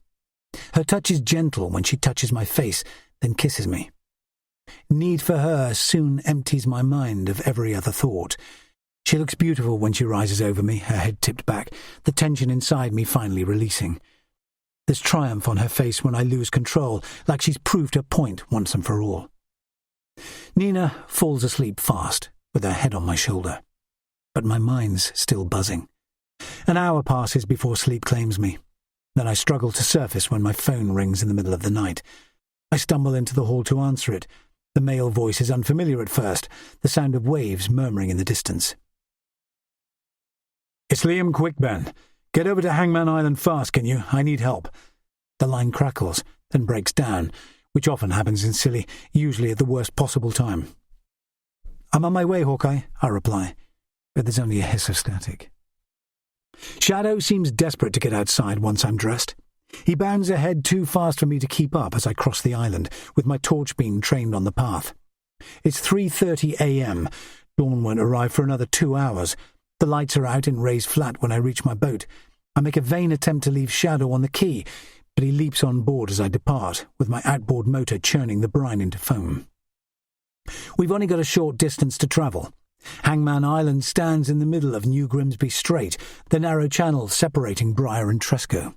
It's picturesque in high summer when you can walk out to explore it at neap tide, but tonight the island looks haunted.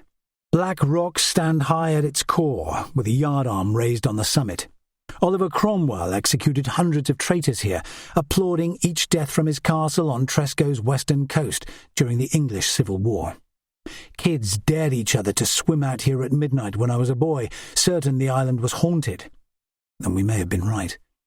The air feels a few degrees colder as we approach. Quick is in the distance, wearing his yellow RNLI oilskin, with his powerful motorboat moored in the shallows. I drop anchor and wade over submerged rocks. Shadow is standing on the prow when I look back, determined not to miss anything. The misery on Liam Quick's face announces that he's found Jez Cardew. "Where is he?" "We'll have to scramble to the other side," the coxswain says. "I've been sailing between here and Samson looking for him." "Why, for God's sake?" "Ray thought the body might come this way on currents travelling west. He knows the tides better than anyone." Quick looks down at his soaked trainers. "Prepare yourself, Ben. He's not a pretty sight." I follow him across the rocks, my feet slipping on wet seaweed. There's a white outline up ahead against granite boulders. The sea has stripped away Jez Cardew's clothes. He lies face down on a crag, his body so broken I want to look away, his left arm ending in a ragged stump. His legs are so misshapen, the bones must each have shattered. My first reaction is anger against whoever caused so much pain to a young man everyone admired. The body must be hidden before sun rises, or the islanders will be traumatized. Quick stands close by when I call first DCI Madron, then Gareth Keeler and Liz Gannick. It's only when I shove my phone back into my pocket that I notice the coxswain's angular face is pale with shock. "Were you and Danielle sent R&LI badges in the post recently, Liam?" "We each got a packet yesterday, with a weird note inside. I chucked mine away. Why?" "Try and find them both, then bring them to the station today, please. Someone's targeting the crew. We all need to watch our backs till we find out who did this." "Why would anyone come after us? It must be some kind of grievance. Don't worry, we'll find out." "The killer's in danger too." Quick's fury is unmistakable when he points at the yardarm above us. "Some bastard ended Jez's life for no reason. He deserves to hang. I'll do it myself if you like." "It's our job to solve it, Liam. Don't put yourself at risk." His face crumples. "Jez wasn't just a volunteer, he was like a son to me. I thought he'd take over when I retire." "I'm sorry. This must be terrible for you." Quick grits his teeth. I can see he's fighting the urge to cry about the murder of his best crew member, unwilling to break down in public. He's shaking with anger when I place my hand on his shoulder, and I know how he feels. I've never believed in capital punishment, but tonight's discovery is making me question my position. Part 2. The man who has experienced shipwreck shudders at even a calm sea. Ovid. Chapter 26. Thursday, the 29th of August. The sky is slowly lightening from the east. I've covered Jez's body with a tarpaulin to hide it from view as dawn arrives. It's a relief to avoid those gaping wounds. His face is almost unrecognizable, the skin blue and waxy, so swollen his eyes are just thin black lines. The coxswain is keeping me company, even though backup will arrive soon. Liam Quick is one of the toughest men I know, but he looks broken now his anger has faded. We huddle together on a granite boulder while he keeps his eyes trained on the horizon. "You did well finding him, Hawkeye. If you hadn't, he'd have been carried west on the next tide." "That won't comfort Stu and Delia, will it?" "It'll give them closure at least. My mother had nothing to bury. She never got over Dad drowning." "It was the same for all the families. My own mental health suffered for a bit, to be honest." "How do you mean?" "Those blokes were friends of mine. Same age. I carried it with me for years." "You were on the lifeboat when Dad's trawler went down?" My words make him flinch. "It was my first shout. We sailed out to the Atlantic Strait in the worst conditions I'd seen, but got there too late." "The R&LI would give you PTSD counselling these days." "What's the point? Nothing can bring those men back." "You did your best, Liam. We all do on every shout." "I'm glad you signed up." He forces a smile. "It took guts for you and Paul Keith to join us after losing your dads at sea." Quick's gaze scans my face again, monitoring my reactions. "I'd hate my own kid to go through the same. Nina wants me to resign." Quick looks shocked. And you're considering it? I don't want to stop, but I'll have to consider it. Her health's not 100%. She doesn't need any stress.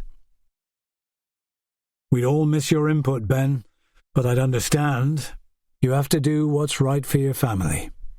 His voice is bleak when he faces the sea again. I think about the ones we lost at times like this. Me too. But let's focus on the present. Can you think of anyone who'd target the whole lifeboat crew? Doesn't make sense. Dozens of volunteers give their free time to run the festival each year just to support the RNLI. Someone's nursing a grudge. You'll have to watch your back, Hawkeye. Stay safe, and Danielle too. If the killer's targeting crew, you're both obvious targets. I won't let her out of my sight. The lifeboat wasn't to blame for my dad's trawler sinking. No one's at fault. It was the ocean that took their lives. Some people struggle to accept that after losing a relative. How do you mean?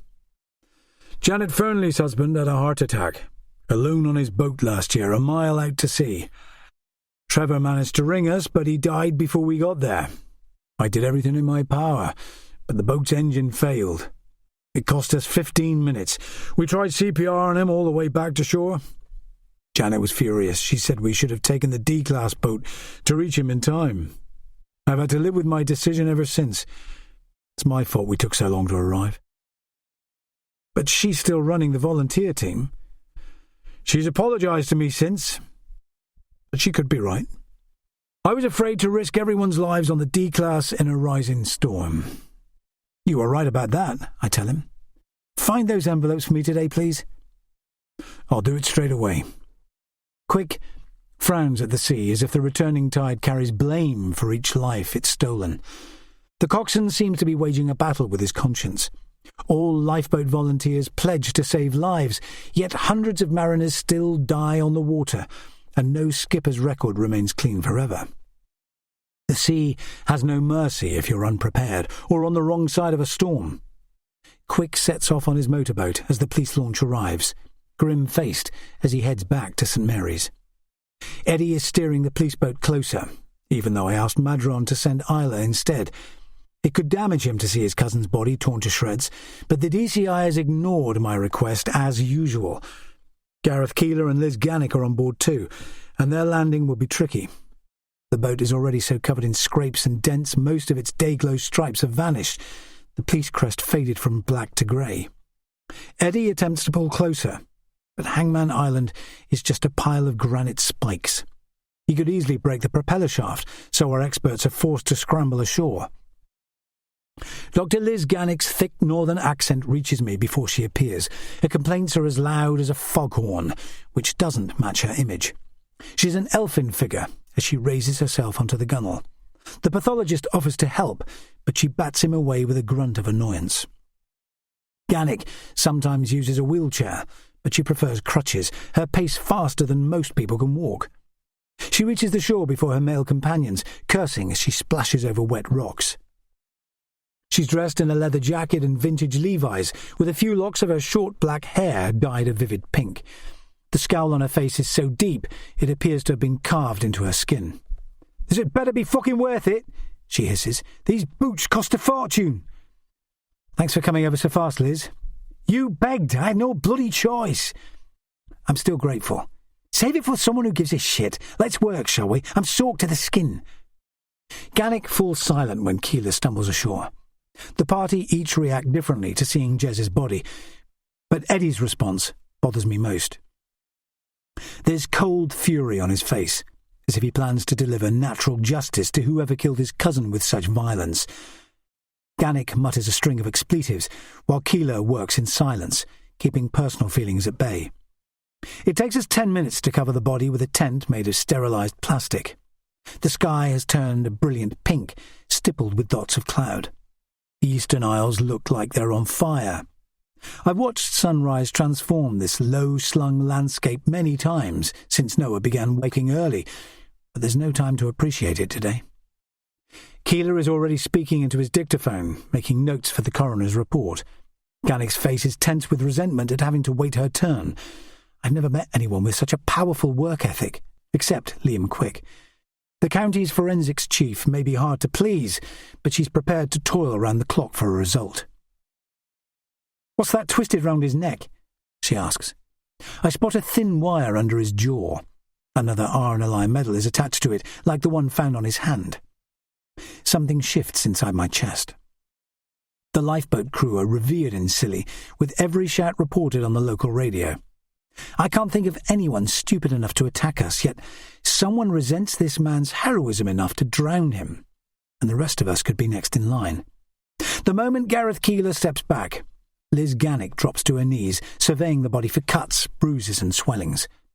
I've trained myself to remain calm at crime scenes and autopsies over the years, but it's always worse when it's someone you know. Jez Cardew's body was a blank page, with no tattoos or distinguishing features except his strong physique. I can tell he worked out or did plenty of press-ups at home, but now his skin's ragged. "The sea hasn't been kind," Keeler says. "He's been in the water 48 hours, judging by the bloating. The abrasions all travel in one direction. The epidermis dragged from soft tissue, but there's only stage 1 rigor mortis. I can't be more specific about time of death. The rules change when a corpse is immersed in saline water. It slows the process of decay." Liz Gannick rises to her feet. "The modus operandi is all you need, isn't it, Ben?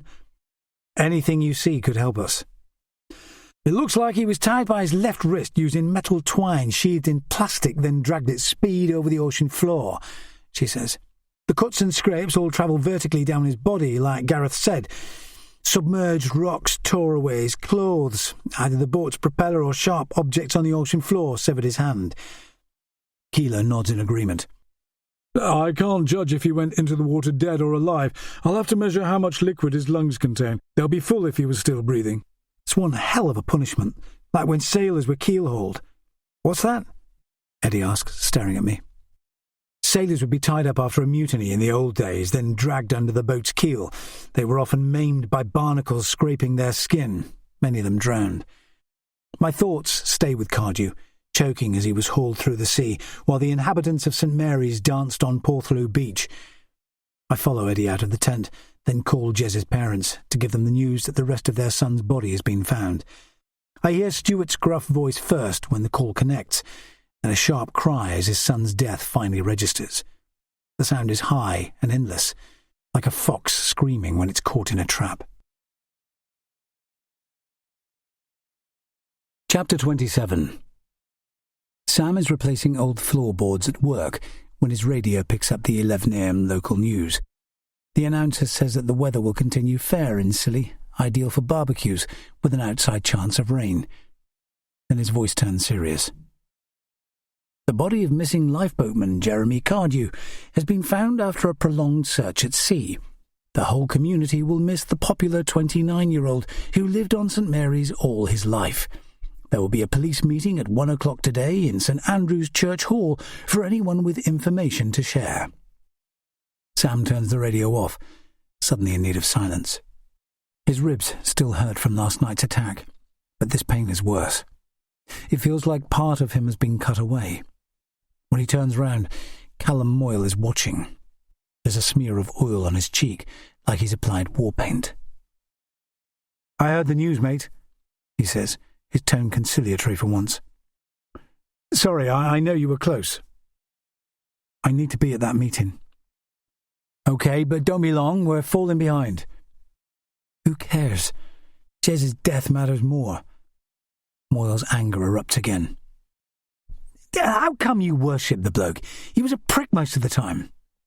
"That's bullshit, and you know it. His fake charm opened doors, but the reality was different." "What do you mean?" "Look how he treated Anna Dawlish. He knew I fancied her. I'd almost won her over, but once he came on the scene, I didn't stand a prayer. 6 months later, he dumps her, just to prove his point." "It wasn't about you, Callum." Sam stares back at him unblinking. "But if you really think that, you must be glad he's dead." "You're blaming me for it."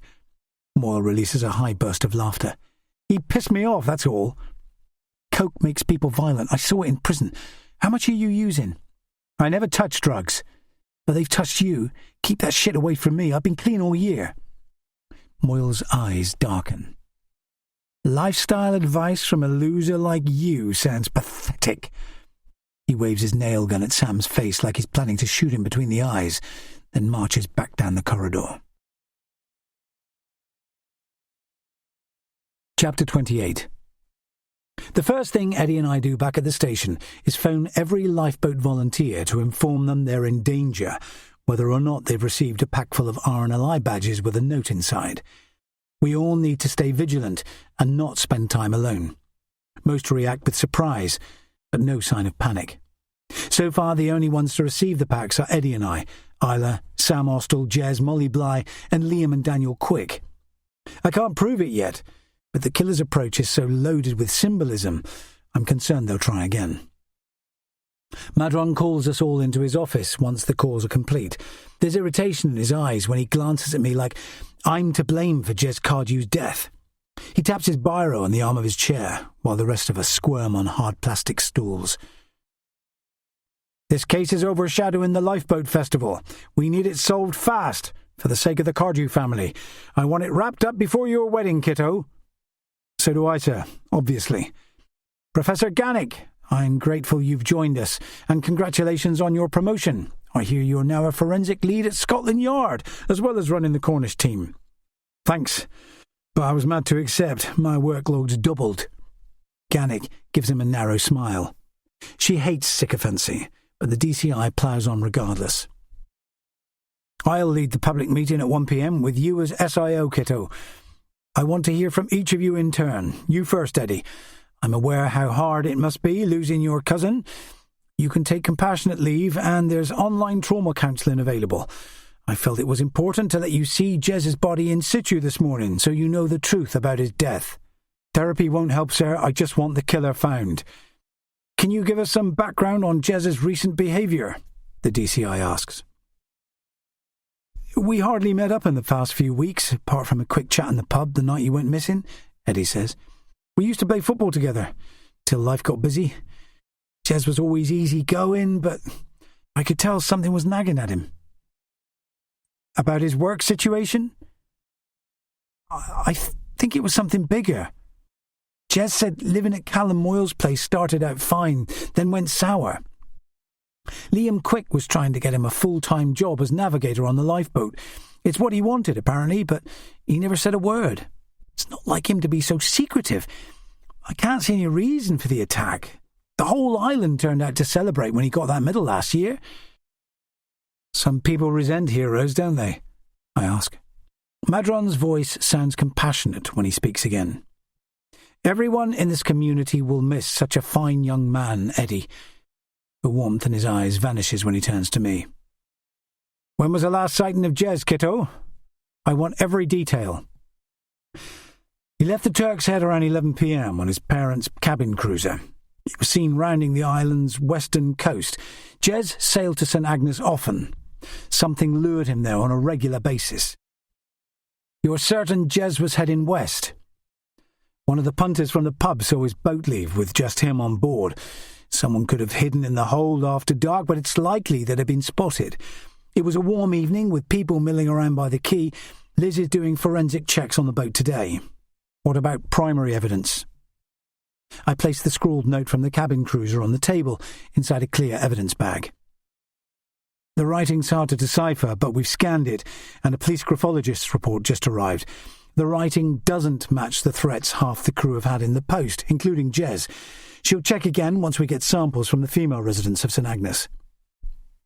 Let me work on the original notes, Gannick says. Substances or fibres on that paper could lead us to the killer.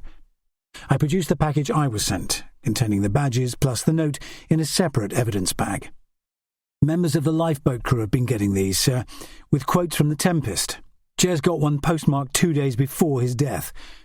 Where was it posted? The box outside the post office here in Hewtown. Madron stares at me.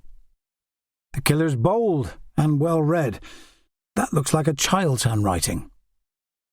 They could be disguising their style. I put another evidence bag beside the note, containing the medals found on Jez's body. One of these was attached to his left hand, the other round his neck. They're given by the RNLI for gallantry at sea. This could be Jez's medal, which is missing, but the name's been erased. We need to find out if someone broke into Moyles's or it was taken by a housemate. The old ones are hard to find, but you see them occasionally online. Do we have reason to believe the killer will strike again? Madron's gaze is laser-sharp. It's possible, sir. Jez's first pack of RNLI badges arrived 2 days before he was attacked, then another the following day. We've alerted the whole crew not to spend time alone. We know the killer's highly motivated. Eddie catches my gaze. Janet Fernley says none of the festival volunteers are admitting to taking those badges from her flat, but her door's never locked. Anyone could have gone in while she was out. Hearing Janet's name reminds me about Liam Quick saying she was furious after her husband died, alone on his boat, yet she's carried on supporting the lifeboat crew. The picture doesn't add up, but she doesn't meet my image of a vicious killer. I'm not surprised by Janet's lack of security at home. There's so little burglary and silly, most islanders don't bother with a lock and key. Madron peers at me again. What about suspects? Callum Moyle disliked Jez, despite renting him a room. I think he's got a drug habit which could make him more prone to violence, so he's a person of interest. I want to know more about Sharon Cosgrove too. She was too prickly about being questioned. Jez's ex, Anna Dawlish, was angry about their relationship breaking down too, but she has a solid alibi. I'll be questioning her again, though. I doubt a woman could carry out such a vicious attack, but you've made a start at least, DCI says, his tone as cool as permafrost. Professor Gannick, I'd like a private word, please. The rest of you can get back to work. I'm first to leave, irritated to be banned from the meeting, despite being the SIO. Eddie looks so shaken. I'm glad he doesn't have to hear a forensic discussion of his cousin's death. No officer would be asked to investigate a relative's murder on the mainland, but out here, the rules operate differently, in such a minute team. I send Isla and Laurie Dean down to the church hall to prepare for the meeting in less than an hour's time, leaving me and Eddie to record operational details. He's sorting through images on his computer, including photos of Jez and his parents' boat. Eddie still looks so shell-shocked. I hand him a packet of biscuits, which he leaves on his desk. We need to visit Denzel Jory later if he's fit enough. He might know Jez's secrets. What did you and Jez get up to last time you met? He scrolls through the calendar on his phone. We had some beer and watched football at mine. He mentioned something about big life changes coming up, but he was always a dreamer. I should have listened more carefully. Stop blaming yourself, Eddie. It wasn't your fault. I wait to catch his eye. I know this is left field, but do you think Sharon Cosgrove could be carrying his child? If her husband found out, he'd have a strong motive. Eddie looks shocked. Jez hardly mentioned her. He found her interesting because she went to art school, but he wasn't stupid enough to chase a married woman. He was more bothered about Anna Dawlish texting him months after they split up. Saying, come back, all is forgiven? More like I still ate your guts. Janet Fernley says she took Kylie to hers the night Jez died, but let's see Anna after the meeting. She may have suspicions about Jez's last fling, if we can get her to open up. Eddie's eyebrows shoot towards his hairline. He was 6 feet tall with a solid build. Whoever killed him would need strength to fight him down, tie him up, then shove him overboard. Not if the attack came as a surprise. Rejection's one of the top motives for murder, alongside adultery. It's too soon to rule out ex-girlfriends. I spend the next half hour inputting information to the case file. Record keeping isn't my favourite task, but experience has taught me to keep up to date, or facts get lost. Eddie is working flat out. His fingers fly across his keyboard, his face rigid with concentration. He's still staring at his screen when I remind him we're needed at the church hall. Hughtown is bustling when we leave the station. It's the size of a small village on the mainland, but it's the island's thriving capital, and packed with day trippers every summer. 400 passengers take the ferry ride from Land's End each morning, travelling home again at 4 p.m.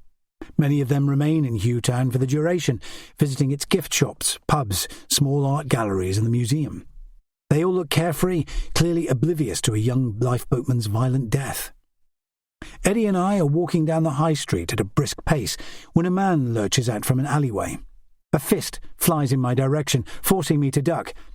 Eddie and I grab his arms before he can lash out again. He's tall and solid with muscle, his blonde hair like straw thatch, eyes sparking with outrage. It's Damien Cosgrove, his face a livid red. He shouts out curses when we march him back down the alleyway to avoid the curiosity of passers-by. "Get your fucking hands off me!" "What's wrong, Damien? Tell us now, we'll arrest you for assault." He drags in a deep breath. "You bastards accuse my wife of shagging around. That baby's mine, all right?" "No one question it. We're just doing our jobs." Cosgrove's eyes are too close together, like a bull mastiff that's been inbred. "Sharon's sick of all the gossip. Some local tart was screwing that dead bloke on the sly, but you came after my wife." "It's not personal. We're investigating a vicious murder. Be grateful I'm letting you go instead of chucking you in a holding cell.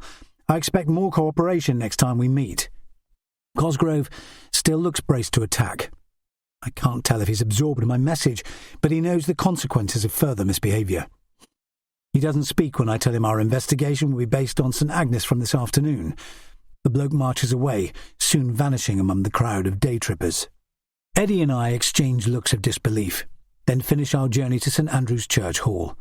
The venue is used for every type of event in Hughtown. Yoga classes, Girl Guide meetings, stand-up comedy nights, Silly's Got Talent, and Alcoholics Anonymous sessions. It's neat and tidy today, with 100 chairs laid out in ranks. There's no sign of Laurie Dean, but Isla is on the stage, attaching a microphone to a stand. Her quiet industry is something I take for granted. And Nina's reminder about openness comes back to me. I often think of speeches to deliver, but keep my mouth shut. The habit probably stems from having an older brother who's far more articulate. I feel awkward when I climb the steps onto the stage, but the conversation's long overdue. "Did Laurie help you get this place ready, Isla?" She shakes her head. "A woman outside lost her ferry ticket home. He's taken her to the travel office for another." "Stop for a minute, can you?" "Is something wrong, sir?" She looks confused. "If you want more chairs, there are plenty in the back. I can get them out." "I've noticed how hard you work, that's all. You've done your job brilliantly from day one.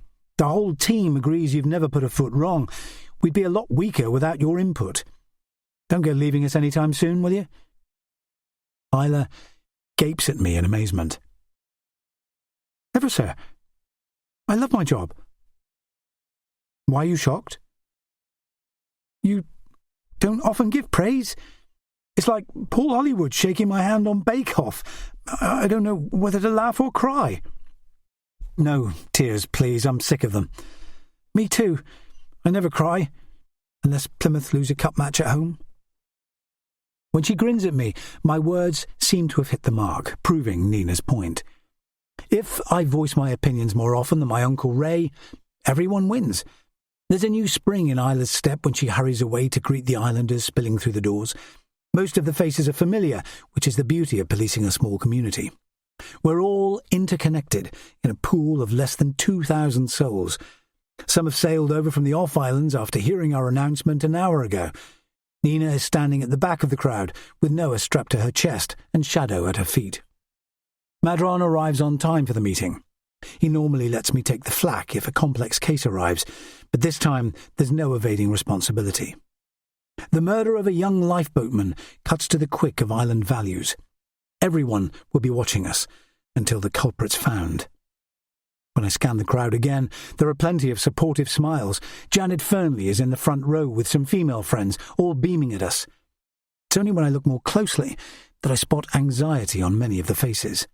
Sam Austell is circled by a ring of vacant chairs. That's the downside of a close-knit community. Forgiveness can take a long time if you make a mistake. He'll need to stay on the straight and narrow for years before he's deemed fully trustworthy. The whole police team lines up behind Madron when he struts on stage, a small, dapper man, his hair slick with Brill cream. I resent being forced to stand behind him like a backing singer. Madron promises to leave no stone unturned, even though he will remain behind his desk, leaving us to do the work. There's a quake in his voice when he talks about Jez Cardew being a role model for the island's children. Madron describes the mystery of his boat being set adrift. He states that the inquiry will take place on St. Agnes from today because Jez spent his free time there and may have been in a secret relationship. Murmurs rise from the crowd as more details emerge. Life is so peaceful in Scilly most of the time. People are always fascinated when something goes wrong, even in the bleakest circumstances. We're certain Jez was murdered, so you all need to keep safe, especially at night. That applies to lifeboat crew members in particular. Jez's killer appears negative about the heroic work you do for some bizarre reason. If any of you have received a package containing RNLI badges through the post, it's essential you bring it to the station today. Madron pauses for dramatic effect, loving the spotlight. I want you all to cast your minds back to what you were doing last Friday night. If you know anything about Jez's movements or spent time with him recently, please share your information with us straight after the meeting. Madron's last gesture is to display one of the RNLI medals projected on the wall, then ask if any have been stolen. But no hands rise. I'm not surprised when the DCI disappears via the back exit after his speech to avoid contact with the general public. He prefers to remain in control, instead of fielding questions which may not have answers. I'm surprised that a cluster of people remain behind, queuing to pass on information. The island community is often close-lipped, but Jez Cardew's death has broken old habits. The first person to approach me is my old friend Paul Keast, who owns a farm above Porthloo Beach. He's run it single-handed since his brother left for the mainland to marry a woman he met online. Paul has carried plenty of dust indoors from the dry fields. It's all over his faded jeans and walking boots. He always seems relaxed, a man who enjoys a beer and a game of darts in the Atlantic pub, but appearances are deceiving. Paul's 100% committed to his farm, rising at dawn to milk his flock of cows, determined to nurture the land that's been in his family for generations. He's only my age, but his face is prematurely lined and burnished to the colour of old leather. His smile falters when I ask what he knows about Jez Cardew. It may be nothing, Ben, but I was at the Turk's Head Friday night. Why? The Atlantic's your local, isn't it? 6 of us travelled over on my boat for a darts match. We came back together after last orders. He shifts his weight from foot to foot, clearly uncomfortable. I saw something round the back when I went outside for a fag about 10 o'clock. Go on. Jez was arguing with Tommy Brooks. It sounded pretty heated. I thought they'd end up punching each other, but Tommy stormed back inside. Did Jez stay out there? He looked angry, so I kept out of it. I never get involved in rows if I can avoid it. Could you tell me what it was about? Jez called Tommy a liar and a fake? That's all I heard. That's interesting, thanks. Call any time if I can help. Whoever killed Jez is the scum of the earth. That's for sure. Can you make a list of people you saw at the Turk's Head before you go? I'm asking all the punters to do the same, to give us the full picture. Leave it with Isla when you're done. I hold his gaze. Did you go straight home on Friday night, Paul? He looks uncomfortable. I dropped by somewhere else just for an hour. Where did you go? Anna Dawlish's place. We've been seeing each other a few weeks. She hadn't told Kylie yet. It's okay, Paul. Dating her isn't a crime. Yeah, it feels weird, that's all. You and I together at school, and then there was Jez. She's only had a few relationships, but 2 were with friends of mine. That's life, isn't it?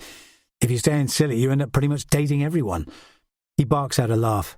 I haven't been that lucky till now. I hope it works out, but let's focus on Jez for now. Did you get sent any badges in the post? He shakes his head.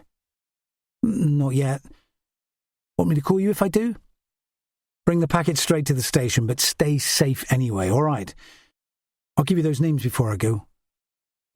I hand him paper and a biro, then greet the next face in the queue. When I look up again, 10 minutes later, Paul Keast is leaving at a rapid march, like he can't wait to return to his livestock. Chapter 29. The hall is almost empty by mid-afternoon, giving me time to look for Nina. There's no sign of her outside, but a dog's piercing bark sounds in the distance. Shadow treats the islands as his own private kingdom, even though his independence has won him injuries. He's older than me in dog years, but unlikely to turn docile overnight. He seems happy to follow my pace as I walk along Hewtown's northern edge. I'm determined to see Anna Dawlish before my investigation shifts to St Agnes. I was hoping Isla or Eddie would accompany me, but they're busy taking statements from the last few islanders. It feels uncomfortable going to see an ex-girlfriend about something so intimate, but there's no choice. I haven't set foot inside her house since I was a lumbering teenager. Anna lives in a part of Hewtown that day trippers rarely see, hidden behind its shops, cafes and well-preserved fishermen's cottages. The council house where she grew up stands in a cul-de-sac of unloved bungalows covered in grey pebble dash. Many people assume that Scilly is dripping with money, but there's plenty of rural poverty. Life is challenging for single-parent families in an economy dominated by low-paid tourism jobs. She used to have big ambitions when we were at school. It seems a pity that her income's still so low she's unable to rent somewhere better. Tiles are slipping from the roof. The front garden is a tangle of knee-high weeds, and the windows need double glazing. A seagull screams overhead when I press the doorbell, sending Shadow into a frenzy.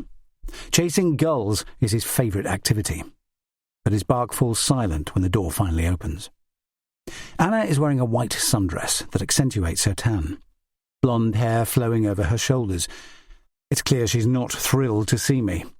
She stands in the doorway with arms folded. "I'm working right now, Ben. Can you come back tomorrow?" "This is urgent, I'm afraid." She nods, just once. "I can't be long, but bring your dog inside if he's house-trained."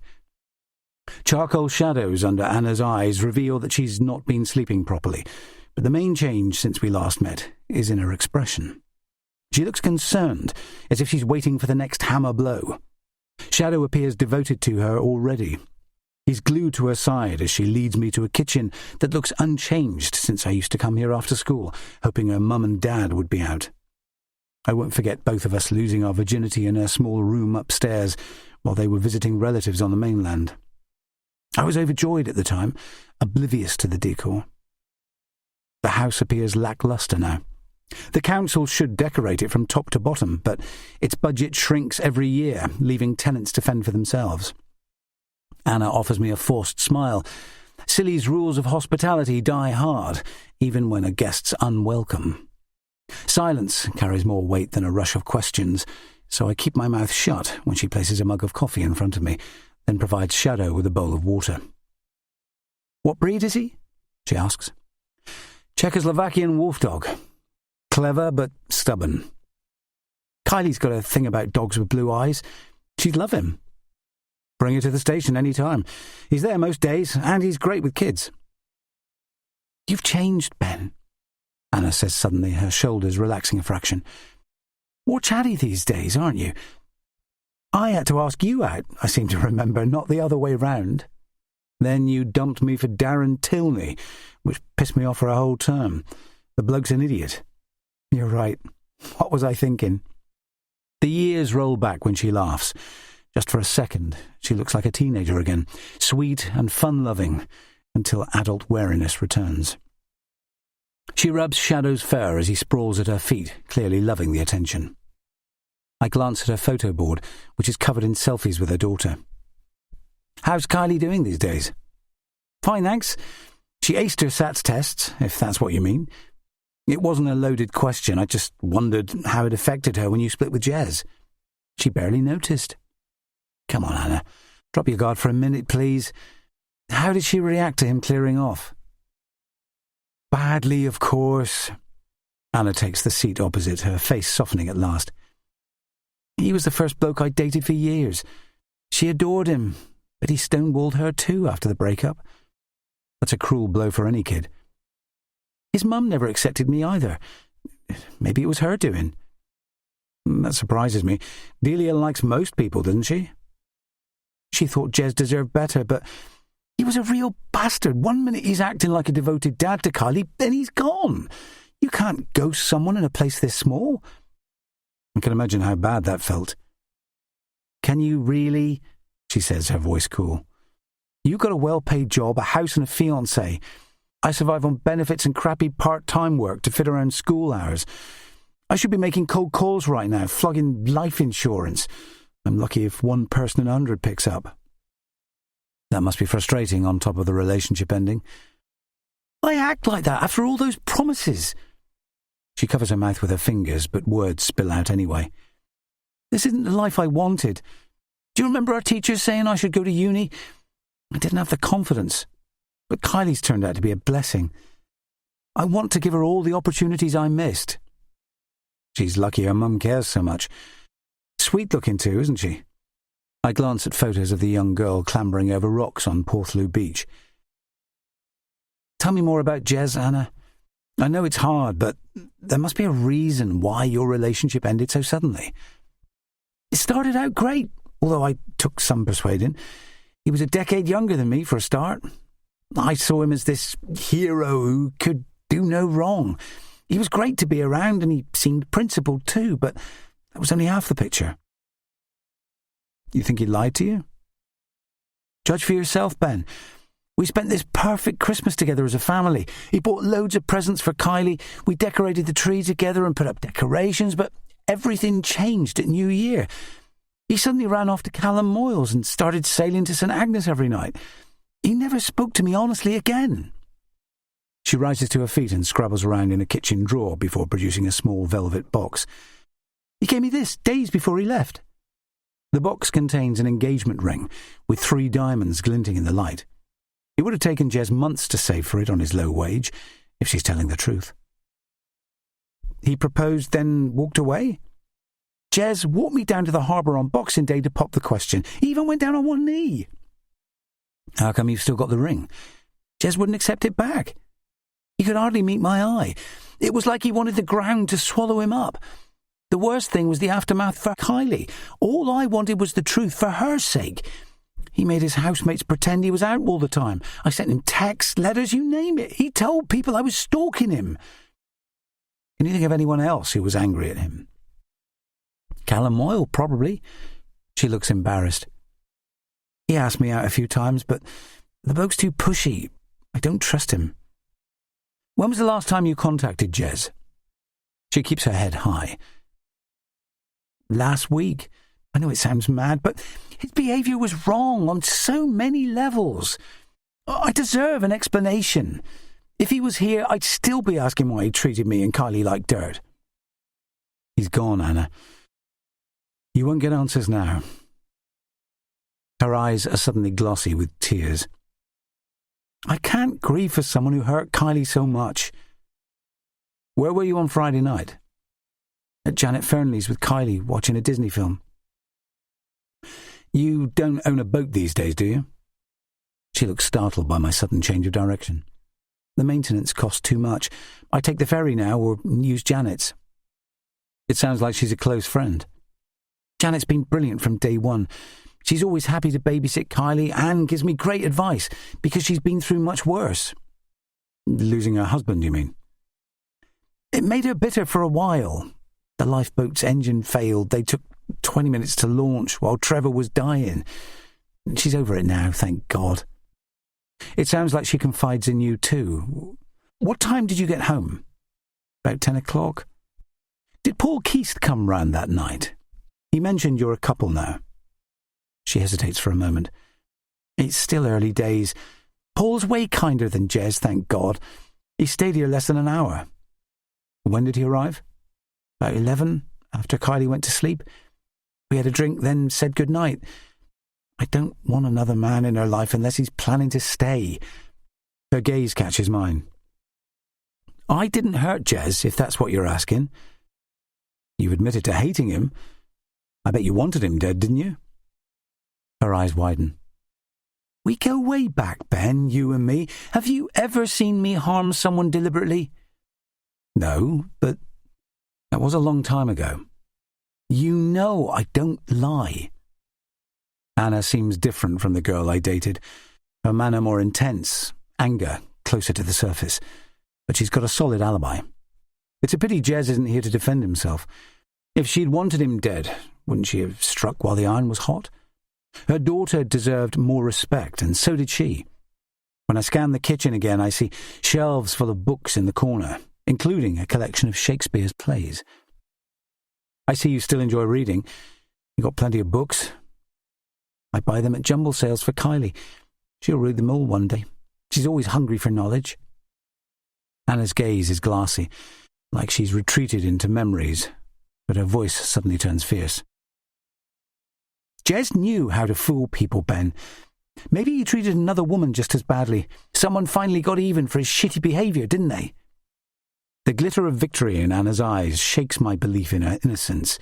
Any regret about Jez's death is hidden by a fog of anger, even though she's found a new relationship. She makes an unlikely killer at 5 feet tall with a petite build, yet she can't be ruled out. She's smart enough for complex psychological manipulation.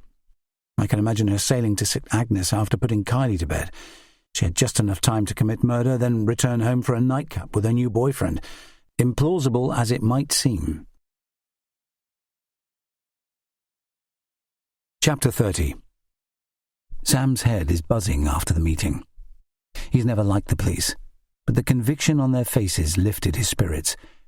Ben Kitto seems determined to find out who killed Jez, just like him, but he's not prepared to wait. It's a relief that he didn't bump into Stuart Cardew again. The wounds from his attack still feel raw. He hates knowing that Jez's family believe him capable of murder. Tension churns in his gut when he thinks of the killer still on the islands, hidden from view. Sam knows it would be a mistake to go back to work yet. One more criticism from Moyle would unleash his anger. Best to steer clear until he's calmed down. It's 2:30 when he reaches Porthcressa Beach. The horseshoe bay is lined with golden sand, and holidaymakers sit on benches with their feet up, gazing at the sea. The water is polished aquamarine, a shade darker than the sky, with barely a ripple. The only sounds he hears are a child begging for ice cream and the mew of storm petrels drifting inland. He needs to talk to someone he trusts, but his choices are limited. The only locals who welcome his company are his mother and Father Michael. His gaze drifts along the seafront to the library, set back from the walkway. He marches there without questioning his decision. He doesn't know exactly what he's going to say, but the impulse is too strong to resist. The library is quiet when he steps inside, the air cool, and Danielle appears to be alone. She's sticking labels onto the spines of books, but when she catches sight of him, the volume in her hands clatters onto the counter. "Sorry, I didn't mean to scare you." She looks embarrassed. "I was concentrating, that's all. Can you take a break? I need to ask you something." They stand together on the promenade while the sea rolls closer. Her gaze is calm as she waits for him to speak. "I have to know why Jez died, Danielle. I can't just wait for news from the police." "I feel the same. Jez's dad thinks I killed him. I have to clear my name or I can't stay here." "That's crazy. You two were like brothers." "Will you help me find out what happened?" She looks anxious, but nods anyway. "Where do we start?" "How about St. Agnes tonight? We can retrace his steps." "I could meet you on the quay about 8. I'll find a boat for the ride. Will your dad mind you coming out with me?" "He's been edgy for weeks. It's been worse since he heard the lifeboat crew are vulnerable. If we've had packs of RNLI badges in the post. Me and Dad both got one." "Me too. Last week. Look, Danielle, I shouldn't get you in trouble if Liam wants you to stay safe at home." "I can manage life without his permission. See you at 8. Danielle smiles again, then hurries back to work. He can imagine the rumour mill churning out gossip about the island's sweetheart hanging out with an ex-con, but needs all the help he can get. Jez protected him so often. He deserves loyalty.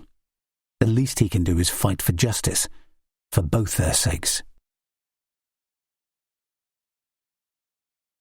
Chapter 31. Eddie is alone when I return to the church hall, tidying up to make room for tonight's yoga class. My job with the local force involves more mundane tasks than I could ever have predicted, but I help him stack chairs until the room empties. All that's left is the lingering smell of sun cream and barbecue smoke. Shadow has seized his chance to rest. He's curled up in a corner, his snout resting on his front paws. My deputy looks less relaxed as I describe my conversation with Anna Dawlish. She may have a reputation as a tricky customer, but the distress in her eyes would have been hard to fake, even though she can't be ruled out. I can tell Eddie is reserving judgment like me. Jez asked her to marry him, then ghosted her. He seemed to care about Kylie too, but never said goodbye. Janet Fernley's given Anna an alibi for the night Jez died, and Paul Keast's confirmed it. Maybe he's covering for her, Eddie says. We've got no concrete proof, have we? It's people like her who end up murdering their exes. How do you mean? Anna chucked stuff at Jez's window back in January. Stones, bottles, you name it. The broken glass went all over his bed. She could have blinded him. But why didn't he report it? Pity, I suppose. That's classic stalking, isn't it? Anna still has the engagement ring. No way, Eddie says, gaping at me. Jez would have told me. What's happening with his phone records? The provider needs another 24 hours. Seriously? Those bastards only have to push a button. Tell me about it. The Crown Prosecution Service aren't playing ball either. The warrant I requested for a complete search of Callum Moore's property still hasn't arrived. That can wait till tomorrow. Let's catch up with Liz, then get back to St Agnes. I want a conversation with Tommy Curnow too. Apparently he had a flaming row with Jez the night he disappeared. And we need to see Denzel Jory. Have you spoken to him? He says he's still too sick for visitors. Let's go anyway. He may have been the only person Jez told about that secret relationship. The atmosphere shifts as we follow Museum Street to the centre of town. It's a beautiful August afternoon. Day trippers mingling with locals. Our visitors look carefree, while islanders stand in gaggles discussing the meeting. High summer seems an odd time for a brutal murder. Violence has erupted here before, but most often in winter, when people are forced indoors by storms and the islands get cut off. If something's wrong at home, the situation becomes a tinderbox ready to blow. Yet Jez Cardew's death has happened at our most relaxed time of year, when there's plenty of seasonal work and long sunny evenings to enjoy. A small crowd is observing the scientific side of our investigation when we reach the lifeboat house, where the Cardew's cabin cruiser is still moored. Gannick is visible from the pathway, kitted out in white overalls, like a socko in Silent Witness. I ask the bystanders to move along, but they're bound to return once our backs are turned. The forensics chief seems oblivious to external forces. She's picking bottles of chemicals from a metal box she brought over from her lab. I tell Eddie to chat with the onlookers to see if anyone has information about the murder, then head down the slipway. Gannick looks calmer, as if hard work has sweetened her temperament. I need to strike while the iron's hot. How's it going, Liz? I call out. Fine till you pitched up. Do you need anything before I go to St Agnes? 2 hours more daylight. When I try to join her on the vessel, she shoos me away. There's been enough contamination, but one thing's clear at least. Well, what's that? Someone scoured this boat clean. She holds up a test tube containing a scrap of yellow paper. Know what this is? Litmus paper? It's a reactivant. Touch any surface and it changes colour.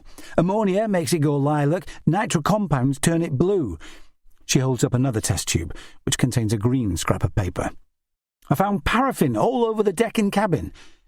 Meaning what exactly? She stares at me like I'm a numbskull. Paraffin is one of the most powerful solvents around. It removes glue from glass surfaces and strips grease from steel. Fingerprints don't stand a chance. And that's why the hold stank of petrol. There was no detergent on board, just a can of paraffin, so the killer made do. They soaked a rag, then ran it over everything in sight, leaving a residue. All they had to do then was chuck the rag overboard. So they might be thorough by nature or a smart opportunist? Psychology is pointless beside cold, hard facts. Her frown deepens until the line between her eyebrows looks immovable. I found some dust or chalk on the cushions in the hold. Is that significant? Only if it's from the killer's clothes. I need to analyse it first. And you'll check the notes we found? I'll see what I can do. Clear off, Ben, you're wasting my time. Let's meet for breakfast early tomorrow at your hotel. You can update me on what you find. She mutters something caustic under her breath, which is the closest I'll get to acceptance. I mutter goodbye, then hurry away. Gannick can be entertaining on a good day, with a love of red wine, blue jokes, and gossip about the top brass. I've learned to take the rough with the smooth since she admitted that a back operation to correct her spina bifida causes her agony every day. At least she's given me a better picture of the killer. It's someone methodical enough to clear away every trace. but my picture of Jez's death remains hazy. What happened on the boat, and how did the killer get on board? Janet Fernley is sweeping the lifeboat house's floor as I walk inside. She normally bustles around at a rapid pace, but today her movements are laboured. When I get closer, it's clear she's been crying, her face puffy with tears. Instinct makes me remove her broom from her hands and lead her to a chair. Feeling powerless is the worst bit, isn't it? It reminds me of losing Trevor. Her eyes screw shut. I always hated him sailing alone, but the old fool insisted it was safe. He'd only been at sea for an hour when his heart gave out. That must have been hard to accept. She blots her tears away. I said terrible things to poor Liam, and even sent a formal complaint to the RNLI. I couldn't accept the crew taking so long to reach him, after he served that boat for years. Trevor was right as rain when he set out, but he was dead before the lifeboat arrived. I thought they should have gone straight away on the smaller one. Oh, it leaves you with so many unanswered questions. I'm sorry, this must raise painful memories. I should never have criticised the Cox. It was unforgivable. He has to live with his decisions. More tears form in her eyes, but she blinks them away. Jez's parents are the ones suffering now, the poor souls. The community's supporting them, like you helping Anna. I hear you lend her your boat sometimes. I can't look at it since Trevor went, so she's welcome to it. Anna keeps it moored by Watermill Cove. That girl's got no one else. Her parents hardly bother with her or Kylie since they moved to the mainland. Her dad's got a well-paid job but never sends her a penny. Anna brought Kylie to yours on Friday night, didn't she? She nods rapidly. They came about 7. We made popcorn and watched a movie. What time did they leave? She hesitates for a beat too long. I can't remember exactly. Around 9, I think. Anna said 10. I could be misremembering. It was a treat for Kylie staying up past bedtime. I sense that she's feeling cornered, forcing me to shift focus. I know Eddie asked you about the RNLI badges the crew keep getting. Can you think of anyone who might steal them from your flat? I've asked all the committee members, but no one's putting their hand up. We've checked the postcodes. They were all mailed from the box outside the post office in Hughtown. Anyone could have posted them at night without being seen. Who else is on the committee? Father Michael, Maggie and the Cardews, Debbie and Tommy Brooks joined last year. She mentions a few more names, but they're all pensioners and unlikely to harm a fly. I can't imagine a Catholic priest like Father Mike committing murder. My godmother and the Brooks are publicans with no record of any crime, and the Cardews would never target their own son. Janet is already back on her feet, seizing her broom. It's a reminder that everyone in Scilly is affected by the sea. The relationship is casual most days, but the ocean sends frequent reminders that it's in control. I tell Janet to go home and rest, but she's already sweeping again, insisting she's fine. Eddie's still chatting to onlookers when I get back to the road. He normally loves passing the time of day with the general public, always good-humoured and polite, but now he seems keen to leave. When we head for the quay together, he tells me his conversations yielded no fresh information, and falls into a gloomy silence as we board the police boat. Eddie's normal politeness has returned, but he still seems troubled. I steer the boat while he huddles in the bow, despite the sun's warmth. Our journey takes us past Garrison Point, where Star Castle stands on its hill, still guarding the island after 4 centuries. It's even more impressive from the sky. The castle's star-shaped perimeter walls were built at acute angles, so guards could watch all 4 points of the compass from a single building. St Mary's Sound is busy as we head for St Agnes, studded with dinghies and skiffs, drifting with the tide. A speedboat is dragging a water skier along at frantic speed. Most people in Scilly love and hate the sea in equal measure. It's pale turquoise today, glinting with sunlight, like nothing could ever go wrong. The determination on Eddie's face returns when we pass Goo, St Agnes's tiny satellite island, connected by a sandbar which vanishes with each high tide. Goo is home to only a dozen permanent dwellings. The residents value peace and quiet more than the inconvenience of being cut off from the rest of humanity twice a day. The houses near the peak of Goo Hill have a direct view of the Turk's Head. We'll need to interview all Goo's residents, but Denzil Jory is at the top of my list, despite his refusal to play ball. I'd like to sail straight there, but our boat might get stuck on the sandbar, leaving us stranded for hours, so I moor by the Turk's Head. I need to check out Paul Keast's story that the landlord had an argument with Jez on the night he died. The pub appears pristine in the late afternoon sunlight, its gleaming white walls proving that Tommy and Debbie are proud of their business. The inn's terraced gardens have neatly mown grass with picnic tables protected by parasols. I'm about to head for the building when a familiar figure appears. Damien Cosgrove's square body shape is easy to identify.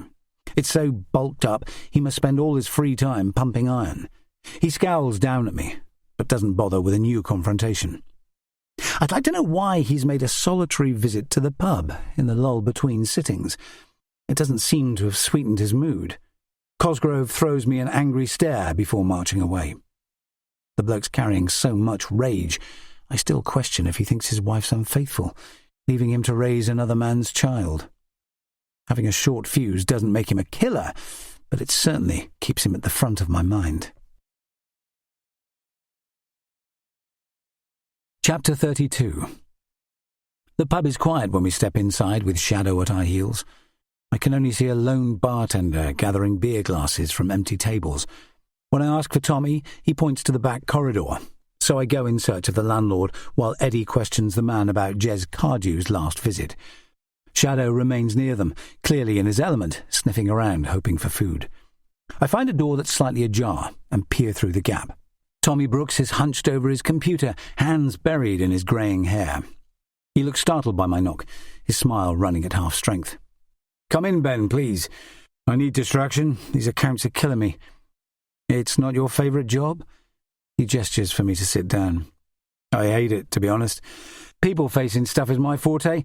I imagined we'd get time on our boat, but I haven't taken her out under sail since we reopened. It's a pity to just motor guests around like a taxi service, showing them the sights. I should pay a bookkeeper, but it's cheaper this way." "You want to save money?" "This place is empty all winter." He gives a slow shrug. "It's a juggling act to keep going." "I'm sorry to hear it. Can I ask you a few questions about Jez Cardew?" "Of course, go ahead." "How did you two get along?" "Fine, most of the time." He shifts in his seat, his face thoughtful. "He was a nice lad, popular too, but he never found his groove." "What do you mean?" "Jez was good-looking, charismatic, young, but he wanted more from life than the islands could give him." The sadness on his face appears heartfelt. "What did you two argue about the night he died?" He rocks back in his seat. "Been listening to gossip, have you? You know how it works. Nothing goes unnoticed out here. Debbie and I let our punters run up tabs, provided they pay us regularly. It saves dealing with credit cards, but the system operates on trust. Jez owed us 300 quid. I was sick of his excuses." "Why did he call you a liar?" Brooks' voice quakes with emotion. "We both said stuff we didn't mean that night. It's given me nightmares. What if my anger was the last thing he heard?" "You weren't to know, Tommy. Why was he so short of cash?" "I can't say. It's a mistake to get involved in punters' finances. God knows how Maggie stays afloat. The landlords in Scilly are on good terms because each has their own clientele, but only my godmother acts like a bank. She's the selling agent for the fishermen on Briar, haggling hard to get high prices for each cash. Maggie provides handouts each winter too, if families struggle. I need to understand the run-up to his death. Give me every detail you remember, please, Tommy." "Jez kept claiming he was skint, and something in me snapped." There's so much misery on Brooks's face, I can tell he's been replaying the conversation. "I'd heard it all before. He was verbally abusive first, but I shouldn't have retaliated." Brooks strikes me as a decent bloke, and this conversation proves it. There's guilt on his face for raising his voice at a young man with only a few hours left to live. How do you and Debbie share the running of this place? I used to do the bar while she stayed in the kitchen, but we've had to adjust, he says, dropping his gaze. Debbie has ME, but we haven't told people yet, so please keep it quiet. It leaves her exhausted, mentally and physically. She worries about stuff that never bothered her before. I'm sorry to hear it. Does she know Jez owed you money? He shakes his head vigorously. I shield her from negative stuff these days. If she's stressed, the fatigue gets worse. I'm not here to pick over your personal life, Tommy. Do you have any idea who Jez was flirting with over here? He looks puzzled. You know our community. It's mainly long-established couples and families. Jez sailed over here with Molly Bly a few times, but they're just pals. The only girlfriend he brought over was Anna Dawlish last year. No married women were interested. I didn't see him flirting with anyone. Affairs are tricky when the whole island knows your business. Did you ever wonder if Jez fancied your wife? I know he confided in Debbie sometimes. Tommy burst into sudden laughter. He's nice to everyone. It's her way. He probably saw her as a second mum. She's still an attractive woman. Debbie's a churchgoer. She's not the kind to cheat. So, jealousy had nothing to do with your argument? God, no. It was about cold, hard cash. If our income dips, we struggle big time.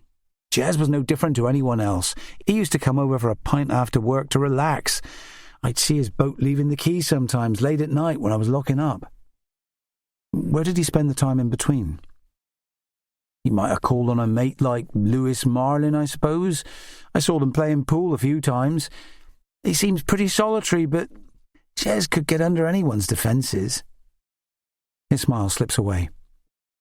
I'll keep listening for news. The whole community drinks here, and secrets slip out now and then. Debbie mentioned you take your boat out late at night in summer sometimes. Why is that exactly? For a taste of freedom. We do long hours indoors. I grab any chance to swim or sail. He glances down at his pile of papers. Anything else I can help with today? We've moved the investigation to St. Agnes. Have you got any free space? Tommy nods rapidly. The snooker room upstairs is empty. He pokes around in his desk drawer, then produces a key. Help yourself. I keep meaning to spruce it up, but I can't spare the time. I appreciate it, thanks. I leave with his key in my pocket, glancing back just once before shutting the door. Tommy Brooks looks baffled, like he still can't accept that one of his youngest punters is dead. He may be right about his wife's loyalty, but stranger things have happened than a young man falling for a pretty older woman. I walk back down the corridor, shaking my head. I must be seriously adrift to suspect a middle-aged churchgoer in fragile health of being involved in a murder. Debbie Brooks has never put a foot wrong.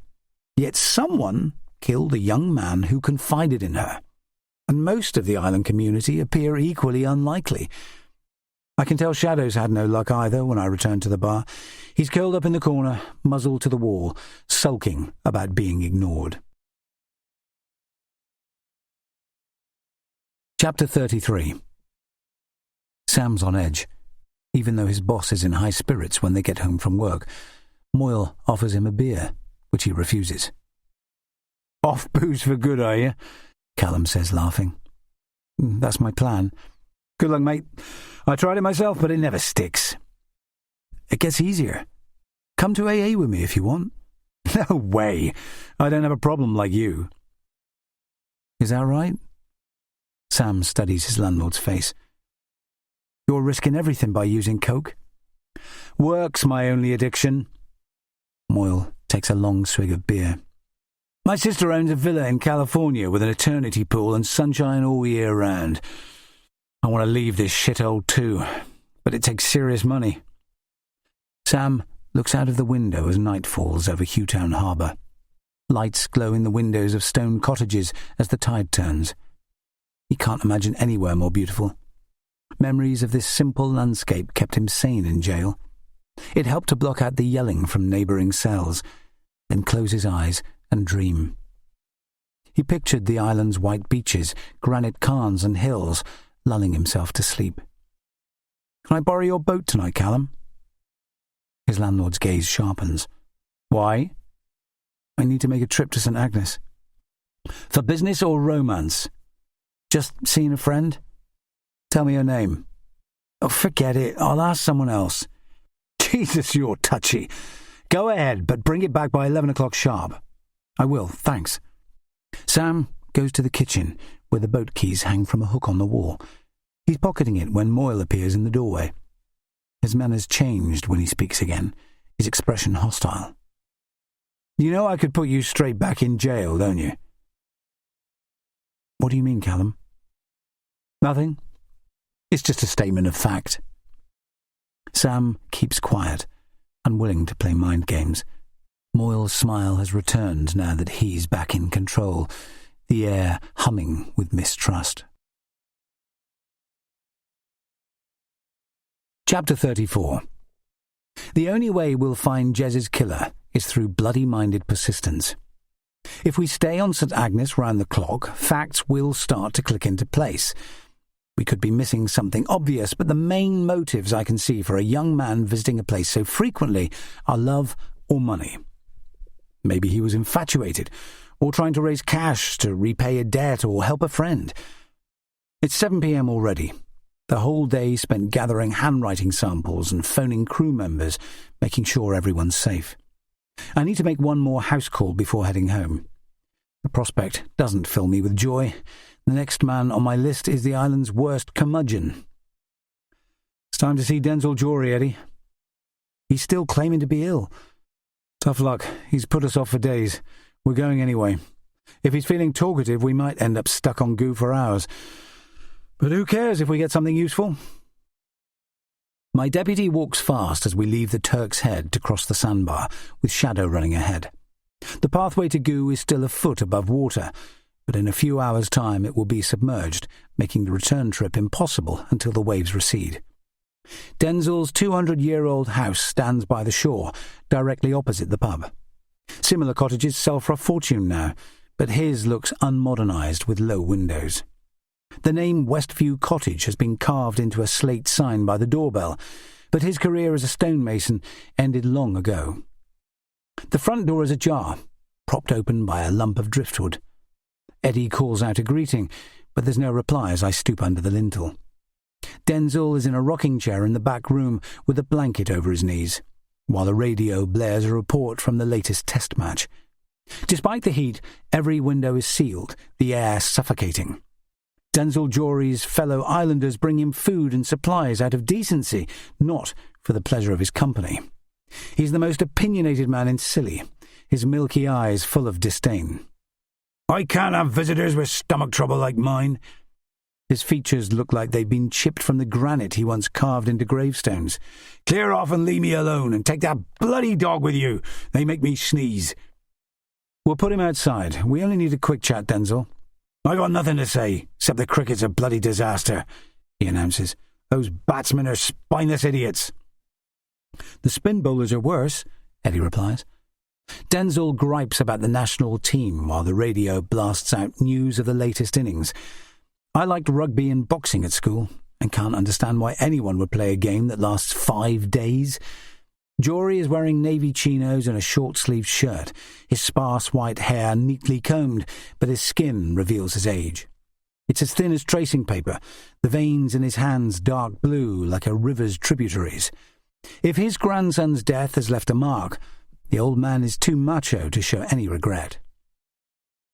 "We're sorry for your loss, Denzil.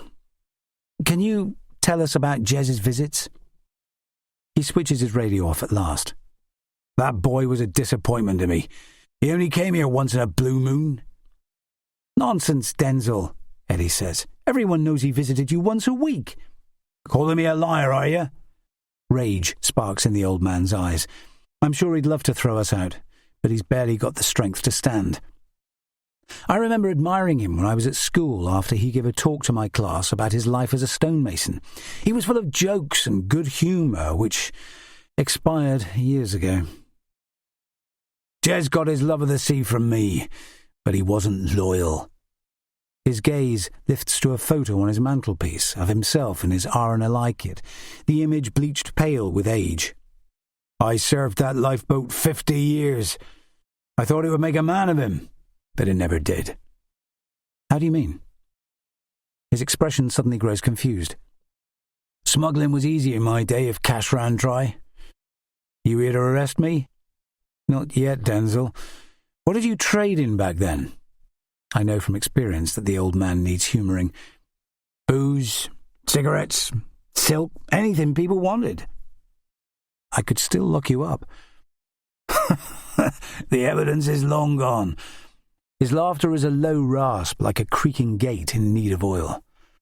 "Did Jez ever mention a new girlfriend?" "He made bad choices." Jory points at the window, his hand shaky. "I saw his boat come and go all the time. Why make those journeys unless he was chasing a woman or looking to profit?" "You think he was smuggling?" His frail hands wave in the air. "Punishment was fierce for men like him in my day. If the others knew, they'd cast you overboard. No one cared if you sank or swam." The old man's words carry some truth. If Jez Cardew was running drugs for smugglers on the Atlantic Strait, his death may have been a warning to other small-time operators to toe the line. The love letter we found on his boat might not be connected with his death at all. "Do you know if Jez had enemies, Denzel?" "More than likely." "How do you mean?" "His ex hated his guts for a start." He leans forward, wagging his finger in my face. "She came here one time. I thought she was a pretty little thing till the dam broke. She came here to curse Jez, like she wanted him dead." "Anna's a strong character. What made her so angry?" "He'd messed her around. She'd yelled about the damage he'd done. But none of that matters now." The old man's voice cracks, but his grief is soon disguised. He's losing interest, fiddling with the radio's aerial. "You boys can fetch me a cup of tea before you go. It's all my guts can handle." "Tell us about Damien Cosgrove first. He came by on Friday night, didn't he?" "That's the type of man I admire. Damien understands hard work from his time on the rigs, in bad conditions far from home."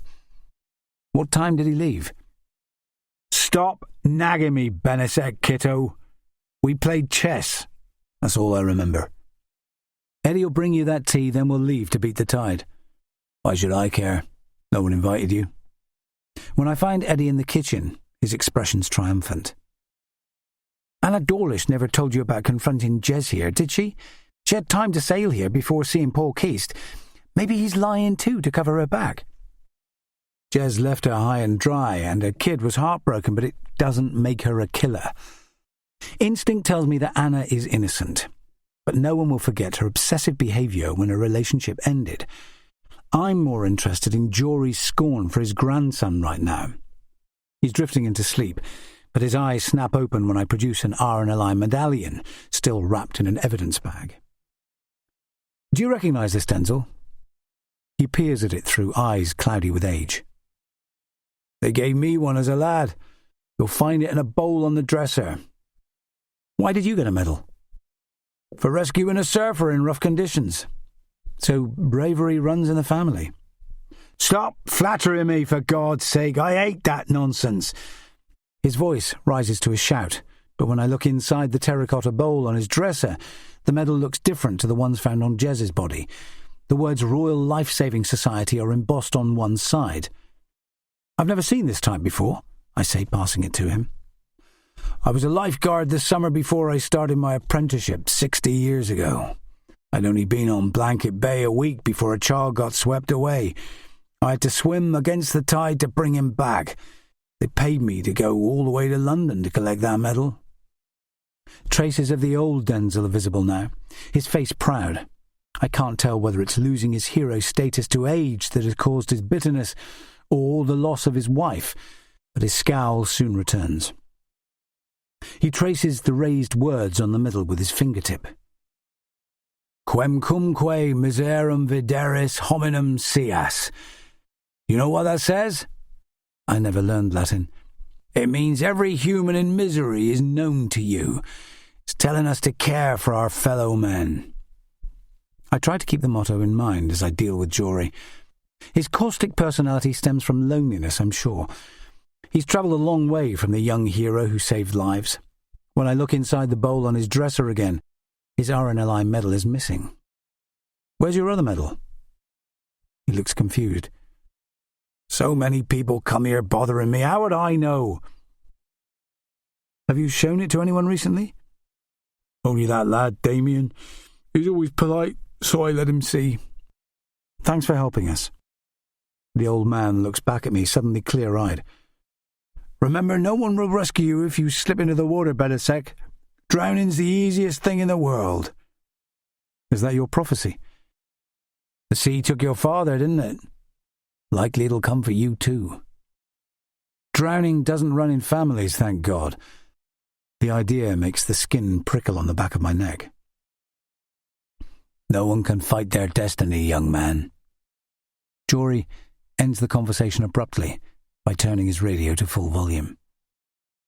It feels like I'd missed something, but the old man refuses any more questions. The tide is rising when Eddie and I cross the sandbar, discussing the missing medal. I make the journey with Shadow in my arms. He's howling in protest at losing his independence, but the water sometimes rises fast enough to sweep him away. I tread carefully as waves splash over the pathway, glad that the water's only ankle deep.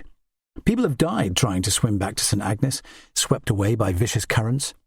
It's a relief to reach dry ground again as darkness falls. I'm about to give Eddie a lift home to Tresco when a voice calls to us. Len Bly cuts an odd figure, dressed in yellow shorts and Cornish flag T-shirt, his red hair dishevelled. He's babbling out words at 100 miles an hour. My dog has picked up on his tension already, giving a howl of concern. My sister, Bly stammers. She's not answering her phone. Take a breath, then talk us through it step by step. Molly took our boat at 2 o'clock to check on the ponies we look after here. She was due back on St. Mary's hours ago for a riding lesson, so I took the ferry over to find her. His anxious gaze scans our faces. Something bad's happened, I know it. She's probably just visiting a friend, Eddie says, his tone gentle. Len shifts his focus to me. Listen to me, please. Molly never lets people down. Night-time will make our search difficult. When I glance out at the sea, its appearance has changed during our time with Jory. It's become a limitless black expanse, onyx smooth, with no light to guide our way. Chapter 35. Sam reaches the harbour early. Callum's powerboat is filthy, with food wrappers and drink cans strewn across the hold. He throws the rubbish into a bin on the quay, then swills water across the deck until the grime and mud rinses away. He'd love to own a boat, yet Moyle treats his with neglect. His confidence falters when he checks his watch. It's 8 p.m, but the quay is empty. Maybe Danielle's got cold feet. When he spots her at last, she's rushing towards him at full pelt. Her voice is breathless when she reaches the end of the quay. Sorry, Sam. I got held up. I should have texted you. She drops onto the deck in one graceful leap, proving that she's been on boats all her life. He's about to cast off when a gruff voice calls his name. Callum Moyle steps out from the shadows. I'm just checking you got enough brains to start the motor, he sneers, then turns to Danielle. Hanging out with this rough diamond, are you? You could do better. Sam feels like pushing him into the water to silence him, but Danielle's smile remains constant. Thanks for lending us your boat, Callum, but we're running late. Have a good evening, won't you? Moyle looks irritated by his failure to embarrass his housemate. Sam feels triumphant as they sail away, but the sensation soon fades as he remembers the reason why they're heading to St. Agnes. There's little breeze as they make the crossing, the air gentle on their skin. When he notices the police boat moored below the Turk's Head, he feels like turning round. His jail sentence is a part of his life that he'd rather forget, but Danielle looks expectant. Let's get a drink, then chat to people. Someone must know something about Jez. I don't touch booze these days. I should warn you. She shrugs. I don't like it much either. The pub is only half full. Sam recognises most of the faces. The rest must be guests staying in the rooms above. or the island's few holiday cottages, but the atmosphere falls flat when people spot him. A few greet Danielle warmly, but the rest fall silent. Even Debbie Brooks takes ages to rise from her stool behind the bar, her expression weary. "What can I get you both?" "Orange juice, please," Sam replies. Danielle is already chatting to an old fisherman, asking about the last time he saw Jez, but the conversation runs dry as Sam approaches, as if the old-timer has taken a vow of silence. Chapter 36. I lead the way inland, looking for Molly Bly. Len still looks panicked, but he's holding himself together as we retrace his sister's steps. She called him at 3 p.m, saying she was about to sail home from St. Agnes. He keeps on stressing that she never misses a lesson. Eddie looks anxious as we use my torch to follow a bridleway past Lowertown Farm, but I'm keeping an open mind.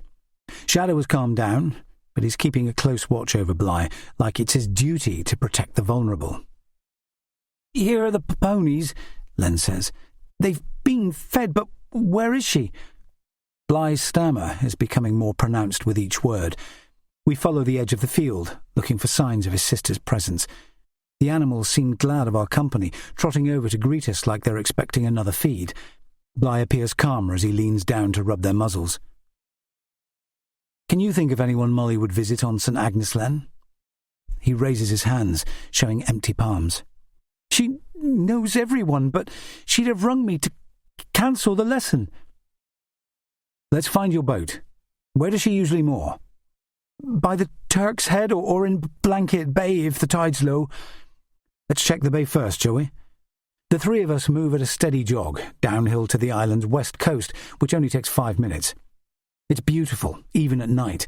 Stars illuminate the bay, with no houses in sight, the sand littered with fist-sized pebbles.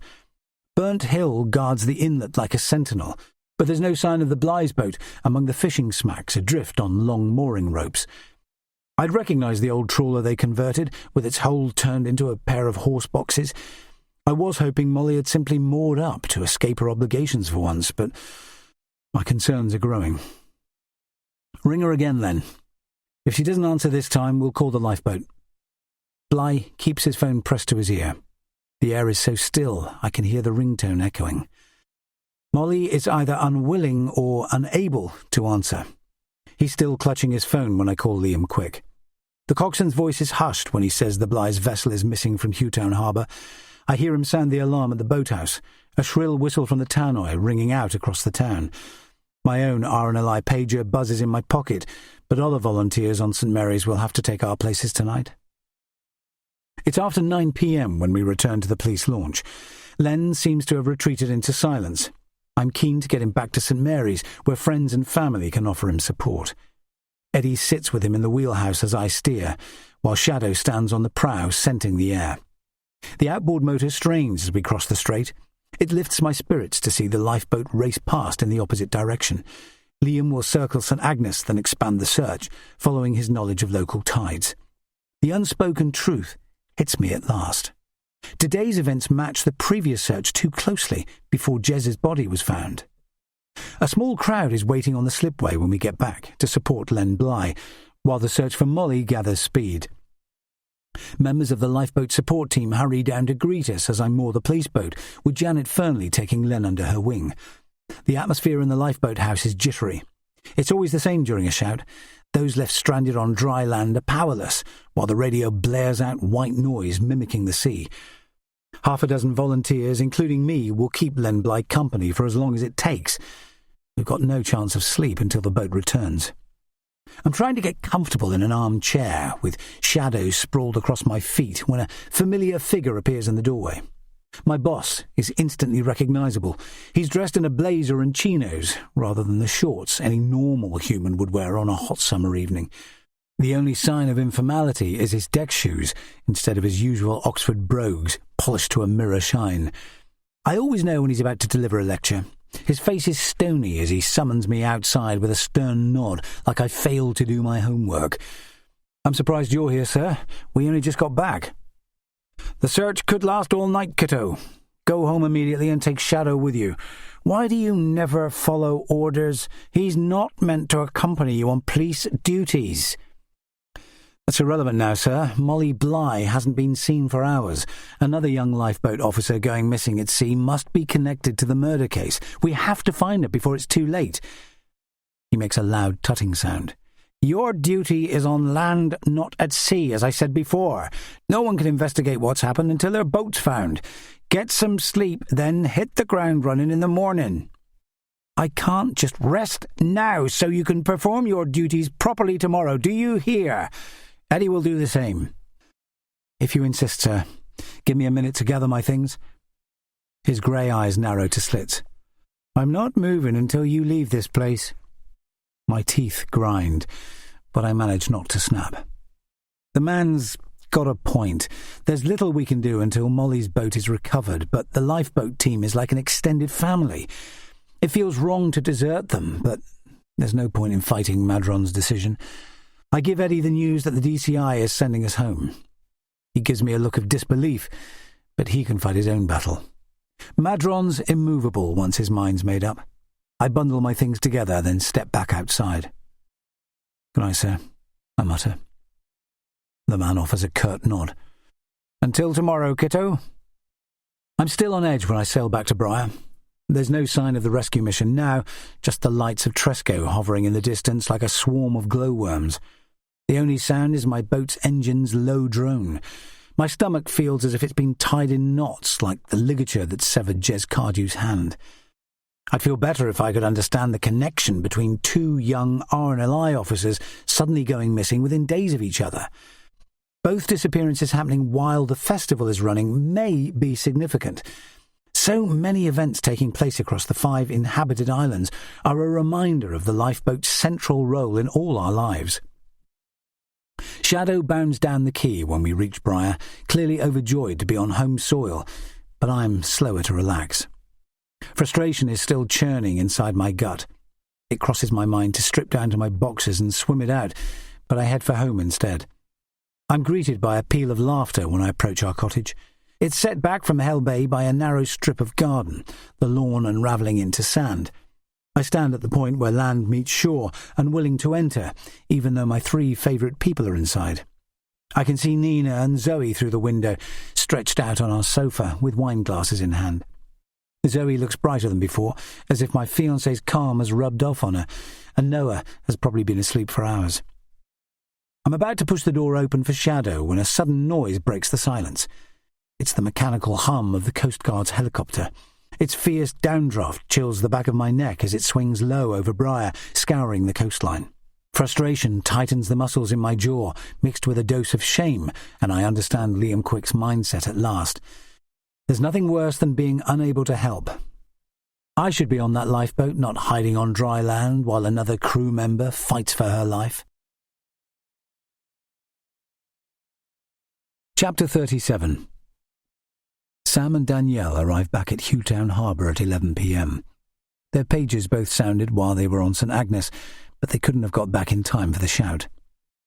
"I hope it's nothing serious," Danielle says. "Poor Dad's running on empty. He hasn't been himself for months." "How do you mean?" "He worries about coxing the lifeboat. It's such a huge responsibility and it weighs on him even more since Mum left. I'm afraid it'll break him one day." "That won't happen. Liam's as tough as they come." "I love him to bits. Let's hope you're right." "Thanks for coming tonight, Danielle. Sorry it was a waste of time." "I don't expect quick answers, and neither should you. It's the island way to guard secrets." "The whole bar went silent when we arrived. It's like I'm carrying a deadly disease." "It'll get easier." When her phone buzzes in her bag, she checks the message. "Jesus, Sam, it's Molly Bly that's missing." Sam stares back at her. "It can't be happening again." "I hope not. Molly's been a mate since our school days." "I still can't believe Jez is gone." "Me neither." Danielle looks up at him, her face beautiful in the semi-darkness. "Do you suspect anyone, Sam? You two were so close, you must know if he's upset someone." "Only Liam Moyle, but he'd have to be nuts to kill his own tenant. The answer must be on St. Agnes. It drew him there like a magnet. Maybe he went there to avoid Anna. There was no need. She stays in most nights with her daughter. Danielle's hand rests on his arm. Do you think Callum could be involved? It wasn't just Jez. He's not keen on the whole lifeboat crew. How do you know? Dad would hate me telling you, but he applied to join us last year. The RNLI selection panel judged him unstable, so they turned him down. Callum questioned their decision, apparently. They still said no. Sam stares down at her. That explains why he's bitter. But it's no reason to kill someone, is it? When he scans the key again, there's still no sign of Moyle. Come on, I'll walk you home. I can find my own way, don't worry. Crew members are being targeted, Danielle. The police told us not to spend time alone, especially if we had one of those packs full of badges. Like me and Dad? Her smile slowly revives. Go on then, Sir Galahad. They climb the hill together, while Sam remembers the past. He used to dream of walking Danielle Quick home from school, but never plucked up the courage. She keeps the conversation light, chatting about her new job. It's only when they reach the house she shares with her dad near Carn Gwavel that her face turns serious. If I ask a personal question, will you give me an honest answer, Sam? Well, that depends. Did you send me a Valentine card in year 9? Why do you ask? He's too embarrassed to admit it. You watched me sometimes, but never said a word. I hoped it was from you all the same. That's hard to believe, but you guessed right. I went to Mumford's really early to buy it, so no one saw me. I went to all your football games. She grins at him. I had such a crush on you back then. You were in that band too, the Treasure Seekers, the moody bass guitarist. Girls in my class had your name written all over their exercise books. Now you're kidding me. He comes to a sudden halt. Why are you bothering with an ex-con? You could have anyone. There's goodness in you, Sam. The way you're hunting for Jez's killer proves it. Plus you still look the same. Or quiet and intense. Everyone else sees me as a bad penny. That's Callum, not you. I still think he's involved. We can't prove it, but I'll keep watch, don't worry. Shut up and kiss me, will you? Sam hesitates because he's waited for this moment so long.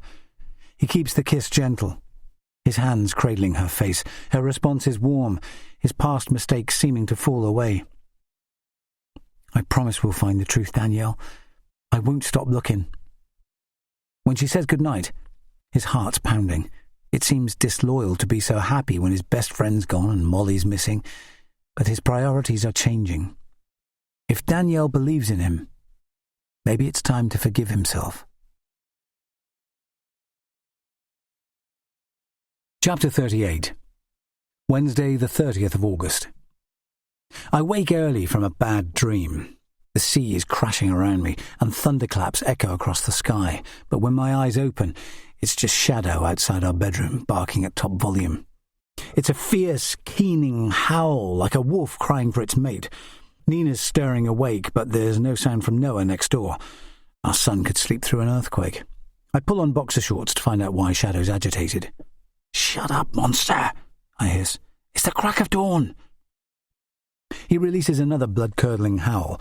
When I open the front door, he flies out, then runs back to me, barking wildly. I'll get no peace unless I follow wherever he's heading, and my curiosity's rising. My dog has an uncanny sense for danger. He's helped me out too many times in the past to let me ignore his antics now. I pull on jeans and a t-shirt, ram my feet into trainers, and set off. Shadow chases inland, stopping occasionally to check I'm keeping up.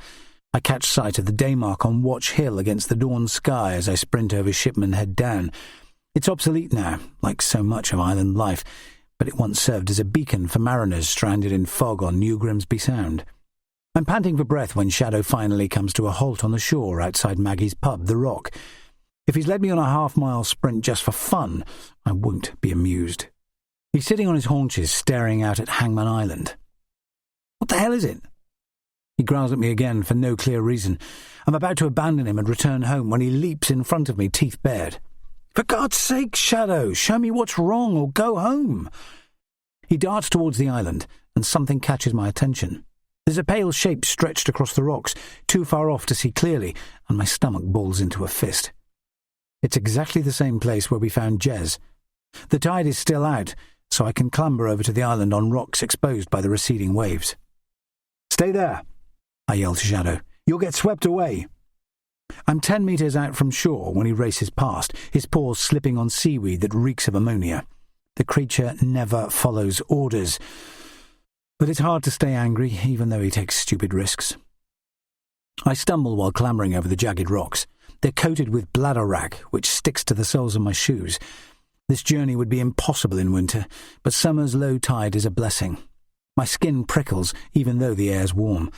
Maybe it's just my memory of finding Jez Cardew's broken body here, or the haunted atmosphere left by hundreds of executions. It looks like I've wasted my time. The pale outline isn't a body after all, it's just some fabric abandoned by the waves. My heart beats faster when footsteps pound towards me, until I realise it's just the wooden yardarm overhead, rocking in the breeze. When I gather up the fabric, I see it's the dress Molly Bly wore last time we met. It's torn to shreds, yet the pale green shade appears identical. My concern increases when I see a medallion pinned to the hem. It's another Lifeguards Award, like the one I saw at Denzel Jory's house, with the name scratched from the back. Instinct makes me scan the rocks as I scramble round the edge of the island looking for her body, with the yardarm creaking louder than before. "Who the fuck's doing this?" I hiss under my breath. Molly Bly may have met the same fate as Jez Cardew, but my only proof is a torn dress. Her body could already have been carried deep into the Atlantic, but why would anyone target such a popular young woman? Frustration leaves a sour taste in my mouth as I return to dry land, clutching the dress. Shadow is behaving normally again, playing games on the shore, rolling himself in foul-smelling seaweed, meaning that I'll have to hose him down when we get home. I have no idea how he knew to bring me here. He must have the keenest sense of smell imaginable to catch the scent of one of his favourite islanders. Either that or the sound of a boat's engine woke him from sleep. I call in my find to the station, leaving a message on the answer machine. There's no point in waking Eddie because the dress isn't definite proof that Molly has drowned. I phone the Coast Guard next, and the news is sobering. The remnants of a converted trawler just like the Blys have been sighted by a fisherman in the shipping lane. They'll need to be brought to shore before we can confirm the truth, but I'm willing to bet Molly was dragged onto another boat, then hers was left adrift until a transatlantic freighter broke it apart. I've got time to kill before my breakfast meeting with Liz Gannick, so I carry my bad mood to my uncle's boatyard. It's only a short walk south past the next headland, where Norad rocks jut from the water like rusting spears. Ray's sitting on a bench by the quay, drinking coffee from an old tin cup. He always rises obscenely early. He doesn't speak when I arrive, but when he gives a low whistle, Shadow settles at his feet. My uncle is the one person my dog always obeys, even without a hint of resentment. "There's coffee on the burner," he says. I half fill a cup with his vile brew. It's as black as tar and tastes like rocket fuel, but it's better than nothing. Then I sit beside him on the bench, hoping to absorb some of his calm. Ray is capable of sitting motionless for hours, with his gaze trained on the sea. He glances at the fabric I'm clutching, but still doesn't speak. "Molly Bly was wearing this yesterday," I say. "I found it on Hangman Island just now.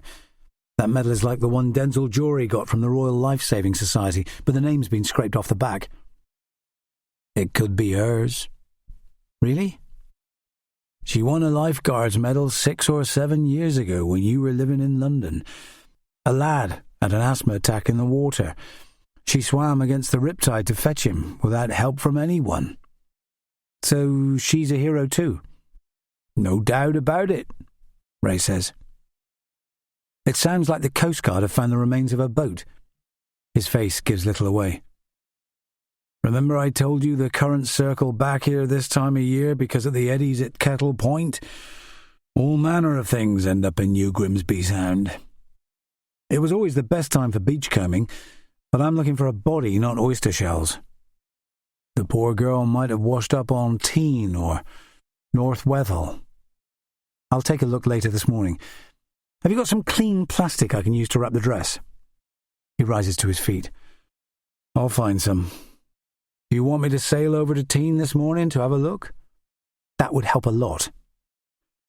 It's no trouble for a girl like her. Sadness resonates in Ray's voice, but there's no visible sign of distress. It used to bother me until I realized he was just protecting himself from the worst kind of hurt. I believed he was unfeeling, but I've seen the way he holds Noah to his chest, keeping him from harm. Emotions must lie inside his hard shell after all. I'm preparing to leave when Ray screens his eyes from the sun's glare with his hand. Leave Shadow with me today. I know he gets under your feet. He helped me out this morning, but thanks, I appreciate it. I know from experience that anyone who messes with Liz Gannick is in trouble, so I climb onto my boat and cast off before Shadow can follow. His furious bark echoes across the water, protesting that I've abandoned him, straight after he's proved himself smarter than the entire canine search and rescue unit. The water is still so tranquil, I only need one hand on the wheel as I head for St. Mary's, leaving me free to ring Eddie. It's a surprise to hear that he refused Madron's order to go home last night, which is another rite of passage. Until now, he's followed every instruction from the DCI without question. There's been no outcome from the search for Molly. He curses out loud when he hears I found her dress and the likelihood that her boat was destroyed. He's been mild-mannered for years, yet now he's like a grenade, primed to detonate. Ray's going to search the northern waters this morning. Catch the ferry to St. Agnes, can you? We need an outcome from the CPS today and chase the graphologist again. We need a report on the notes urgently. I'm meeting Liz for a catch-up, then going to the hospital. I'll be attending Jez's post-mortem later this morning, but mentioning it would only raise Eddie's stress levels. I slip my phone back into my pocket as I pass Garrison Point and sail into harbour. The lobstermen and crab boats unloaded their creels hours ago, but half a dozen fishermen remain on the quay with ice boxes at their feet, selling their catch to anyone willing to queue. The islanders are happy to rise early for the freshest fish, but I'm certain the news about Molly going missing would wipe the smiles off their faces. Liz Gannick is alone in the dining hall at the Tregarthen Hotel because it's too early for any sane holidaymaker to eat breakfast. The hotel has stood at the end of the quay for almost 200 years, since a ship's captain tired of sailing the world and opened his house to paying guests. It's absorbed several neighbouring cottages, the whole edifice painted a glittering white. The dining hall can hold 100 guests comfortably. There's a direct view across the harbour with Tresco straight ahead and the pale outline of St. Martin's visible in the distance. Gannick is tapping out a message on her phone, too busy to care about the landscape. From a distance, she looks like a teenage rebel with locks of bright pink hair framing her face. When I drop onto the seat opposite, she keeps her gaze locked on the screen. "You're late, as bloody usual," she mutters. "I brought you something worn by the second victim. It washed up on Hangman Island." "Where you found the first body? Hand it over." Gannick's eyes glint with interest as she peers at the dress through the transparent plastic. "Salt water dissolves most substances fast, but there's an outside chance of blood traces. This time's different. The killer left Jez's cruiser for us to find, but this time I bet he steered it into the shipping lane. It was smashed apart by a freighter last night from the sounds of it." She winces. "The pieces won't be much use to us. Salt water's perfect for washing away clues. Have you got permission for my search at Jez Cardew's house share yet?" "The CPS still aren't playing ball." "Oh, for fuck's sake!" she snaps. "You have to tell them who's boss. It feels like I'm running a sodding marathon without any backup." A waitress stops laying tables and turns around, curious to watch our tiff unfold. "Keep it down, Liz. Both victims are friends of mine, from the lifeboat crew. We're all working our asses off. Blame the CPS, not me. They love wielding their power." "Let me sort it, for God's sake." I wait in silence while she makes a phone call. Her voice so full of malice, the poor guy at the end of the line must be terrified. She gives a victory smile when she stuffs her phone back in her pocket. "He's emailing the warrant now. I'll head there next." "Does anyone ever refuse you, Liz?" "Only the brave. Not even your husband?" She looks amused. "Do you seriously think I'd marry someone who enjoyed the upper hand?" Unlikely. Damn right. She leans towards me, her face calmer. Find out what connects your two victims. It's bigger than that lifeboat. Someone on the island has been hurt so badly they can't see past it. I figured that out already, Liz. So act on it. Her tone imperious, she says. Killers only carry out ritualized killings when passion's involved, don't they? It took effort to clean that boat with paraffin and scrape the names off those medals. If I was a pillar of the community, I'd throw everything at staying out of jail too. The killers showing how clever they are by sending quotes about the sea from a play few people have read. They could unlock the case, but let's stick to evidence for now. What have you found so far, Liz? The note from Cardew's boat had no fingerprints, sadly. It's coated with clay dust, which must be imported. These islands are pure limestone and granite. I remember Lewis Marling, the only potter working full-time on St. Agnes, and fire off a quick text to Eddie. That could be a breakthrough, Liz. I fucking hope so, after all my work. What do you want for breakfast? Coffee, no milk. You normally devour the whole menu. Not today. It's best to enter the jaws of hell on an empty stomach. Is it Cardew's autopsy next? You poor bastard. Gannick produces a narrow smile for the waitress. 1 fried egg sandwich and 2 double espressos, please. The smell of food turns my stomach when her order arrives, the coffee leaving a sour tang in my mouth. But at least I've got another lead to chase. Chapter 39. Gareth Keeler is laying out tools in the hospital mortuary. He's dressed in scrubs and surgical gloves, his sparse grey hair covered by a surgeon's cap. He gives me a jaunty salute when I reach for my overalls. I peer down at his array of picks, saws and drills while my stomach performs somersaults. I've only attended a few autopsies when the victim is familiar, but this one's the worst. I've spent plenty of evenings in the Atlantic pub with Jez and the rest of the lifeboat crew, including Molly Bly. It hasn't fully registered yet that she may have gone the same way. The harsh overhead light leaves me with nowhere to hide. My desire to solve the case before another crew member gets hurt tightens. Keeler approaches the operating table to start work, but something makes him hesitate. Jez was a friend of yours, wasn't he, Ben? I didn't know him that well, but I liked him. He encouraged me a lot on my first few shouts. You shouldn't be here, but the DCI refused to send a substitute. Frankly, I'm amazed he didn't volunteer to take your place. He never leaves his desk, Gareth, but it's a kind thought. I can't rush this, I'm afraid. There's no shame in sitting down if it helps. I'm better off standing, thanks.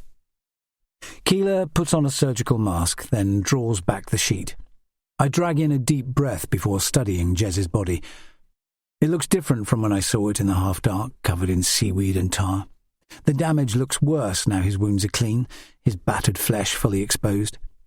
The pathologist is circling the table, my presence already forgotten, his eyes alight with interest. He's as committed to his profession as Gannick, but not the obsessive type. He plays golf to a high standard all year round and spends weeks visiting his grown-up kids on the mainland. But this morning, I can tell he's in the zone. He's already dictating notes into the microphone that hangs from the ceiling. Hypoxia, thoracic abrasions, pulmonary edema. I can only hope he'll explain everything in plain English at the end. Still on your feet? He asks. More or less.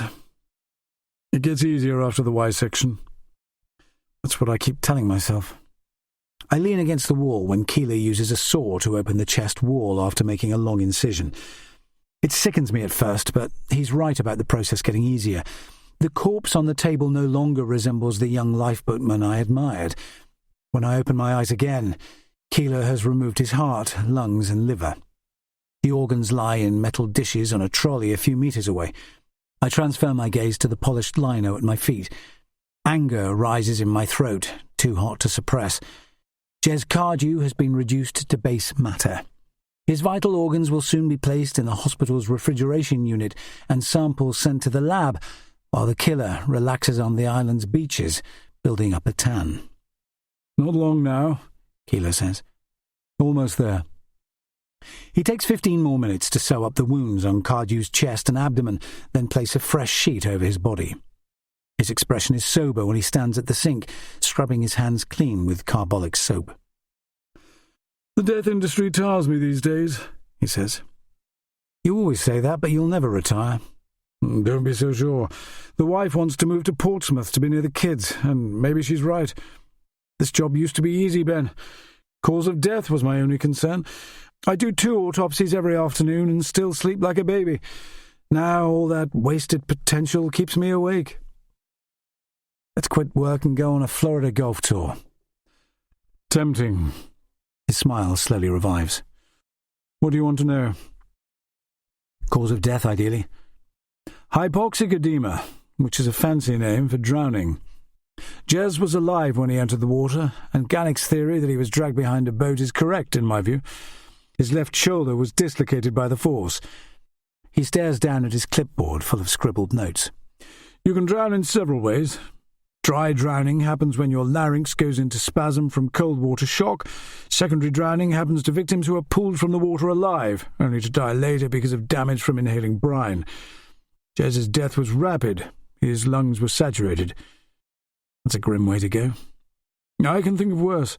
People who survive near drowning sometimes describe a sense of euphoria before losing consciousness. The amygdala is so overstimulated by panic, it floods the system with serotonin, the feel-good hormone that produces happiness, replacing fear with joy. The phenomenon's well documented. I hope he didn't suffer. We still don't know if he was lured onto another boat. Whoever killed him may have gone on board his to attack him, then dragged him along behind it at full speed. Did you notice any defensive wounds? He may have been coshed around the head. There's a deep wound at the back of his skull, but that could have come from bumping over rocks. I can't tell you which came first. It's possible he ingested a sedative or was injected, although the toxicology report may not be conclusive. His body was found too long after the event. Thanks for trying, Gareth. When I stumble outside, sunlight burns my retinas. It's the killer's total lack of empathy that bothers me most. They may have enjoyed the first murder so much, Molly's life could already be lost. Chapter 40. It's 9:30 a.m. when Sam prepares to leave the house with Moyle. His landlord has spent the last half hour haranguing suppliers about missing shipments of paint, plaster and timber. Sam knows the man's mood is toxic before he opens his mouth. I'm dropping your hourly rate this week. I was mad to take on a novice. You're way too slow. You can't do that. I'm already on minimum wage. Watch me. I get fuck all in return, and remember who's put a roof over your head. Something inside Sam's chest snaps at last. Stick your job, then. I'm moving out. His landlord's face darkens. What are you on about? I don't have to take this shit from you. Is that right? Moyle's hands are bunched into fists, ready to throw a punch. Who else would have you around? No one, probably, but I'll take my chances. Sam draws himself upright. I don't need your bullshit. You pretended the lifeboat didn't matter to you, but you tried to join up. Did you fancy being a hero like Jez? Shut up, Callum hisses. Just pack your things and go. You're a sad, lonely bastard. I bet Jez getting that medal hurt worse than him dating Anna. How about Molly Bly? Did you fancy her too? You're talking bollocks. Clear your junk out today or it's going to the dump. The two men stare at each other, the air humming with anger, until someone pounds on the front door. Moyle takes his time answering. Sergeant Laurie Dean is waiting in the porch with a woman who's balancing on crutches. She's got the petite frame of a child, but up close, her face is world-weary and etched with lines. Callum Moyle, she asks. I've got a warrant to conduct a forensic search on your property in relation to Jez Cardew's death. His voice is suddenly polite. Will it take long? I can't say. Vacate the place now, please, and stay away until we text you. I need my jacket from upstairs, then it's all yours. My tenant's moving out anyway. Sam collects his wallet from the hall table and his phone. His landlord shoulders him off the path, like he's blocking his road to success. Don't bother coming to work, Moyle says. I only kept you on out of pity. He marches away, leaving Sam shaken. He glances across the road at Father Michael's church, Our Lady Star of the Sea. The building looks more like a fisherman's white-walled cottage than a place of worship, but the scent of incense is overpowering when he steps inside.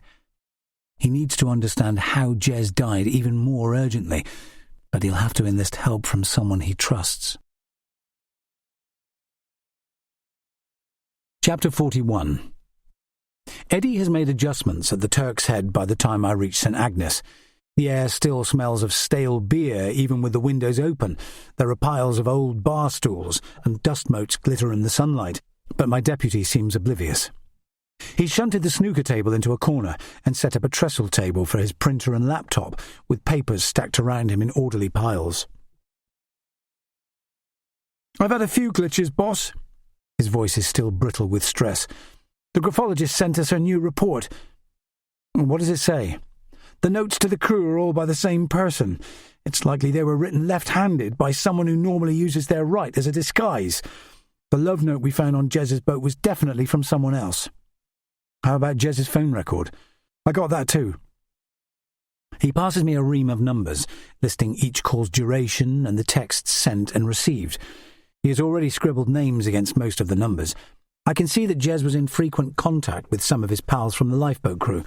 He made plenty of calls to Molly Bly, but they had reduced recently. The records show that Anna Dawlish continued texting him right up until his death, even though he never replied. "How many times did Anna ring him in the past fortnight, Eddie?" "Almost every day, but that's nothing. She sent over 100 texts the day Jez ended it. That makes her a stalker, doesn't it? Anna could have used Janet Fernley's boat. I think we should talk to her again and find out what all those messages said." "Come on, Eddie. Anna's moved on and found a new bloke." "That could just be a cover." "I can tell he won't rest until we talk to her again." "Okay, set up another interview just to be certain. I want to see Jez's pal, the Potter, on St. Agnes too. He may have known about his relationship." "I've left half a dozen messages for Lewis Marlin, but he's not answering. His number shows up on Jez's phone record. Some weeks they spoke 2 or 3 times. The clay dust Gannick found on that note has to mean something, Eddie." His gaze meets mine properly for the first time today. "Do you think Molly's been attacked the same way as Jez?" "All we know is that her dress ended up where his body landed. It's not absolute proof she's dead. The killer's got a thing about Hangman's Island, hasn't he? That's why the symbol's on all our notes. I can see why he'd plant Molly's dress there if he's angry. Traitors were executed there by the dozen in Cromwell's day. Their bodies were left hanging as a warning. Maybe the killer feels betrayed." Eddie's about to speak again when his phone rings. That'll be Madron. He's been calling for hours. Better find out what he wants. Eddie grimaces as he accepts the call. I watch him grip his phone tightly. He listens in silence, absorbing every detail. "A fisherman's seen something on Annette that looks like a body. The lifeboat's on its way. We'll get there first if we take my boat." We race downstairs, passing Debbie Brooks at the bottom. It's possible the landlady was eavesdropping about the case, but right now that doesn't matter. Eddie's already jumping onto my bow rider, then starting the outboard motor with the key I left in the ignition. I drop onto the bench and let him steer. We'll reach Annette 15 minutes before the lifeboat because the island lies due east of St. Agnes. It's one of Scilly's largest uninhabited islands, almost a kilometre long. The place fascinated me as a boy because going ashore was forbidden. It's a site of special scientific interest. I wanted to check out the grey seal colony and underground nests of shearwaters and storm petrels, but the shore's too rocky for easy landing. The sea's dazzle is blinding as we cut through shallow waves. We're travelling at top speed, with the engine straining. I'd hate to find Molly Bly's body torn apart like Jez's. I'd hate to find her body in any condition, but I keep my eyes trained on the island's coast. I catch sight of the seals first. They're sunbathing on outcrops that jut high above the water, and Eddie is forced to slow to a standstill. There are so many submerged crags and boulders. He could easily damage the outboard motor, but the seals don't seem concerned. They're having the time of their lives. I count a dozen at least, their grey velvet hides glossy with health. A few swim closer to inspect us, curious to witness an alien species. "What can you see?" Eddie calls out, too busy studying the water for hazards to look up. "Nothing yet. Can you get any closer?" "We'll run aground." "I'll wade there." I dump my wallet and phone on deck, then swing my legs over the gunwale. "It's too rocky to anchor, boss. I'll have to stay in deeper water." I miss my footing. landing waist-deep in brine, making me curse out loud. The shoreline is made up of boulders, with little bare sand between, so walking's a challenge, my feet sliding on wet seaweed. The island's native population seems angered by my arrival. Black-backed gulls dive bomb me, then a shearwater flies at my face, protecting her nesting site. I'm aware of the damage I'm causing to their habitat, my feet crunching over buried nests until I reach dry ground. But there's no avoiding them today. There's no sign of a body, so I clamber on top of the largest boulder in sight to scan Annette's eastern coast. I'm still looking when several gulls descend on me at once, wings flapping in my face. Their screams sound like Noah yelling in the night. I bat the creatures away and gaze further ahead, until I spot an orange pinprick in the distance. I'm almost certain it's Molly Bly's bright red hair. I scramble across the beach, squinting into the sunlight with the birds' high-pitched warnings ringing in my ears. Chapter 42. Sam waits for Father Michael in his small church. He's never been a believer, but the pure light spilling through the round stained-glass window overhead forces him to search his conscience. Was he a good enough friend? Maybe Jez was in trouble, and he never realized. If he'd known, he could have defended him. It's a relief when the priest finally arrives. Father Michael listens intently while he explains his situation. "What will you do for work now, Sam?" "Anything, Father. I'm not choosy, I just need to stay in Scilly." "I'll ask around for vacancies. Will you live with Rose?" "Mum's cabin's too small. I want to spend more time on Briar, but there's not enough space for both of us." "What made you leave Callum's today?" "He treated me like dirt." The priest gives a slow nod.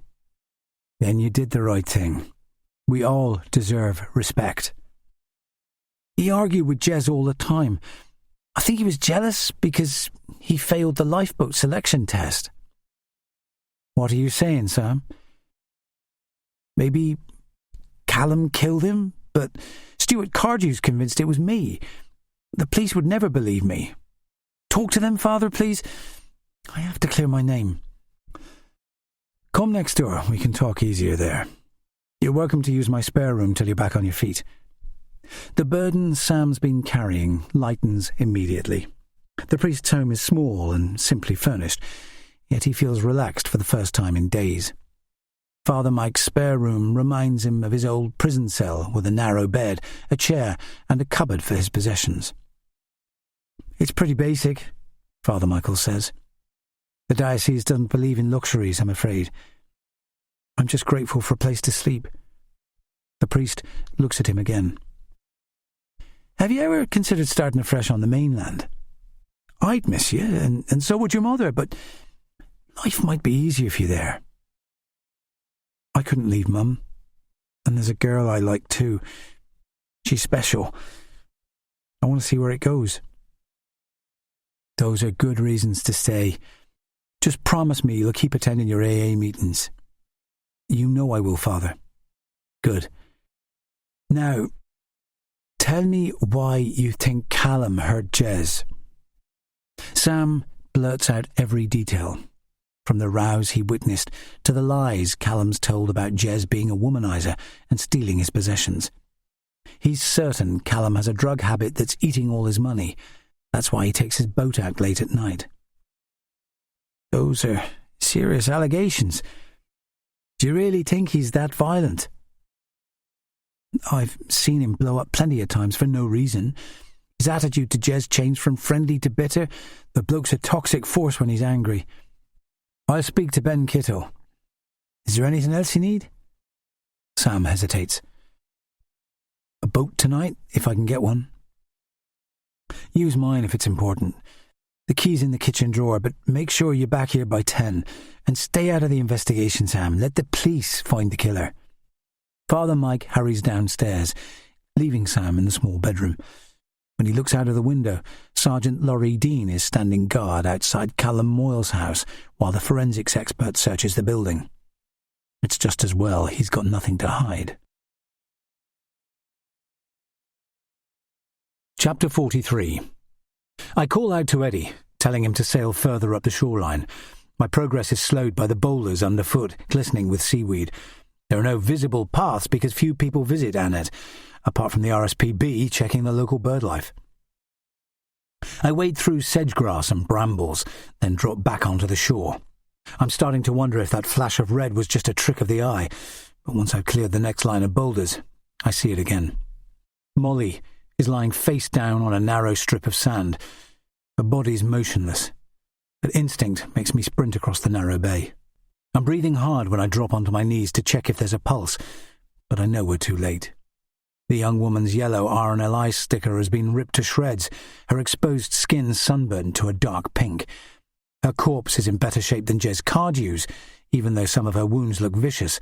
A piece of twine has been tied round her wrist, leaving a deep cut. The line must have broken as she was dragged behind the killer's boat. "What's this about, you bastard?" The words spill out, even though no one can hear. When I roll Molly onto her back, I see another Royal Life-Saving medallion has been tied around her neck. Then water gushes from her mouth. Suddenly her eyelids flicker. When I place 2 fingers on her throat, there's the faintest pulse. There's a chance she can hear me, even though she's not responding. "It's okay. I've got you now. Who did this to you, Molly?" Her eyes open wider. I can see she's terrified, but too weak to make a sound. It's a huge risk, but her only chance of survival is getting her to hospital before she fades away. I lift her into my arms, taking care to cradle her head, then wade out to the boat. I yell to Eddie at the top of my voice. "She's alive! Look after her while I steer!" Molly's chances of survival are better with him in charge. He completed his St. John's ambulance training last month and is already laying her in the recovery position as I spin the boat round. He's covered her with the towels I keep stowed in a box on the prow. I push the engine to top speed as we head for St. Mary's. The local hospital is her best chance, not the air ambulance, which would take too long. The lifeboat is racing towards us, and we're lucky the sea is still flat calm. When it comes to a halt, Eddie and I lift her on board. I see relief on Liam Quick's face as he thanks us for our work, then Molly is on her way to safety. The lifeboat's wash almost topples my bow rider with a succession of high waves, but I couldn't care less if I get even more drenched. Eddie looks elated too, his smile wider than it's been since his cousin died. "We got there in time," he says. "Thank God, Len would be lost without her." I could point out that Molly's not yet out of danger, but our biggest task is to learn who attacked her and why. The killer's MO has escalated since the first attack, with Molly's dress being replaced by the RNLI waterproof suit, like the ones crew wear on a shout, another medal attached to her hand before she was dragged through the waves. I need to understand why someone hates the lifeboat crew with such a passion, but that won't come from drifting on open water.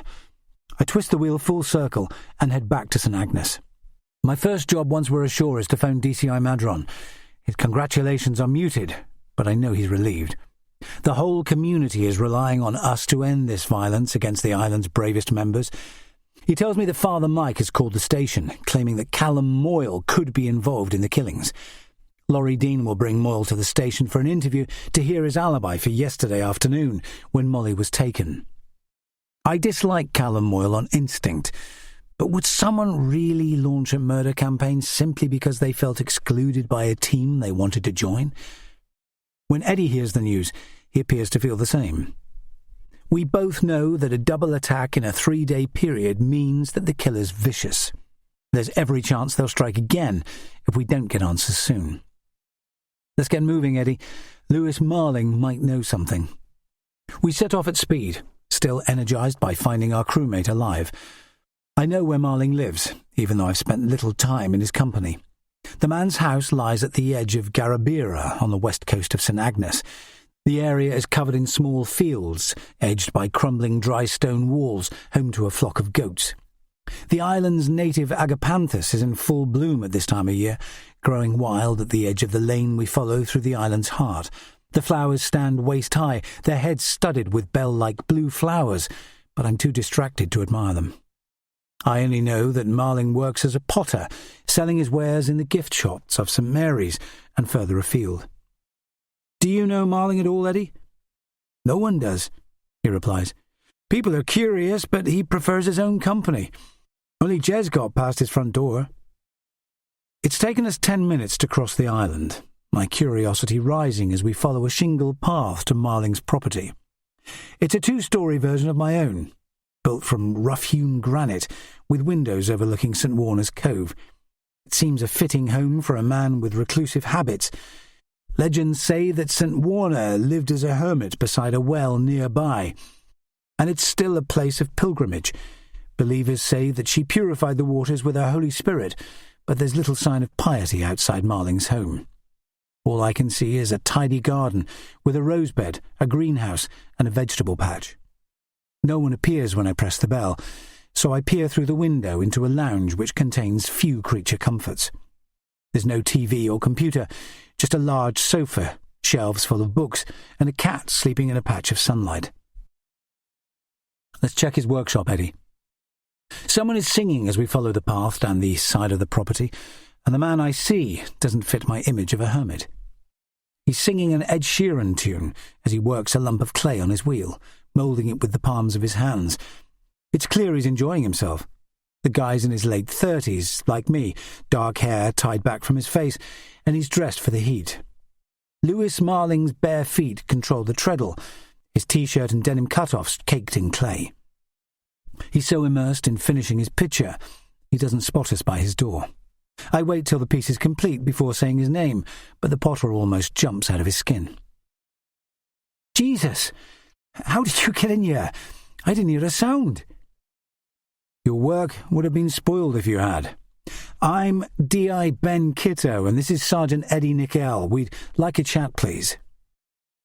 Can I move this first before it sets on the wheel? His shock has been replaced by practical concerns. It doesn't take him long to free the picture with a length of wire, then place it on his shelf. When Marling rises to his feet, he's taller than I realised, with a dancer's slim build and fluid movements. He leads us across a garden that's clearly his pride and joy, the grass mown short, his rosebeds full of blossoms in every shade of red. The man's kitchen is just as orderly. It's clear he uses it for business, with cardboard boxes stacked neatly against the wall. Go ahead and sit down if there's room. He produces a jug of water from his fridge, fills glasses with ice, then joins us at the table. Marling's discomfort only shows when I look closer. His chair is positioned at a distance, like he's surrounded by an invisible force field, keeping intruders at bay.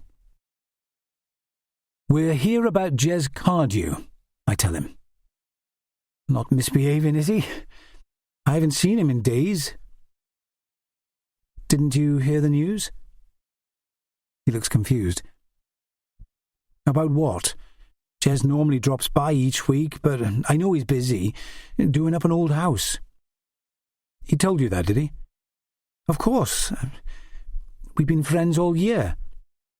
He takes several long gulps of water, as if his work has left him parched. Do you mind me asking how you met? He came here without invitation, curious to learn about pottery. I'm sorry, this is bad news, Lewis. I assumed everyone on the island had heard by now. I don't check my email or go out much when there's a big order to finish. He's still watching me, eyebrows raised. We found Jez's body on Hangman Island. Marling's reaction slow to a standstill, his eyes glazing over. That can't be right. I can't tell if he's listening when I speak again. Let's sit in your living room. You'll be more comfortable there. I can see you're shocked. Marling moves like a sleepwalker down the hallway. The man's recovering, but his expression's still dazed. Are you okay, Lewis? He frowns back at me. It doesn't make sense. I'm afraid it's true. We think someone attacked him at sea. He was murdered? Marling's eyes screw shut. Oh, Christ, that makes it even worse.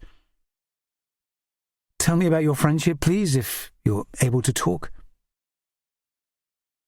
He rubs his hands across his face like he's scrubbing away cobwebs. Jez came to my workshop last January. He watched me at the wheel, mesmerised. I sent him away, but he kept on coming back. We swapped life stories over a few weeks. People saw him as this big hero, but that wasn't his choice. It made him uncomfortable. He confided in you. We trusted each other instinctively. There's no point in concealing anything now, is there? None at all. Jez had relationships with women until he met me. His worldview was stuck in the last century. He thought it was unmanly to fall for a guy, but it happened anyway, almost overnight. I was reluctant to get involved because my last relationship was a disaster, but he was hard to resist. He said it was love at first sight. My gaze catches on a slip of paper on Marling's coffee table, covered in a hectic scrawl. I don't need a graphologist to see that it's a direct match for the note left on Jez's boat. I'm sorry, Lewis, this must be terrible for you. A tear spills from the corner of his eye. It doesn't seem real. Why did you keep your relationship secret? His choice, not mine. I had to respect his decision. It started with me teaching him pottery and progressed from there. He was a natural. It's like he was born knowing how to handle clay. I never knew he was creative. Jez had a gift. I taught him free after the first few lessons because of his talent. I even helped him complete his application form. Words spill from his mouth. He'd won a place at Falmouth School of Art to study ceramics starting next month. I even lent him half the fees for his first year. He was skint because his student loan hadn't arrived. He needed to pay for the first term's accommodation in advance. So that's why he owed people money. Even Jez's parents didn't know. He told his grandfather about art school, but not about us. The old bastard banished him from his house. Most people here would have been proud.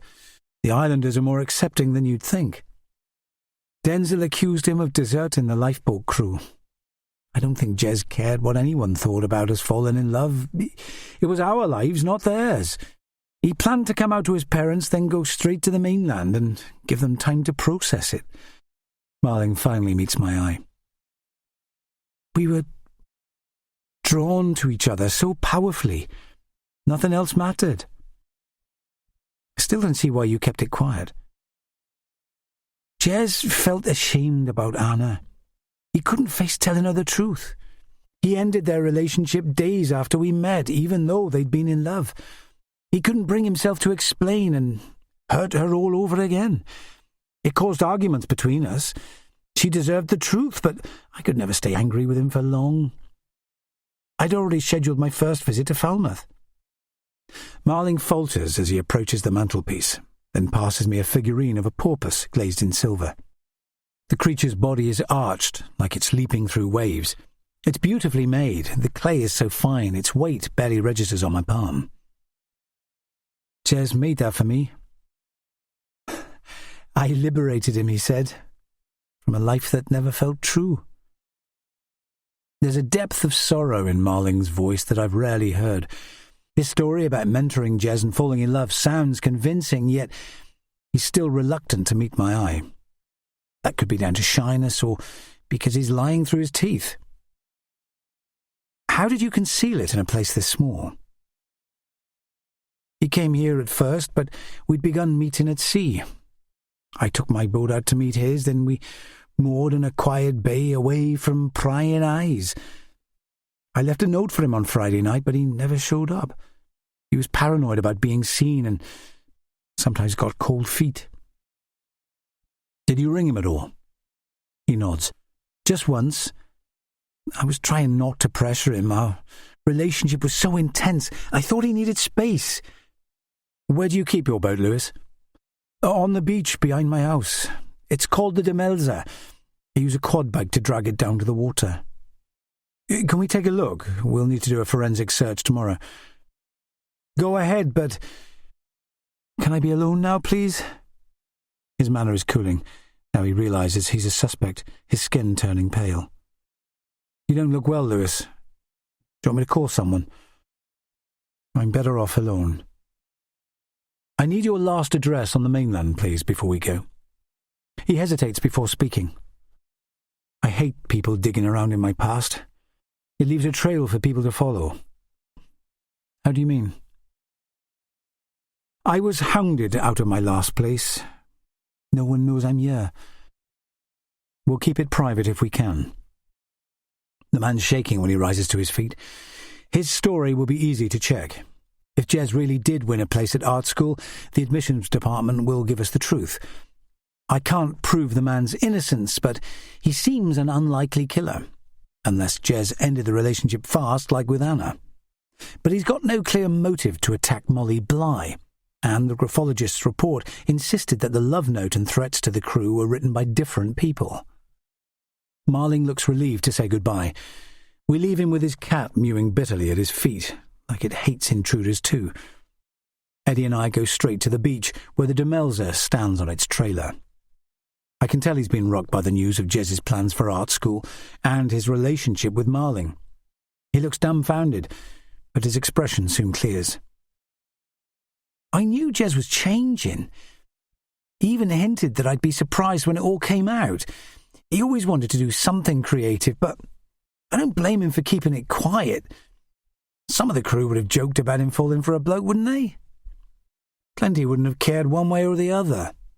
Come on, they'd have laughed at him for weeks. His mum and dad are pretty traditional too. They'd have taken a while to accept it fully. I'm still thinking about Jez's secrets when I put on plastic gloves and overshoes to check Marling's cabin cruiser. The keys are in the ignition, like most boats in Scilly. Anyone could have hotwired his quad bike and hauled it down to the sea at night after he returned from meeting Jez. It's 100 yards from the Potter's home. He wouldn't have heard them set out to hunt for Jez's boat on open water. I bet there are other vessels on St. Agnes's beaches that could have been borrowed in exactly the same way. Eddie seems preoccupied. The thing is, boss, Marling could be a psycho. If Jez ended it between them like with Anna, he'd have one hell of a motive, wouldn't he? Marling's handwriting's different from whoever sent the crew those badges. Maybe the graphologists got it wrong? I'm still considering the idea of Marling as Jez's killer when my phone vibrates in my pocket. The text sends my spirits plummeting. Molly Bly is in hospital, but it's touch and go. She's been trying to talk without success. Her condition fragile. Chapter 44. I leave Eddie on St. Agnes, then return to St. Mary's with the afternoon sun hot on the back of my neck. Hughtown is in full holiday mode as I jump off my boat. A queue of day trippers extends down the quay, ready to climb back on board the Selonian for the return crossing to Penzance, clutching mementos and takeaway coffees. My size comes in handy when I need to get somewhere fast. Most people step back when they see a man of 6'5", built like a rugby fullback, barrelling towards them. It works like a charm as I hurry to the police station. I'm due to interview Callum Moyle, but my mind is still processing Lewis Marling's claims. Jez's status as the island's hero might have been tarnished in some people's eyes simply because he was gay in a place that can appear decades behind the times. Denzil Jory's caustic comments make more sense now. The old man has a sour word to say about most people, but Jez's news about going to art school would have met a brick wall of opposition. Denzil's views hark back to the days when island men all performed hard labour, fishing or farming, and leaving Scilly was viewed as desertion. Laurie Dean gives me a baleful look when I arrive, as if Callum Moyle has already tested his patience. One of the island's 2 practising solicitors has arrived already. Louise Walbert is an experienced middle-aged professional, and her appearance is always eye-catching. She has a penchant for bright colours. Today she's wearing a scarlet dress, coupled with a yellow hairband and electric blue beads, but her expression is sober. Callum's not under arrest, Louise. I just need answers to some questions. He's calling it victimization, claiming you never explained why his house was searched. She gives me a sympathetic glance. Your forensics expert ransacked the place, according to him. Jez was murdered. His home might contain valuable information about why he died. I'm sure he appreciates that. Can we interview him now? She gives a brisk nod. He may not play ball, but let's hope I'm wrong. Callum Moyle's bad mood shows when Dean leads him into the station's interview room, his face a dull red.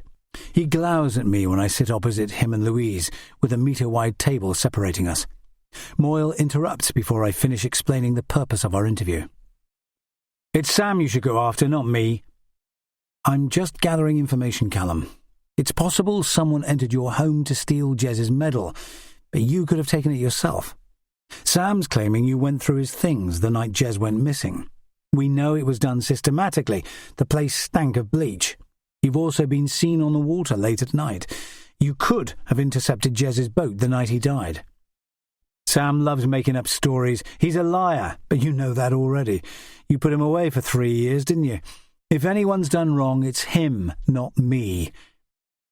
We'll find out, don't worry. Evidence always gets left behind. I glanced down at my notes from the case file. You pursued Anna Dawlish, but Jez had more luck with women, didn't he? It must have hurt you when they got together. Plenty of things annoy me, but I'm no killer. It's interesting that you're so quick to deny it. He refuses to meet my eye. Did Jez irritate you even more after your application to join the lifeboat crew was rejected? That was a blessing in disguise. Work's been hectic, and it's not unusual. They turn down plenty of people each year. Why do you think your housemates got selected, but not you? Who cares? It didn't affect me. I leaned closer across the table. Failure hurts us all, Callum. Did you think joining the crew would help you get a girlfriend? That's a stupid question. Has it been hard making friends here? My social life's irrelevant. I lean across the table, deliberately invading his space. How long have you been a cocaine user? Starts out fun, doesn't it? Then it spirals out of control. I've never taken it in my life. I could sue you for false accusations. His hands jitter in his lap. You've been picking up drugs late at night, haven't you? I imagine our forensics expert will find evidence in the fibres of your carpet or on your boat. If tests come back positive, I'll have to arrest you. Plenty of users do a bit of dealing on the side to make ends meet.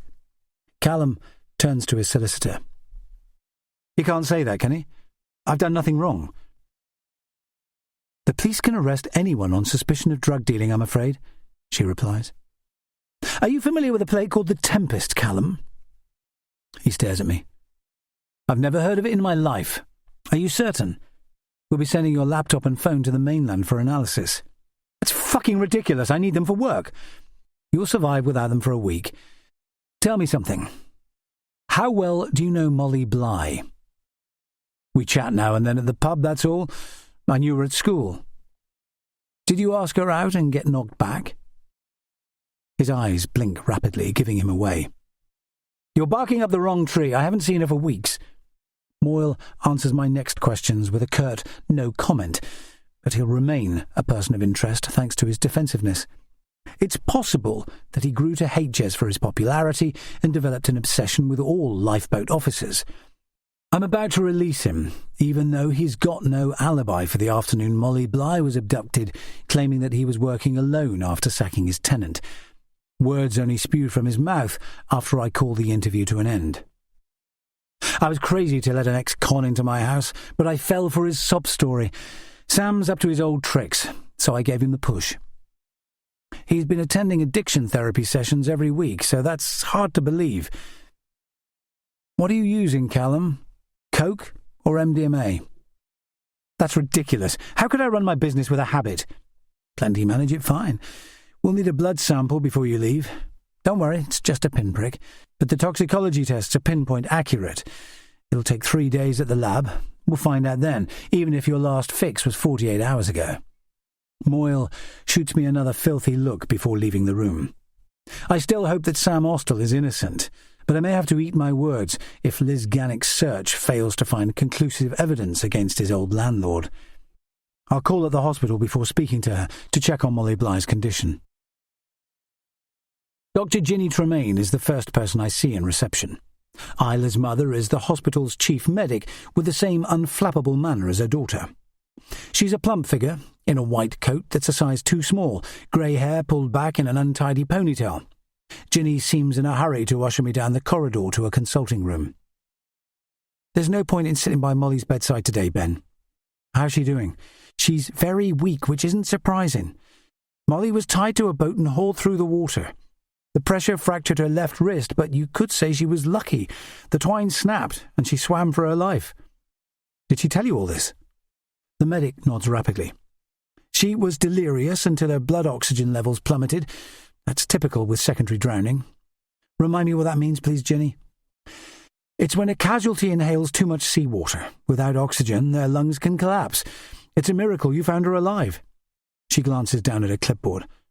What did Molly say exactly before she passed out? She swam for hours. I'm giving her high-pressure oxygen now and a glucose drip to give her strength, but she's struggling.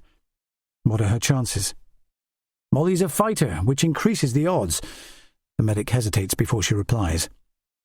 If she can survive tonight, things will improve. Where's Len? At her bedside, Paul Keast supporting them both. I know you want answers, but promise me not to bother her until she recovers. She peers at me over her clipboard. None of us will. The medic suddenly looks exhausted. Who would do that to a girl like Molly? I've seen how she and Len care for their horses. They live for those animals. We'll find out what happened, I promise. You look tired, Ben. I can tell you're worried. Do you want to see Molly just for a minute when I check on her again? That might help, thanks. Give me a minute to check on my other patients. Ginny bustles away, leaving me in her consulting room, which hasn't changed much since my mother brought me here as a kid for a tetanus jab. Her pinboard is still covered in thank you cards, the air smelling of Savlon and kindness. I steal one of the boiled sweets she uses as rewards for her youngest patients, still trying to piece together why Jez and Molly were targeted. I can see plenty of reasons why Callum Moyle would attack his housemate, and I'm willing to bet Molly turned him down just like Anna. I'm still churning through possibilities when I follow Ginny down the hospital corridor to Molly's room. Len is sitting at his sister's bedside with arms folded tight across his chest. His sister's face is hidden by her oxygen mask. She's hooked to monitors, which make the scene look like an episode of Casualty. Numbers flash as oxygen wheezes from the machine in slow gasps, and my feet have frozen to the spot. I want to stay here in case the monster who dragged my crewmate through the water returns, even though she's in safe hands. I bump into Paul Keast on my way out. I'm amazed he's taken time away from his farm to support the Blighs, but my old school friend is full of surprises. He doesn't seem the kind to join a committee, yet he's been instrumental in planning the Lifeboat Festival. He's clutching a bag from the island deli. I bet it's food for Len, so he can stay at his sister's bedside. I brought Molly here from the lifeboat, he says. None of this makes sense. What the fuck's going on? Someone's targeting the crew. Half of us have been sent RNLI badges and threatening notes. I just need to know why. Did you hear about Jez and Molly going out together in their teens?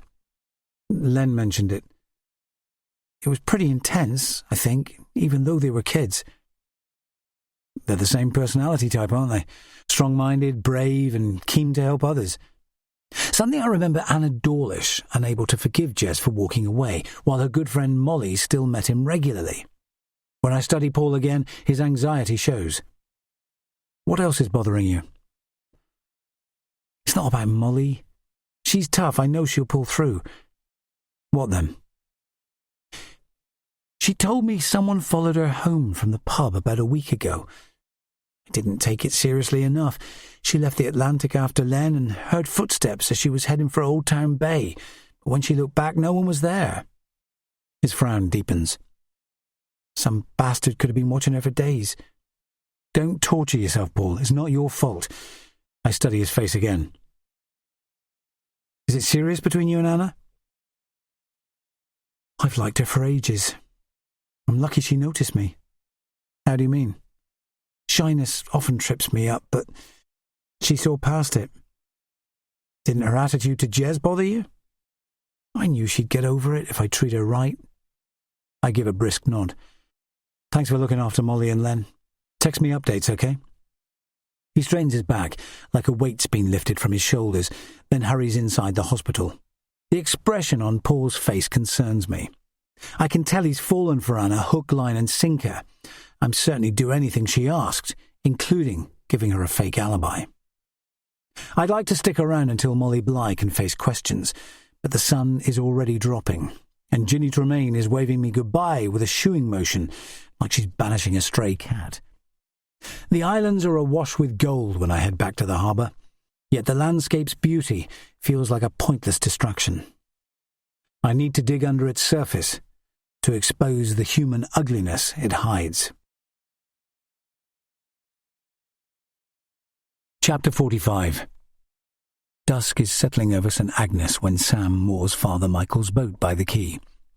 He's grateful for the loan, but the old speedboat is on its last legs. The engine coughed and spluttered all the way, and his ride home could be perilous. He leaves the key in the ignition, then climbs the slope to the Turk's Head. The place looks empty, but when he peers through the window, the landlady is sitting alone, head bowed. She looks heartbroken.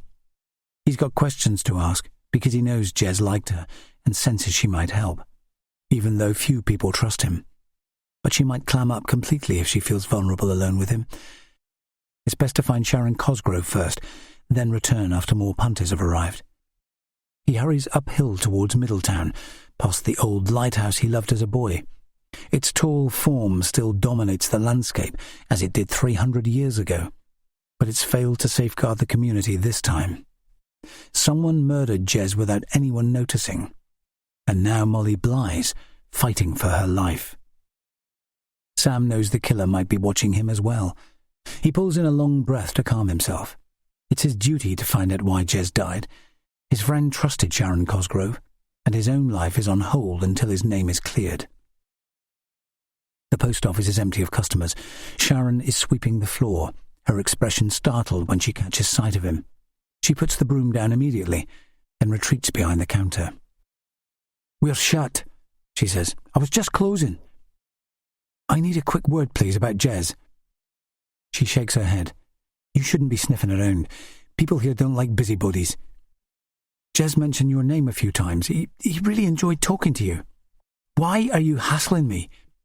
I won't tell anyone, I promise. Please just help me understand." "We were acquaintances, that's all. I studied art in Edinburgh. He was interested in that, not me." Her hands rise to cover her face, her voice suddenly high and childlike. "Leave me now, please. I hate talking about it." "I only want the facts, Sharon. Don't you care about Jez dying?" "Of course, but talking won't bring him back. It just puts me in danger. Leave now, please," she says, pointing at the door. Sam's frustration curdles in his stomach.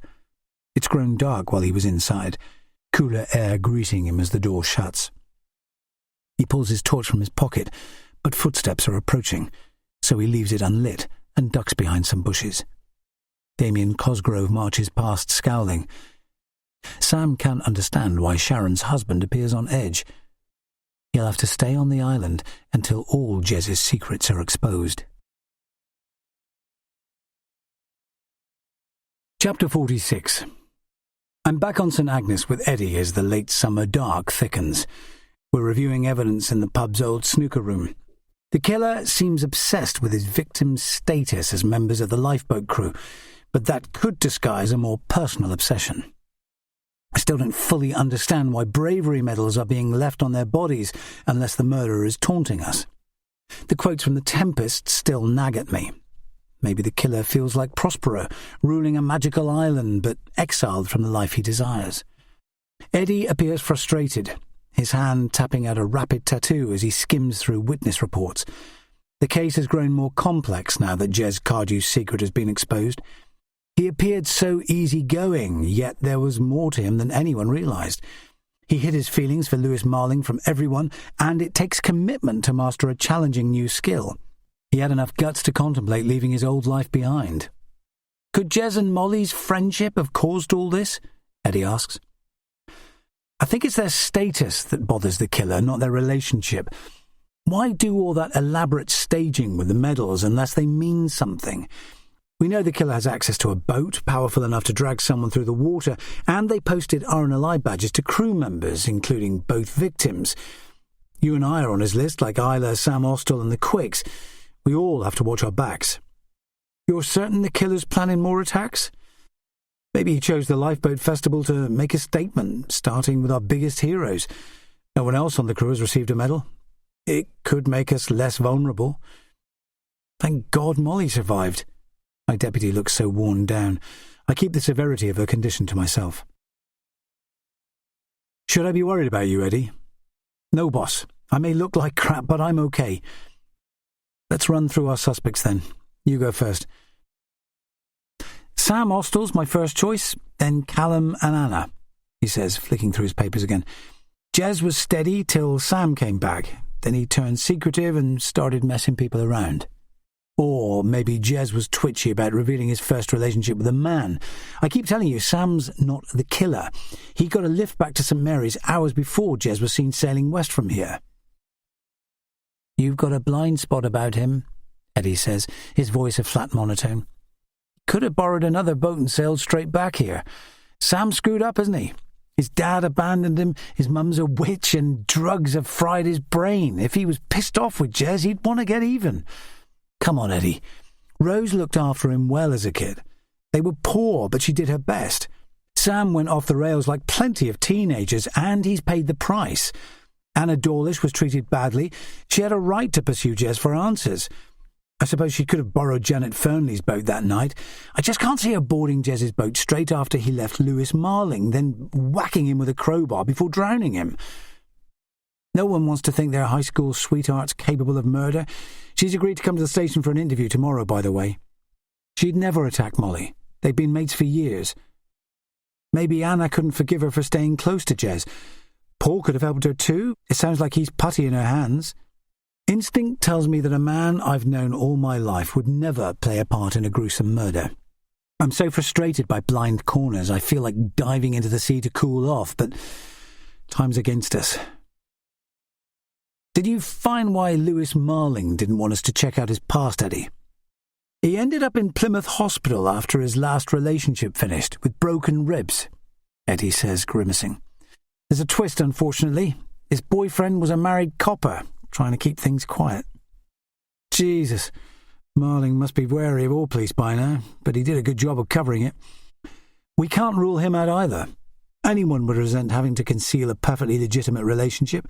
Maybe Jez crossed some invisible line and he went ballistic. The guy's solitary. I bet he's never even met Molly Bly. Eddie throws up his hands. We're going round in circles. Liz should have news on the forensics front today. That'll help. Did you have any luck with who could have stolen Denzel Jory's medal? The field's too wide. No one likes the old bastard, but half the island visits him out of duty. My deputy's head is hanging so low it's almost resting on the table. Go home, Eddie. That's an order. Tomorrow we'll interview Sam Austell again. I promise. He manages a smile before leaving, but it only lasts a microsecond. Grief for his cousin, mixed with frustration, seems to be wearing him down. And only finding the killer will cure it. My legs ache from sitting down too long, and I can't stay here doing nothing while the killer lines up their next target. More boats have sailed here while we've been inside. I can see a few converted fishing smacks and an old cabin cruiser from the window. The owners will be in the bar downstairs, having a quiet drink, while I trawl through a quagmire of information. I'm surprised to see Father Mike's cruiser, the Disciple, moored by the quay. The priest normally only uses it for daytime visits to the sick and elderly. It's 9 p.m. when I sail home to Briar. I'm only halfway across the island when I hear Shadow barking at top volume, like when he chases seagulls. I can tell he's overexcited when he appears on the path ahead. His frantic barking continues, leaving me mystified. He's normally overjoyed to see me, but not tonight. He keeps trying to make me retrace my steps. When I push past, he bares his teeth and snarls. What's wrong, Shadow? Have you found something? He releases another fierce growl, but finally lets me pass. He falls silent as I drop down the path to Hell Bay, where the tide is rushing inland. Maybe he's just complaining that I've been away too long. I pause to listen to the shirring sound of pebbles being dragged ashore. The noise always calmed me as a boy. It meant that nothing had to change. The waves carry stones inland, but they're always replaced by the next tide. I take a few deep breaths, and my spirits lift when I check my phone. Paul Keast has texted me about Molly Bly. She's recovering and fully conscious again. The killer will be furious. There's a chance he'll act even quicker now that his second victim has escaped his grasp. I don't call out when I get indoors, aware that Noah must be asleep. It bothers me that Nina's left the front door unlocked, despite my warning to keep the house secure. There's a smile on her face when she emerges from the spare bedroom. Don't look in there, Ben. You can't see the dress before the wedding. It's bad luck. I didn't know you were superstitious. My Italian grandparents filled my head with notions about fate and destiny, but humour me, okay? I promised not to go in there. Give me a minute. I'll just check on Noah. The pressure of her footsteps on the floorboards make the doors swing open as she hurries away. I try to keep my gaze averted, but catch sight of a column of ivory lace hanging from the wardrobe door before I can shut my eyes. Shadow growls in disgust, then retreats to his basket. I close the door fast, but it's too late. If bad luck exists, I've just welcomed it into our lives with open arms. Chapter 47. Sam spends his evening exploring every corner of St. Agnes. Only the centre is inhabited, the north and south undisturbed. The place looks ghostly when he skirts round Porthkillia. Vertical slabs of rock on the beach look like sculptures in the darkness.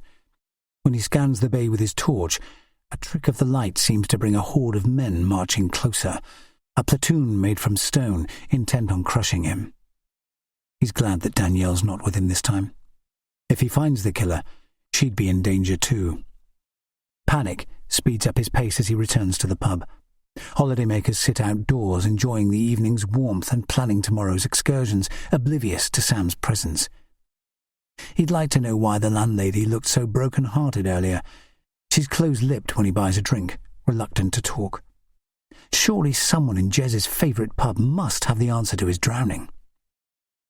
He waits 10 minutes before slipping down the corridor to the fire exit, then stands in the shadows observing the landlord. He climbs the stairs.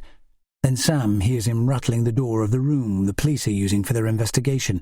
When he reappears, Sam glimpses frustration on his face.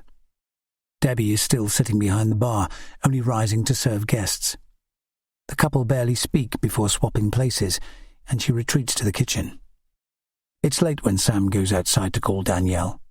He's relieved to hear that Molly is recovering. They agree to meet early tomorrow morning because her shift starts at 10 a.m. He tells her about Sharon Cosgrove's odd reaction to his questions, and she congratulates him on leaving Callum's house to find somewhere better. When they say goodnight, she sounds eager to see him again, and his confidence soars.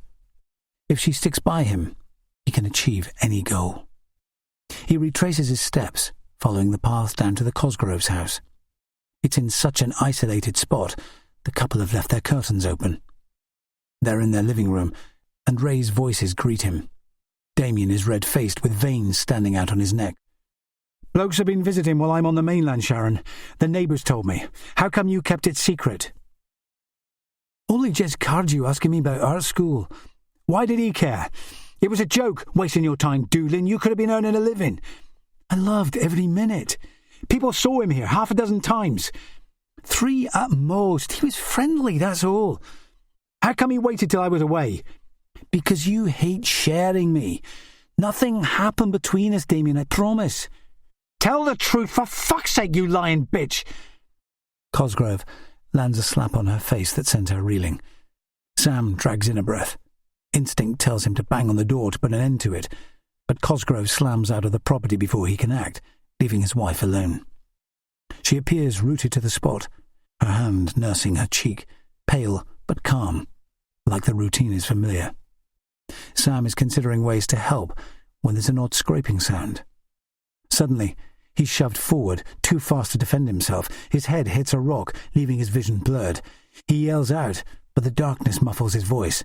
It's so thick and impenetrable, he can no longer see the stars.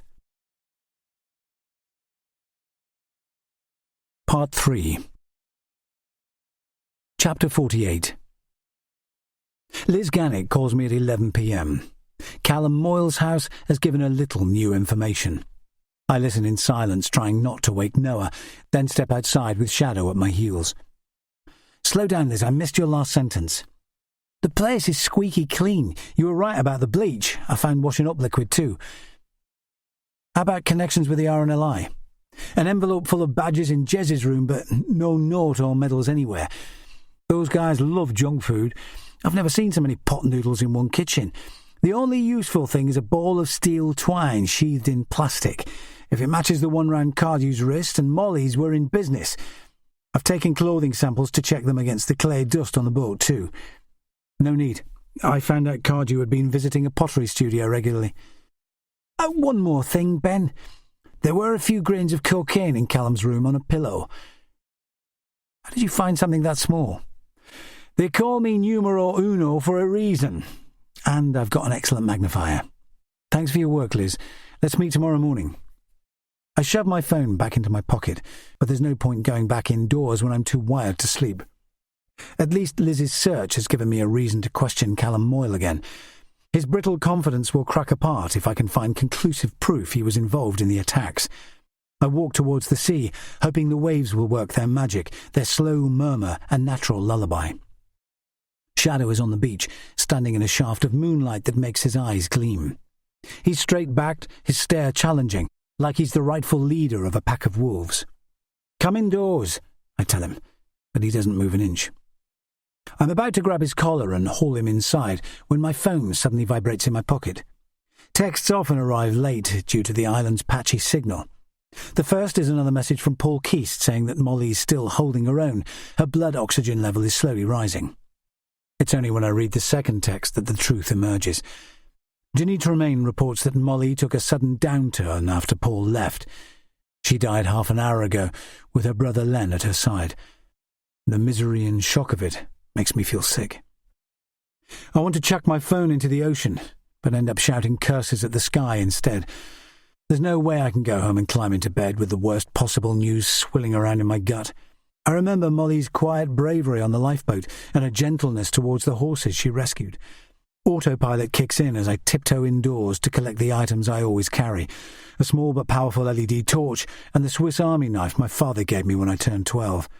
I keep it more as a talisman than a tool, its weight reassuring in my pocket. Shadow is waiting for me outside, as if he's known all along that going home wasn't an option. He's eager to tag along as usual, and I know from experience that attempting to lock him away only fuels his determination to follow. There's no obvious place to go, but instinct leads me to the quay. Jez Cardew and Molly Bly were both seen for the last time on St. Agnes, and I can't stop looking. The killer may still be out there, feeling triumphant, with the next crew member in his sights. I'm running on adrenaline as my boat's engine starts, the sound sluggish. Shadow is poised at my side, scenting adventure as we pull away. It's midnight, but the light is still on in Ray's living room above the yard. I bet he's fallen asleep watching Clint Eastwood stride across a parched landscape. I wish the island's moral universe was as clear-cut as the old westerns Ray loves. The hero always defends the innocent, then kills the villain with no reprisals before the inevitable happy ending. Today's picture is much too complicated for my liking. The sea is a hard metallic white, lit up by the moon, the ultimate hostile environment. It should be a calming sight, but the news about Molly has put me beyond comfort. I'm close to St. Agnes when I cut the engine to listen to the night's sounds. If someone else has been taken, they'll be in trouble already. The killer works fast, dragging his victims behind his boat until they drown or manage to get free. My ears strain for the roar of another vessel's engine. There's only Shadow's low whine. It sounds like he's complaining about my slow progress. St. Agnes lies in darkness as I sail closer, its shadowy outline filling the horizon. The island has a history of hiding secrets in its minute bays, where smugglers once stowed their contraband. I'm still on edge when I moor up on the quay. I've never seen the place so quiet. The lights are out in the pub, and there are few boats, except a handful of dinghies. When I catch sight of Father Michael's boat still moored here, I feel almost certain it's happened again. Shadow chases ahead of me up the quay, like he knows exactly where the killer's hiding. He releases a shrill howl, then vanishes into the night. Chapter 49. Sam is a child again now the lights are out. The past bubbles to the surface, diluting the terrors of the present. He's back in the cabin where he was born. The atmosphere is peaceful until he hears his mother crying, the wailing sound setting his teeth on edge. When the door slams, he knows his father will never come back. He's threatened to leave many times for reasons Sam can't understand. He complains about the lack of food on the table and money in the bank, but how could anyone bear to live in another place? Sam misses the islands whenever his mother takes him to the mainland. He counts the days before he can return to the wide-open skies and go beachcombing for shells lined with mother-of-pearl or treasures washed ashore from old shipwrecks. Suddenly he jolts awake. He's being dragged over rough ground by his ankles, too weak to open his eyes or yell for help. There's pain in his shoulders as his body bumps over stones, but he can't make a sound. He's just an object now, to haul from one place to the next. "Where are you taking me?" His words are no more than a whisper. There's no reply. Whoever is controlling his destiny seems to be having fun. He hears someone humming an old sea shanty. The sound soon fades. He's back in the cabin on Briar, where the scent of his mother's herbs fill the air. Peace has returned, now his father's gone. Maybe it's the smell of dried lavender and chamomile that keeps sending him to sleep. He's unconscious as the sea's waves hiss in his ears. Pictures appear, then dissolve again, his thoughts too blurred to make sense. Chapter 50. Thursday, the 31st of August. It's after midnight when I call Father Michael to check he's safe. The priest sounds startled at first, then angry that his boat is still in St. Agnes Harbour. "Sam promised to bring it back hours ago." "Why did you lend him your boat, Father?" "He asked me for help. Sam needs people to trust him again." "I'm sure he's desperate to find out why Jez died, but searching for the killer alone just puts him in danger." "Sam wouldn't take stupid risks. He's found a girl he likes, and seems over the moon about it. If he's missing, it's because he's in danger. Call me the minute he contacts you, please." My thoughts are spinning when I put down the phone. I can't prove whether Eddie is right after all. Sam Austell could be a victim or the killer, but instinct tells me he's innocent. The more time passes without contact, the greater chance has been taken. I consider ringing Eddie, but I've never seen him more exhausted. If I summon him over from Tresco, he could do more harm than good. I need someone who knows the local waters and keeps a cool head. The choice is obvious. Liam Quick sounds groggy when he answers his phone, like he's been roused from his first decent sleep since Jez Cardew died. There's misery in his voice when he hears of Molly's death. "Paul Keast said she was doing okay. I was sure she'd pull through." "I'm sorry, Liam. It was secondary drowning, and now Sam Austell's missing too. He should have been back on St. Mary's hours ago." "Christ, is there no end to it?" "I need your help, Liam. No one knows the waters like you." "I'm on my way. Want me to bring some crew members with me?" "No need, just get here fast." When the call ends, my spirits revive. Liam Quick has wanted vengeance for Jez Cardew's death since finding his body, and losing Molly Bly will have fueled his anger. Quick brings 100% focus to everything he does. He's my best chance of finding the killer, but it will take him 30 minutes to arrive, and I can't stand idle.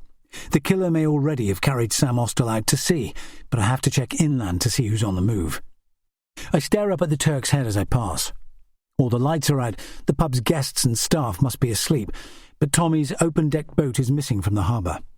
When I hurry inland, the old lighthouse rises above me like a ghost. Then I spot a light coming from the Cosgroves' cottage in Perigillis. Shadow has reached the property before me. The creature has a knack of sensing where I'm going before I've made up my mind. I should be grateful for his canine sixth sense, which has kept us both out of danger in the past. My dog stares at me like I'm the slowest pupil in class. He stands at my feet, pretending to be docile as I tap on the front door, expecting to be confronted by Gareth Cosgrove. A minute passes before the door opens by a fraction. "Let me in, please, Sharon. We need to talk." "Go away. You'll only get me in trouble." I can't just leave without answers, I'm afraid. Sharon looks different from the fierce young woman I met before. Her face is blotchy with tears, her pale blue pyjamas making her look small and childlike. Suddenly the door flings open, and she launches herself at me, her face burrowing into my shoulder. This is Eddie's territory, not mine, but I put my arm round her and wait for her sobbing to end.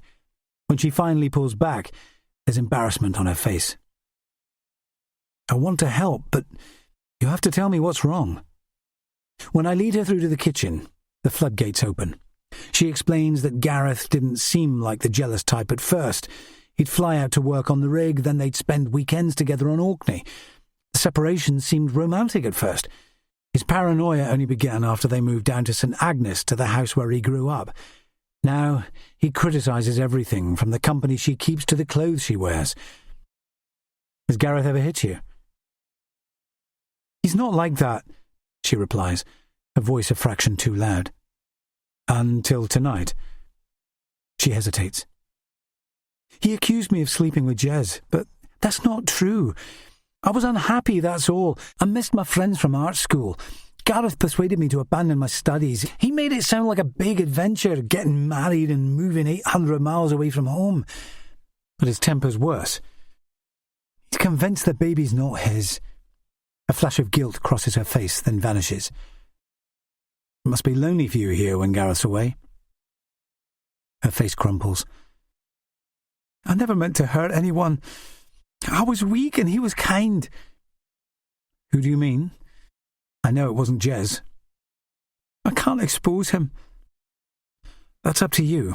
Just tell me if Gareth's been behaving strangely. He's out of reach. We used to take late-night walks in Orkney. Gareth said it cleared his head, taking a final stroll around the island before bed, but it's different now. He goes out alone, and his anger's fiercer than ever. About the rumours? He says I brought shame on him. I take a stab in the dark, thinking of the island's other troubled souls. Has he worked out you slept with Tommy Brooks? Her eyes widen. Who told you? You confided in Jez about it being Tommy's child, didn't you? You saw him as a friend, and he liked you too. He was angry that Tommy took advantage of you before you'd put down roots here. Jez confronted him the night he died. He called Tommy a liar and a fake. It was all my fault. She's crying again, but this time her tears are silent. Our generator broke down back in February while Gareth was away. I went to the pub for help. Tommy came round after closing time. He was so kind, helping me late at night. Her voice falls silent for a moment. I told him about Gareth being so possessive. We had a glass of wine and... He's such a good listener. It only happened that one time. Has Gareth acted since? He's sensed something's wrong. Sometimes I don't feel safe here. I can't leave you and your baby at risk, so let's get you to a neighbour's house. Stay there tonight, and you can make proper plans in the morning. She looks afraid. Don't tell Gareth about Tommy, please. He'll hurt him. I know he will. It sounds like your husband's behaviour's the biggest problem. We call it coercive control. You could prosecute him for it, and the attack. Where do you think he's gone? He just roams around the island by himself. You don't own a boat, do you? Just a small launch we keep by the slipway on Blanket Bay. We'll sort all this. Don't worry, Sharon. Go upstairs now and pack an overnight bag, please. I want to find out more about Gareth Cosgrove's late-night trips, but his wife is so fragile, we'll have to move at her pace. She seems as delicate as one of Jez Cardew's figurines, easy to shatter with a harsh word. I watch Shadow guiding her upstairs to pack, aware that I've secured one islander's safety, but the killer is still out of reach. Sam Austell may already have drowned. Chapter 51. Sam feels less pain when he comes round again, with the sea murmuring in his ear. The ache in his shoulders has faded. Panic only sets in when he tries to move. It feels like he's hunched inside a box which smells of brine and fish guts. There's a gag tied around his jaw. The material tastes of bleach, and his lips are smeared with petrol. He tries to call out, but no sound emerges except a hiss of air. When he moves his hands, the pain comes back. His wrists are bound together so tightly, even small movements burn his skin. His mind spins back to the past, protecting itself from present danger. He sees himself on his first day at school, a thin, dark-haired boy, 5 years old. He's dressed in hand-me-downs his mother found at a jumble sale. Some of the lads laugh at his shabby clothes, but Jez stood up for him. He told them to shut up, or he'd knock them flat. Jez was always braver than the rest. Sam was grateful for a powerful ally that day, and on all the days that followed. He shifts and turns, unable to move more than a few inches. The space is as hot and airless as his prison cell. Next, he sees Danielle. She wore her hair long at school, in a ponytail or braid. She was a year younger than him, their paths only crossing in the playground, where she was always surrounded by friends. Their worlds were so far apart, but now she trusts him. He must get home safe for her sake. His eyes jerk open again, hunting for light in the darkness. He's determined to stay alive. The boat's powerful motor makes his body shake, and instinct tells him the vessel is heading west. But why him? Jez and Molly were heroes, while he's an ex-con with nothing to brag about. Clenches his teeth against the gag, fully alert at last, as the boat powers through the calm water. Chapter 52. Sharon Cosgrove's neighbours are a retired couple who used to run the co-op on St. Mary's. They appear at the door wearing their dressing gowns and slippers, bleary-eyed with sleep. They look mystified to hear that Sharon needs a bed for the night and protection from her husband. Luckily, they usher her indoors immediately with expressions of sympathy. That's how life works in Scilly. No one lasts long on a small island unless they're prepared to help a neighbour in trouble. I almost managed to persuade Shadow to stay behind with Sharon, but he changes his mind at the last minute, bolting after me. He's still in an excitable mood, racing down the path at breakneck speed. I'd like to go straight to Blanket Bay to search for Damien Cosgrove, but Liam will arrive in the main harbour soon, so I retrace my steps to the Turk's Head. There's a faint light from inside the bar, and even though it's late, the door is unlocked. The place is so poorly lit, the bar appears empty, until I see Tommy Brooks hunched over a tumbler of whiskey. The bottle at his elbow is half empty. His sorrows should have drowned long ago. "Welcome, my friend. The bar's shut, but who cares?" His voice is slurred. "Want to try this excellent single malt?" "I'll pass, thanks. How come you're drinking alone?" "Long story. I'm the villain, not the hero." "Why is your yacht missing in the middle of the night?" He ignores my question, his eyes unfocused. "Me and Debbie loved this place at first. Now it's a bloody millstone round our necks." I glance out of the window, but there's still no sign of Liam. I settle on a bar stool opposite Tommy while he pours himself another shot. "Sharon Cosgrove just told me about your one-night stand." His eyes screw shut. "I knew it would come out sooner or later." "Is that why you and Jez argued?"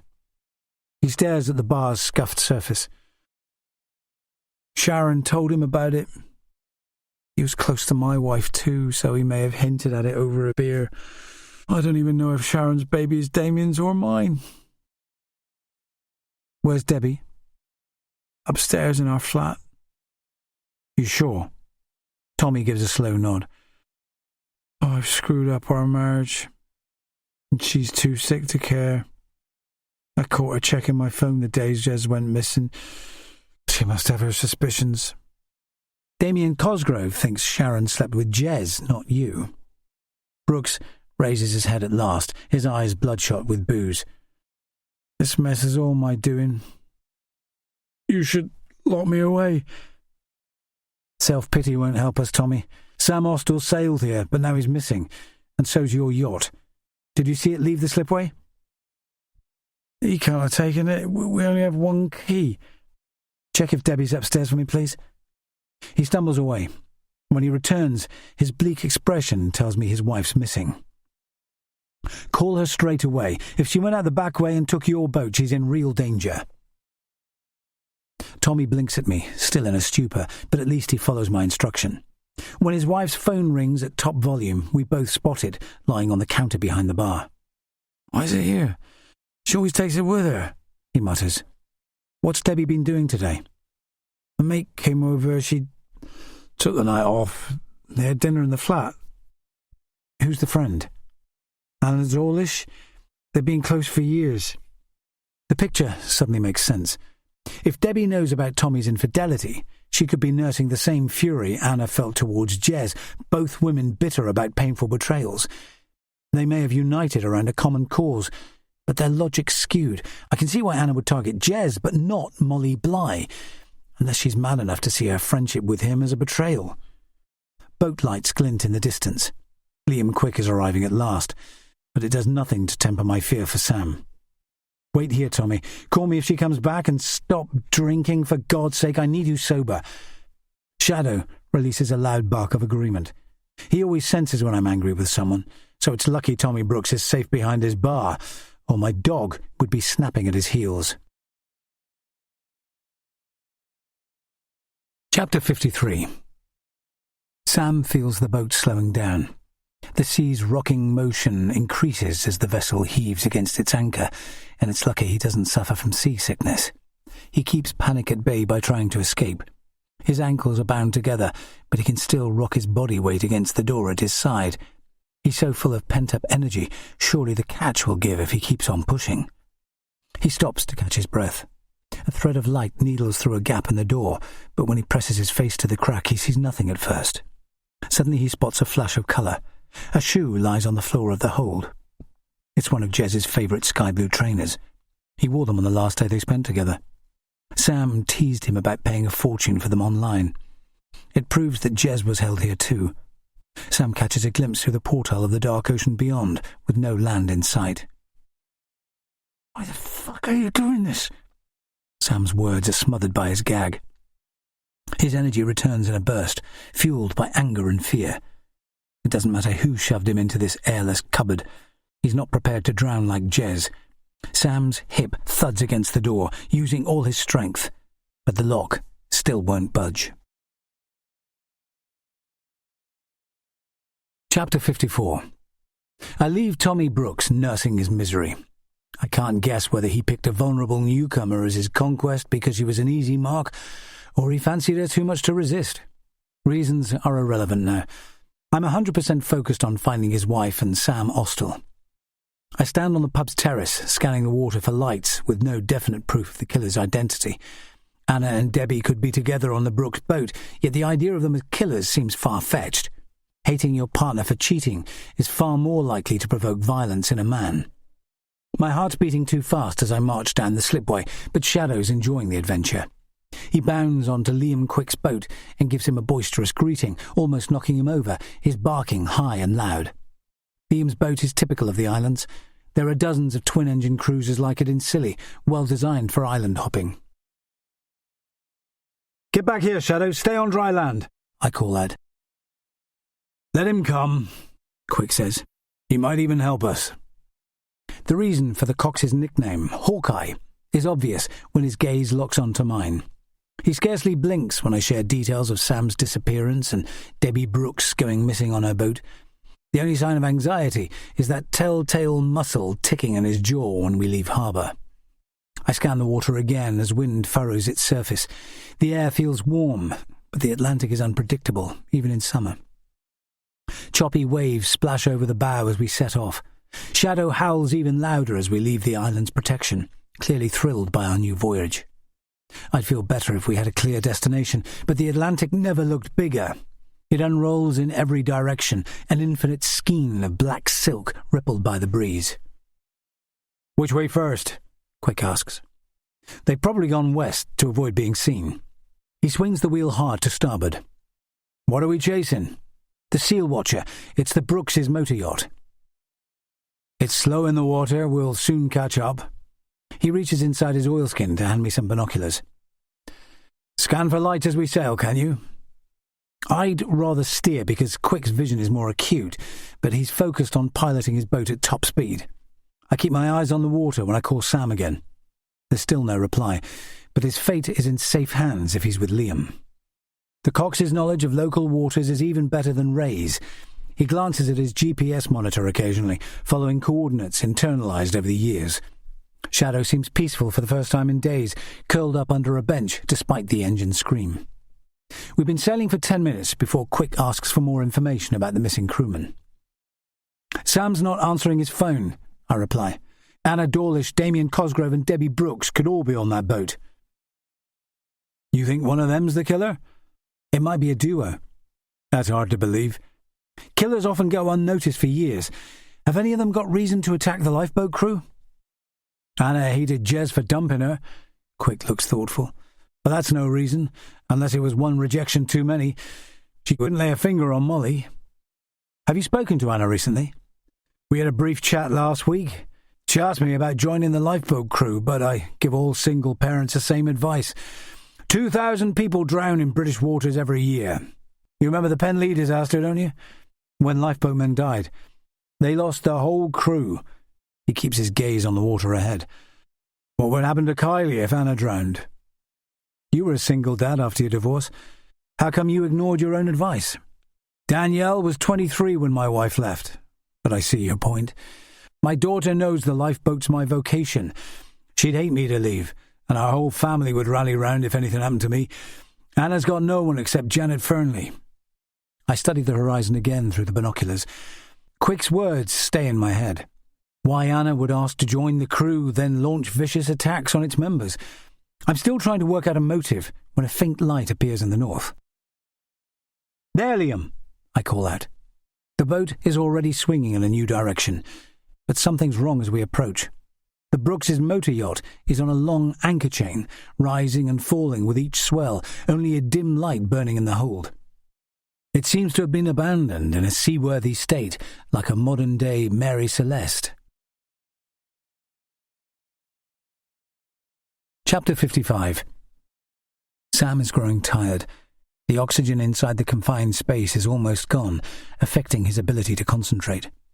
He imagines voices drifting from the deck above, but it might only be the wind's murmur. Conditions are changing out there. The boat lists from starboard to port more quickly, the engine whining in his ears. When he heaves his weight against the plywood door again, the lock strains, but refuses to give. He lies on his back, panting for air, and suddenly Jez appears out of nowhere. He's flesh and blood this time, not a flimsy ghost. His friend looked the same whenever he visited him in prison, tall, with a surfer's mess of blonde hair and an easy smile. "I let you down," Sam whispers, his tongue dry against the gag. "Forgive me, please." "Shut up, you idiot. It wasn't your fault. Listen to me. There's a way you can survive." "How?" "You'll only get one chance, Sam. Keep pushing, hard, then fight for your life." Jez vanishes, but Sam can still hear his voice promising to stay close. He's struggling to breathe, but his energy has returned. He throws his weight against the door again. It springs open at last on his fifth attempt. He lands on the floor, face first. The pain is brutal. He knows something's broken, his eye socket or cheekbone, but at least he can breathe. He lies still until the pain subsides to a throb. How can he fight back? His hands are bound so tightly. His fingers are numb. Chapter 56. "It's like the first time, isn't it?" Quick says. I share his sense of déjà vu as we approach the Brooks's boat.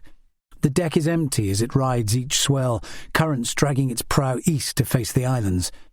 St. Mary's is so far away, its lights are white pinpricks in the distance, and the knot in my stomach tightens. Sam Austell's body may already have been dragged under the water. Quick sounds his horn, but the piercing sound makes no difference. "Get me closer, can you, Liam? I'll check on board." I'm about to step over the rail onto the yacht when Debbie Brooks emerges from the hold. "Stay back," she snaps. "I don't need rescuing." "We just want to check you're okay, Debbie." "Leave me alone! Can't you see I want peace and quiet?" She looks different to the last time we met. Her professional smile is missing. She's sober and dry-eyed, unlike her husband. There's something broken behind that stare. She stands her ground, making a stop sign with the palms of her hands. "You can't board my yacht without permission," she says. "You don't have a search warrant." "It's for your own welfare. I won't hurt you, I promise." "No one can. I'm beyond that now." She stands in front of the door, blocking the hold. A sound comes from below, the dull thud of metal on metal. Debbie grabs a broom from a clip on the wall and brandishes it at my face. I could easily push past, but instinct tells me to proceed with caution. Her partner in crime must be watching from below, prepared to kill Sam Austell if I make a mistake. "Let's talk, please, Debbie, then I'll go, I promise." I drop onto the bench in the bow, giving her the advantage. I learned the trick on a police training course about body language. Submission can be the best form of defence in a volatile situation. Make yourself appear weaker than your opponent so they drop their guard. Debbie is still clutching her broom like a hunter with a shotgun. Why did you come out here? I ask. To clear my head. No matter how bad life gets, the ocean washes it clean. But it's dangerous, especially at night. Is Anna with you? She sailed back to St. Mary's hours ago. This isn't her fault. She lays down the broom at last. I couldn't face going home. Jez spoke to you about going to the mainland and his relationship with Lewis Marling, didn't he? He told me about Tommy being unfaithful too. I was grateful, even though it broke me. Jez knew you wouldn't judge him, and he thought you deserved the truth. Her smile revives for an instant. People always tell me their secrets. I must be a burden sometimes. Go home, please. Her face crumples. You're not safe out here. You're more vulnerable than anyone. Why exactly?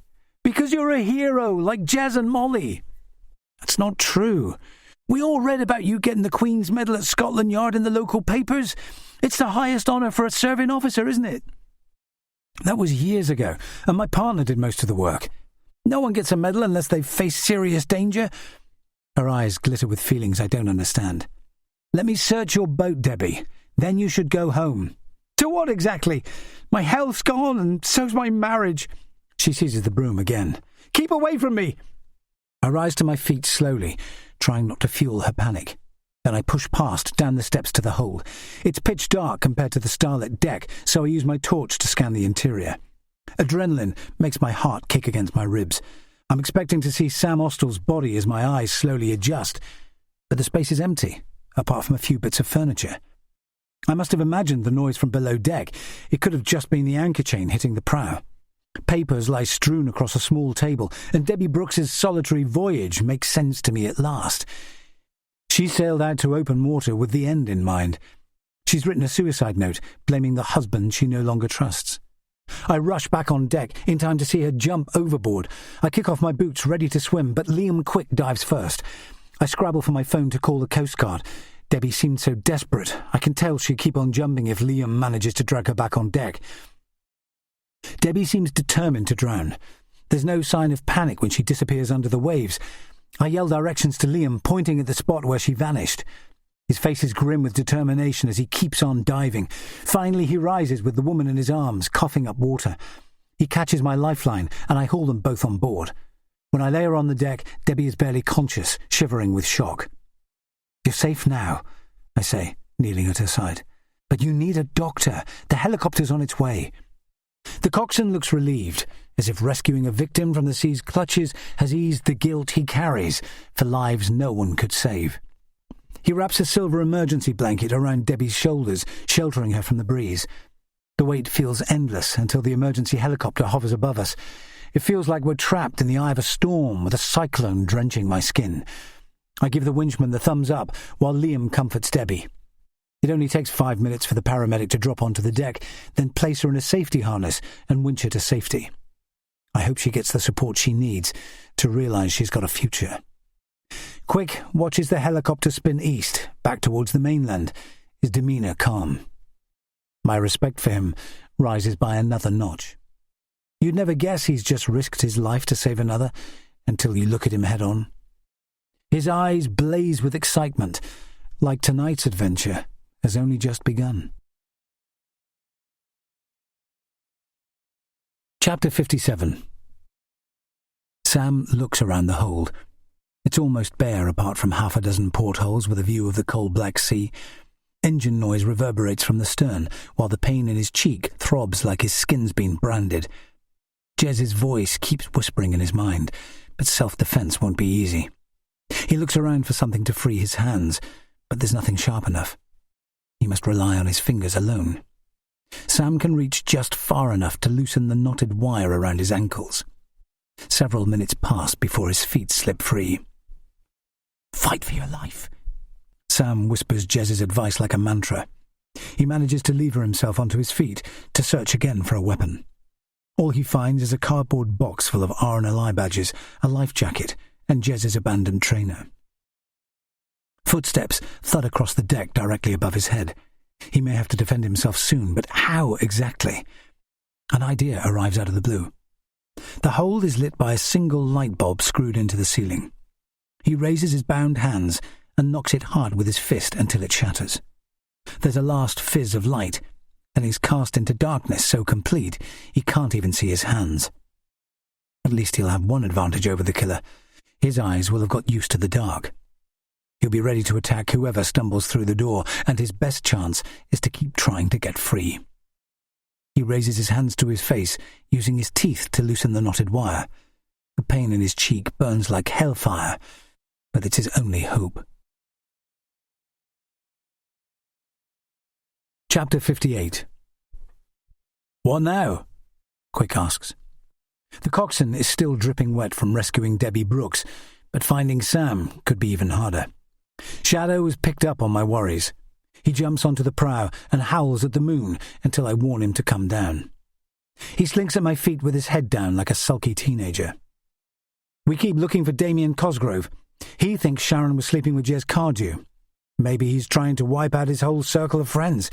He could have ambushed Sam, then brought him out to sea." "Where do you think he's gone?" "The Atlantic straight, like the other times.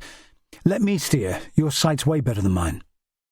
I push the boat's engine into overdrive as we head west. My hands grip the wheel so tightly, the knuckles whiten.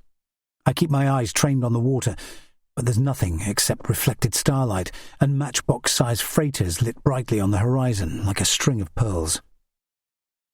Liam is kneeling on the prow, gazing through the binoculars like nothing could ever distract him. The muscles in my chest relax at last. I can only pray we're sailing in the right direction, with the tide increasing our speed. Chapter 59. Sam is drowning in dark air. He can no longer tell if the boat is idling or cutting through deep water.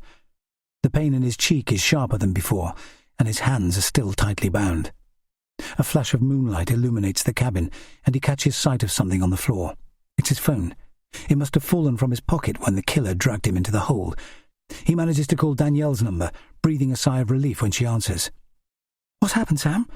Are you okay?" "I'm trapped on a boat. Jez was held here too. You have to call the RNLI." She sounds terrified. "Dad's at sea. He must be looking for you already with Ben Kitto.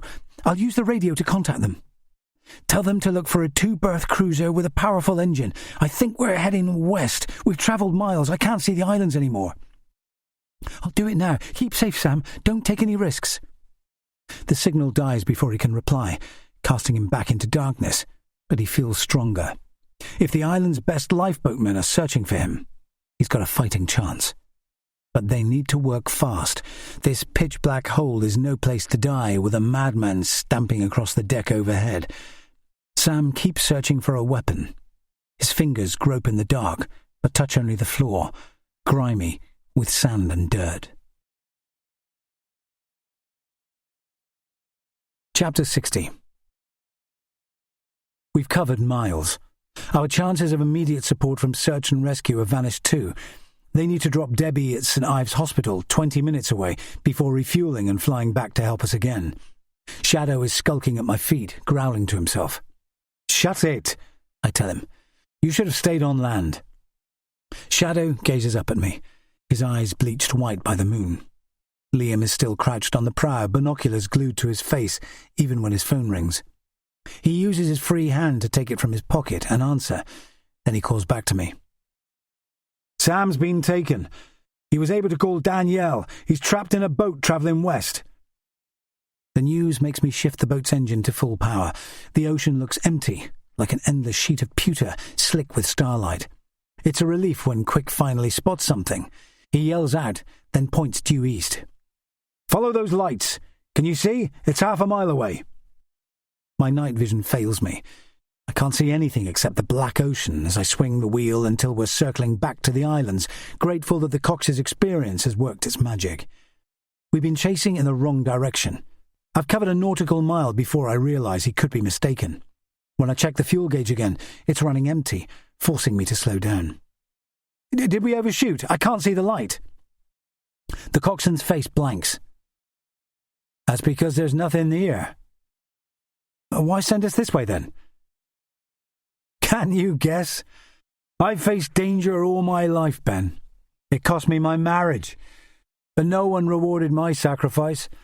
True bravery comes from facing your demons every day without ever turning your back. My skin prickles with tension. Is this a confession, Liam? Not at all. My actions weren't crimes. If you killed Jez and Molly, what else do you call them? Quick's eyes are full of hatred, and it's starting to make sense. The man's obsession with saving lives has converted to madness. Now he's claiming them for his own, like trophies. There's a metal wrench in his hands, and I can only rely on the ocean's cruelty. I step back, trying to think more clearly, but the Coast Guard helicopter is nowhere in sight. How could you attack your own crew? Jez and Molly both planned to leave, yet people called them heroes. No one should grieve for turncoats like them. Is that why I'm here? You guessed I'd resign after having Noah? Your kind disgust me, he sneers. You get all the respect for no reason. I had no plan to leave. Where's Sam Austell? Who cares? Quick says, his eyes narrowing. I won't have some drug dealer chasing my daughter. Jez was your best crew member, for God's sake. He respected you more than anyone. He begged to join the crew full-time, then changed his mind at the last minute. Jez was fickle. Can you see? He and Molly resigned from the lifeboat crew, so you killed them? I ask in disbelief, but he slipped out of reach. Real heroism comes from a lifetime at sea like mine.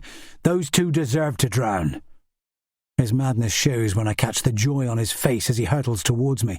I land the first punch, but his wrench strikes my shoulder, then hits my temple. I lose consciousness for a moment, the world turning black. When my eyes open again, I'm hunched across the gunwale, too stunned to fight. My body is still braced for the next punch when I'm pitched overboard. Quick's manic laughter follows me, then Shadow's howl echoing like a long goodbye. The water feels bitter, even though it's late summer. Its voice roars in my ears. Suddenly the waves churn around me, and there's pain in my left wrist as I'm dragged along behind the boat. I fight to keep my head above water. It takes all my strength to grab the wire and haul myself to the surface as the engine quickens. Denzel Jory's prediction that drowning runs in families echoes round my head as spray blinds me. I flip onto my back, hoping to stay on top of the water, but I'm soon pulled under again. My eyes fix on the moon's round face as I struggle to breathe. I keep thinking of Nina and our boy waiting for me at home. The helicopter needs to arrive fast, but saving myself may be my only chance. Chapter 61. Sam hears a high-pitched squeal, like a child bawling for its mother. But when he listens again, it's a wolf's howl. The haunting sound adds to his fear. He's standing in the hold, his body shaking with pent-up adrenaline. Then everything changes. The door is wrenched open, and the space floods with torchlight, almost blinding him. He sticks out his leg, tripping a man as he races down the steps, sending him sprawling. The killer is soon on his feet again, grabbing Sam by the throat as the torch rolls at their feet. Sam can't see the man's features as he lashes out with all his strength. His attacker lands a blow on his torso, almost toppling him, but Jez's voice cheers him on. He releases his hardest punch. The man's head snaps back, then he drops to the floor, out cold. Sam stares down at his captor, certain he's made a mistake. It's Liam Quick. Danielle would be horrified. The Cox must have come to his rescue with Kitto, his attacker already disarmed. When he runs on deck, Shadow is still howling, but Kitto isn't on board. The boat is travelling at top speed with no one at the wheel. Sam uses his bound hands to twist the key in the ignition until the engine dies, yet the dog's frenzy grows. It grabs his sleeve in its jaws and drags him to the bow. Sam catches sight of Kitto lying in the water 20 metres away.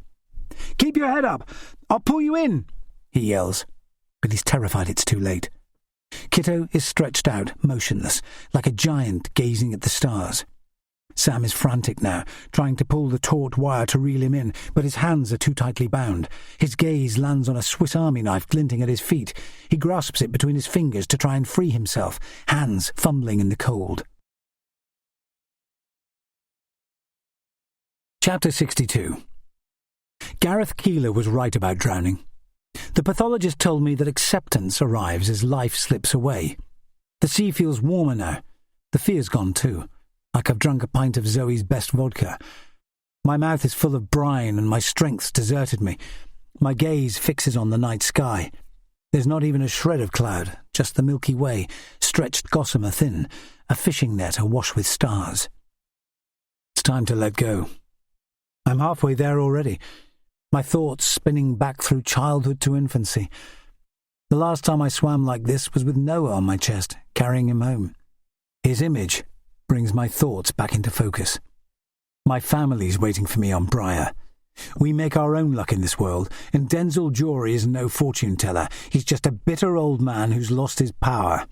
I thrash through the water again. My only hope is to get back to the boat, but at least someone's rooting for me. Shadow is barking non-stop, and Sam Austell is hauling the wire that trails from the bow, dragging me closer. I raise my head to call out a warning, but he doesn't hear. There's a figure behind him on the deck, and suddenly the line falls slack. Chapter 63. Sam spins round when someone grasps his shoulder, just as his hands work free. Liam Quick is back on his feet. There's madness in his eyes, and fury. The coxswain is gripping a boat hook, the tool sharp enough to claw out his eyes. Sam ducks out of reach as Quick strikes him. All he can do is take evasive action, but the man's enjoying his revenge for being knocked out. Quick has spent his whole life on boats, giving him a big advantage. He laughs when Sam loses his footing. He stands over him now, the hook inches from his face. "Pathetic, aren't you?" Quick hisses. "I'd never let you steal Danielle from me." "This'll break her heart, you monster!" Sam yells in his face. "It won't. Danielle understands duty and honour." Quick lashes out with the hook again, the blow hitting Sam's shoulder. Everything changes in an instant. Shadow sinks his teeth into Quick's ankle, making him scream with fury and pain, giving Sam time to regroup. But Quick is still fighting. He kicks the dog away and hits out again, but Sam grabs the boat hook and throws it overboard. "Now it's just you and me. I bet you're not even brave enough to fight." "Shut up, you idiot!" "Prison's hell for men like you. The weak don't survive." Quick hurtles towards him, but he's moving too fast. When Sam steps aside, he plummets head first over the gunwale. He tries to swim to the boat, but Sam kicks him back into the water. "Take some of your own medicine, Hawkeye." Sam returns to pulling Kitto through the water. It's easier now his hands are free, but it may be too late. He's suddenly aware of the silence. There's only the hiss of waves slapping the ship's bow. Shadow has stopped howling, and when he scans the deck again, the creature has vanished. Chapter 64.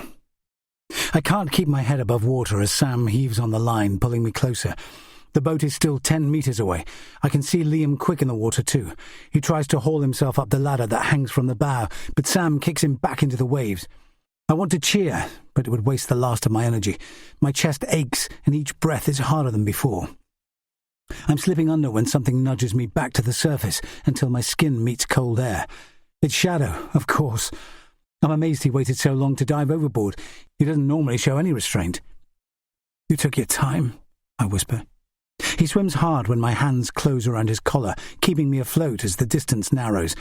When I look up again, the Coast Guard helicopter is in sight, and relief provides the last kick of adrenaline I need. Then Sam drags me on board.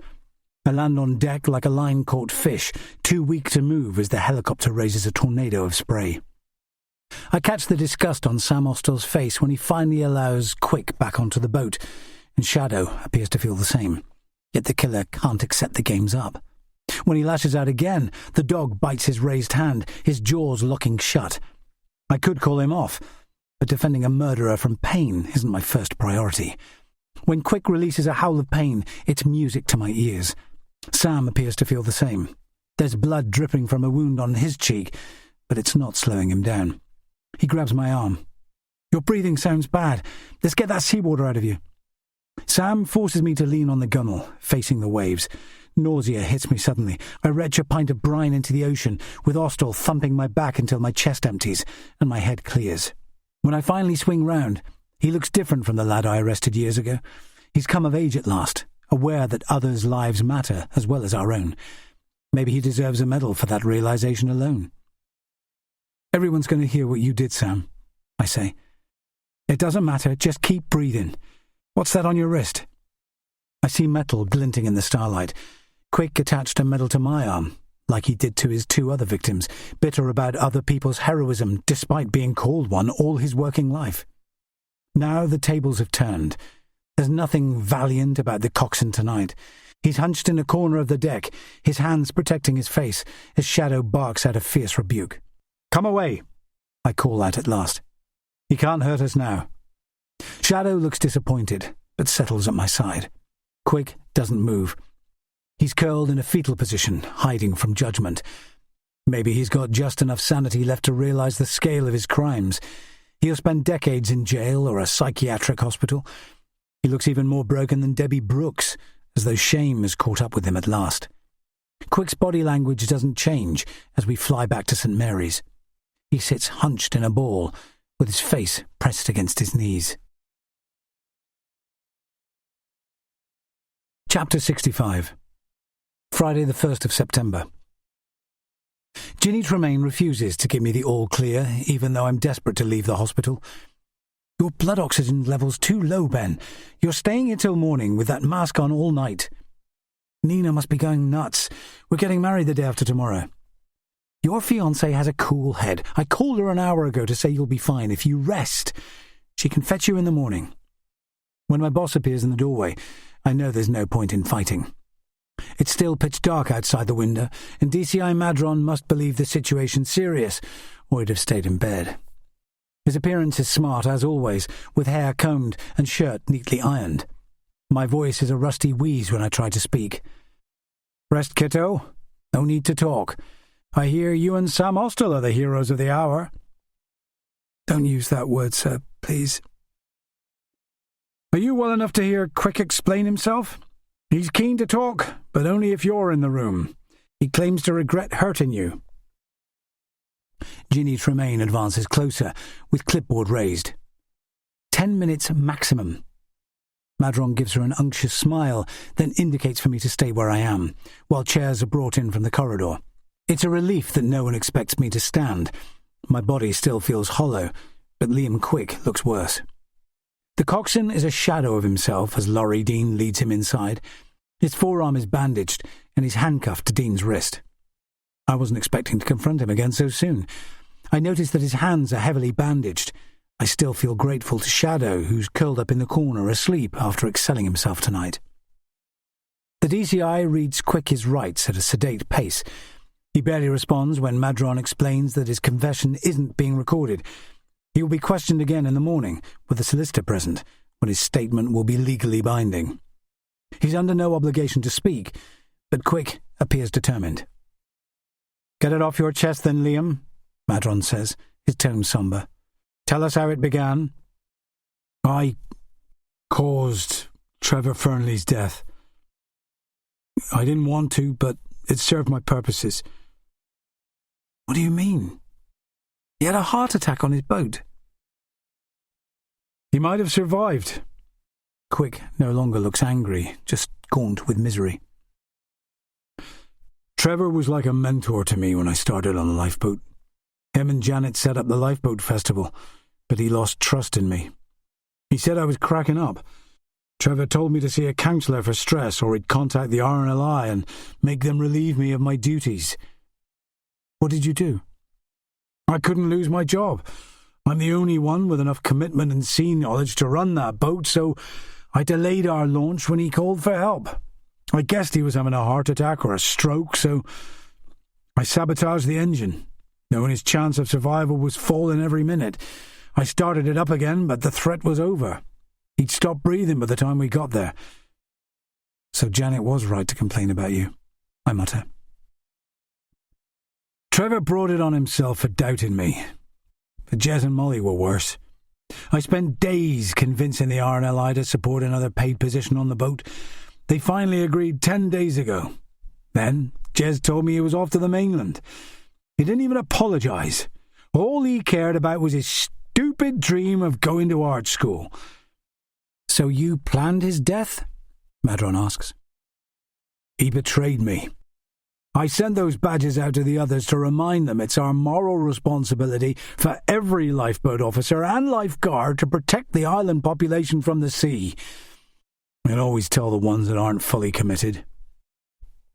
Why did you pick those quotes from The Tempest? His lips stretch into an ugly grin. Danielle studied that play at school. I only read it last year, but it all made sense. Prospero's the only man on his island with integrity. I'd never read Shakespeare before, but it's like he wrote it just for me. That storm at the start is just like the ones I face each winter. Prospero wants the best for his daughter, like I do for Danielle. She'll be visiting you in jail from now on, and crew members are entitled to resign, I tell him. We're volunteers, remember? You're the only one drawing a wage from the RNLI. Quick ignores my words. I intercepted Jez's boat easily. He was so gullible. I told him to drop anchor and help me find a man who'd fallen overboard. I beat him with a boat hook, then dragged him behind my boat out to the Atlantic Strait. I kept going till the only thing attached to my boat was his severed hand. I chucked that back in the water for you lot to find. It seemed like poetic justice that his body washed up on Hangman Island after his betrayal. That's a terrible punishment for an innocent man. He committed worse crimes than mine. Jez could have stayed here, saving lives, but he walked away. He deserved to have his left hand torn from his body. Quick leans forward, his eyes stretched wide open. Judas betrayed Christ with his left hand, pointing out which man to kill. That's why I dumped Molly Blythe's dress on Hangman Island too. Traitors have always met their fate there. If you really believe God was on your side, you're out of your mind. Why did you use those medals, Liam? My voice is still a raw croak. Quick swings in my direction, his gaze full of hate. You all got honoured for saving lives. People revered you, even though you showed no loyalty. But I was wrong in your case, Ben.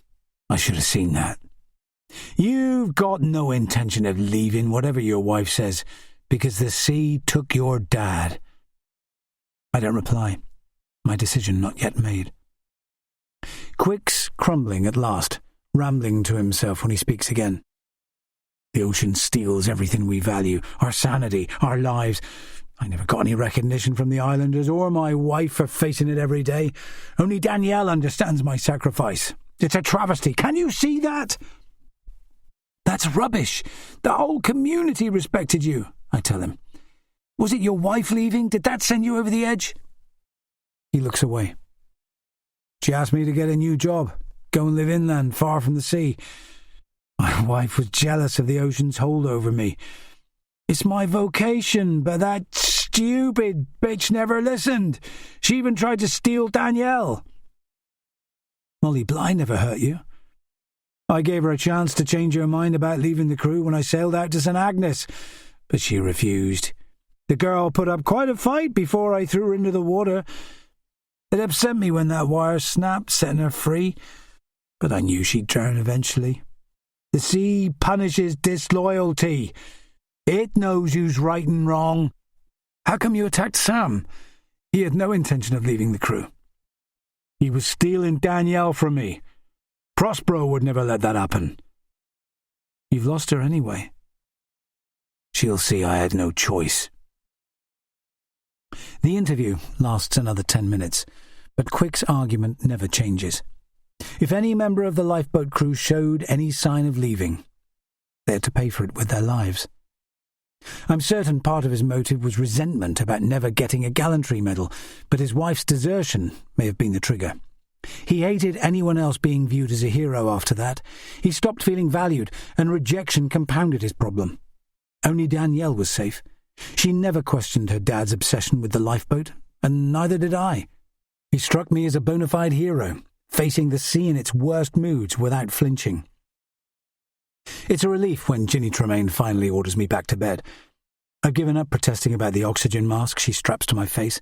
It feels like I'm being dragged through a Force 9 gale, yet I sleep anyway, my dreams full of waves crashing on the island shores. I wake early with the new morning, and my breathing's eased. Last night's events feel like a weird fantasy. What made Liam Quick lose his mind? Was it the constant threat of the sea, his obsessive nature, or his wife's disloyalty? It may have been a combination of all three. He'd be flown to the mainland today to face a double murder trial and 2 more counts of attempted murder. The bed covers shift at my feet, and when I look down, Shadow emerges, his jaws opening in a wide yawn. "You deserve a medal," I whisper. He whines a quiet reply, then shuts his eyes again, determined to catch up on sleep. I'm about to do the same when another sound rouses me. I spot Sam Austell hunched in an armchair. There's a bandage on his cheek, his right eye puffed shut. "Is that cheekbone broken, Sam?" "Just a hairline fracture. It looks worse than it feels. They kept me in overnight too.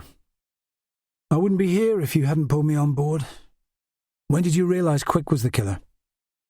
"Only at the end. I never saw his face when he ambushed me on St. Agnes. The guy's out of his mind. It's Danielle I pity. By the way, I've got something of yours." He passes me my father's Swiss Army knife. "Saved my bacon last night." "Thanks. It must have fallen from my pocket." I sit up to study him more closely. "I thought your landlord was the killer for a while. Why's Callum so bitter?" Sam shrugs. "Nothing's gone his way since his family left St. Mary's. He wanted Anna Dawlish, but she preferred Jez, and the drugs don't help. I tried to get him to come to addiction meetings with me, but he has to admit there's a problem first. What can I do in return for last night?" He looks down at his hands. "I just want to stay in Scilly." "You'll be accepted now when everyone hears about your bravery." Austell's smile soon fades. "I may have to go back to the mainland anyway. Stuart Cardew's convinced I killed Jez." "This changes all of it, Sam, can't you see? You were the hero last night, and you never hurt anyone. You can start over." "I hope you're right, but I need a new job too," he says, rising to his feet. "Rest for a few days at Father Mike's first. I need to sort out my future."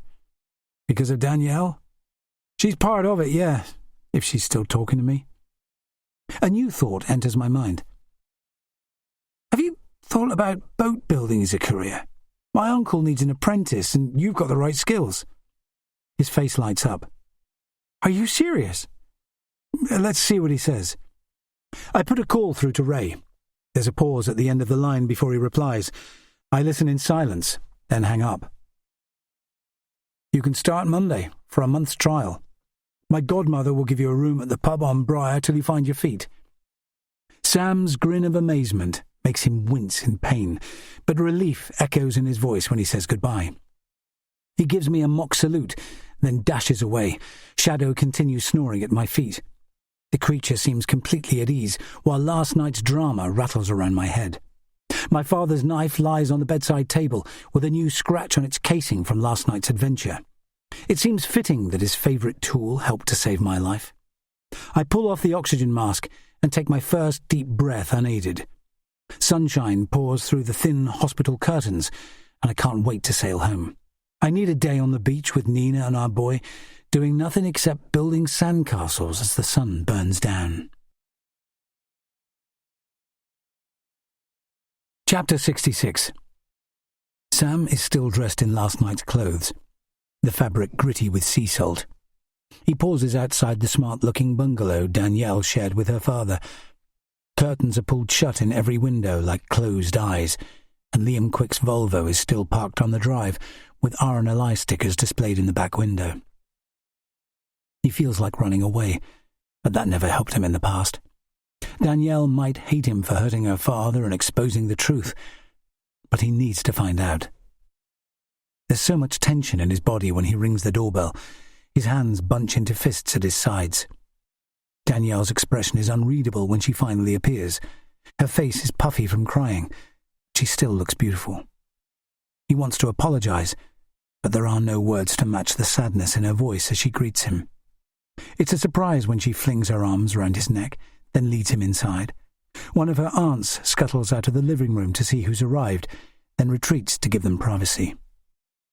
It feels awkward standing in the kitchen while Danielle cries, but he's frozen to the spot. He's almost certain she's preparing to say goodbye. "Inspector Matron told us how you saved Ben Kitto's life. I should have done something long before. I knew Dad was close to the edge, but how could anyone hurt Jez and Molly?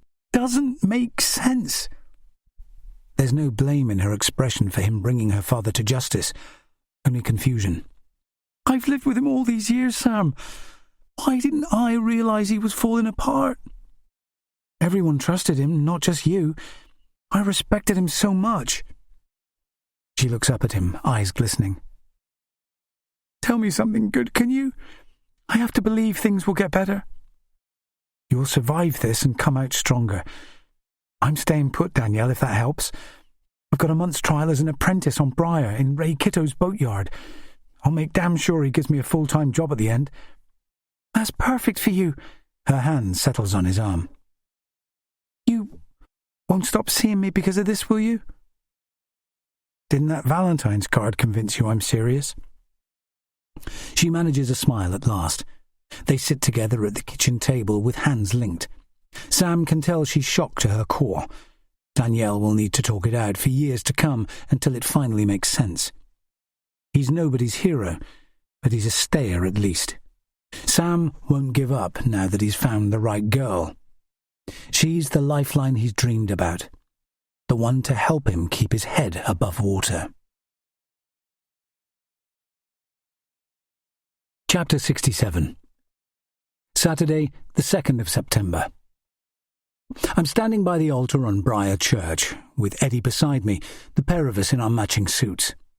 Zoe is playing a slow version of Summertime on the piano in the nave, and my chest feels tight.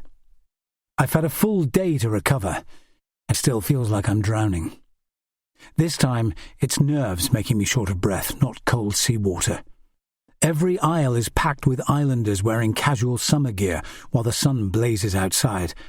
I can't explain why I'm afraid. Maybe it's because nothing else matters as much as this. Marriage used to seem like a long road full of hazards, yet my spirits soar when the music changes. Zoe launches into Here Comes the Bride, and the church falls silent. I glance back just once. The long column of ivory lace looks 100 times better now that Nina's wearing it. She's tall and elegant, with dusty sunlight falling from the windows turning her image sepia. She's leaning on her dad's arm, and the only unconventional thing I can see is Shadow walking at her side, sporting a white collar. We both knew he had to be part of the ceremony. If we left him at home, he'd howl for hours, then destroy the furniture. My anxiety drops away when she draws level with me, and last week's terrible losses fade away. I lift the veil back from her face, and it feels like a homecoming. Her amber-coloured eyes perfectly calm. There's no sound now. It's just us, standing here in an old church on a small island engulfed by the sea. I glance back one more time to see Noah asleep on Maggie's lap, oblivious to the biggest day of our lives. Shadow seems glad to rest at our feet. He's in his element, his fur brushed to a dull gleam. Our wedding goes by in a blur of hymns and promises. I only exhale properly when we cross the island with the crowd following us to the beach. By the time everyone assembles, we're barefoot, in white shorts and T-shirts, so people can spot us easily in the crowd. The air smells of barbecued chicken and newly opened wine. My brother's in the crowd somewhere with his wife and daughter, my fragmented family pieced together for once. It's Ray who gives me the biggest surprise. He steps onto the podium, looking like a veteran movie star in his blue suit, slim and relaxed, his thatch of pure white hair tamed for once. He delivers a perfectly timed 10-minute speech, full of casual insults, begging Nina to divorce me and marry him instead. He doesn't even need to consult his notes. I can't help staring in amazement while the crowd laughs at his jokes, then breaks into a tumult of applause. The sun is still high above us, and for once in my life, I'm not asking questions or hunting for answers. Music blares out from the stereo rigged above our heads.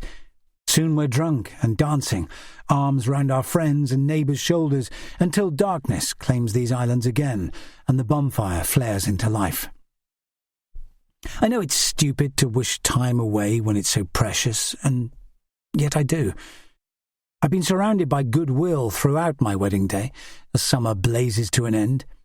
Yet, I'll be happiest when we can peel away and put Noah in his cot. We'll sit up, talking through details, drink another glass of wine, then go to bed. I'll drift into sleep while the sea retreats on the ebb tide, with my wife beside me and Shadow curled up by our door.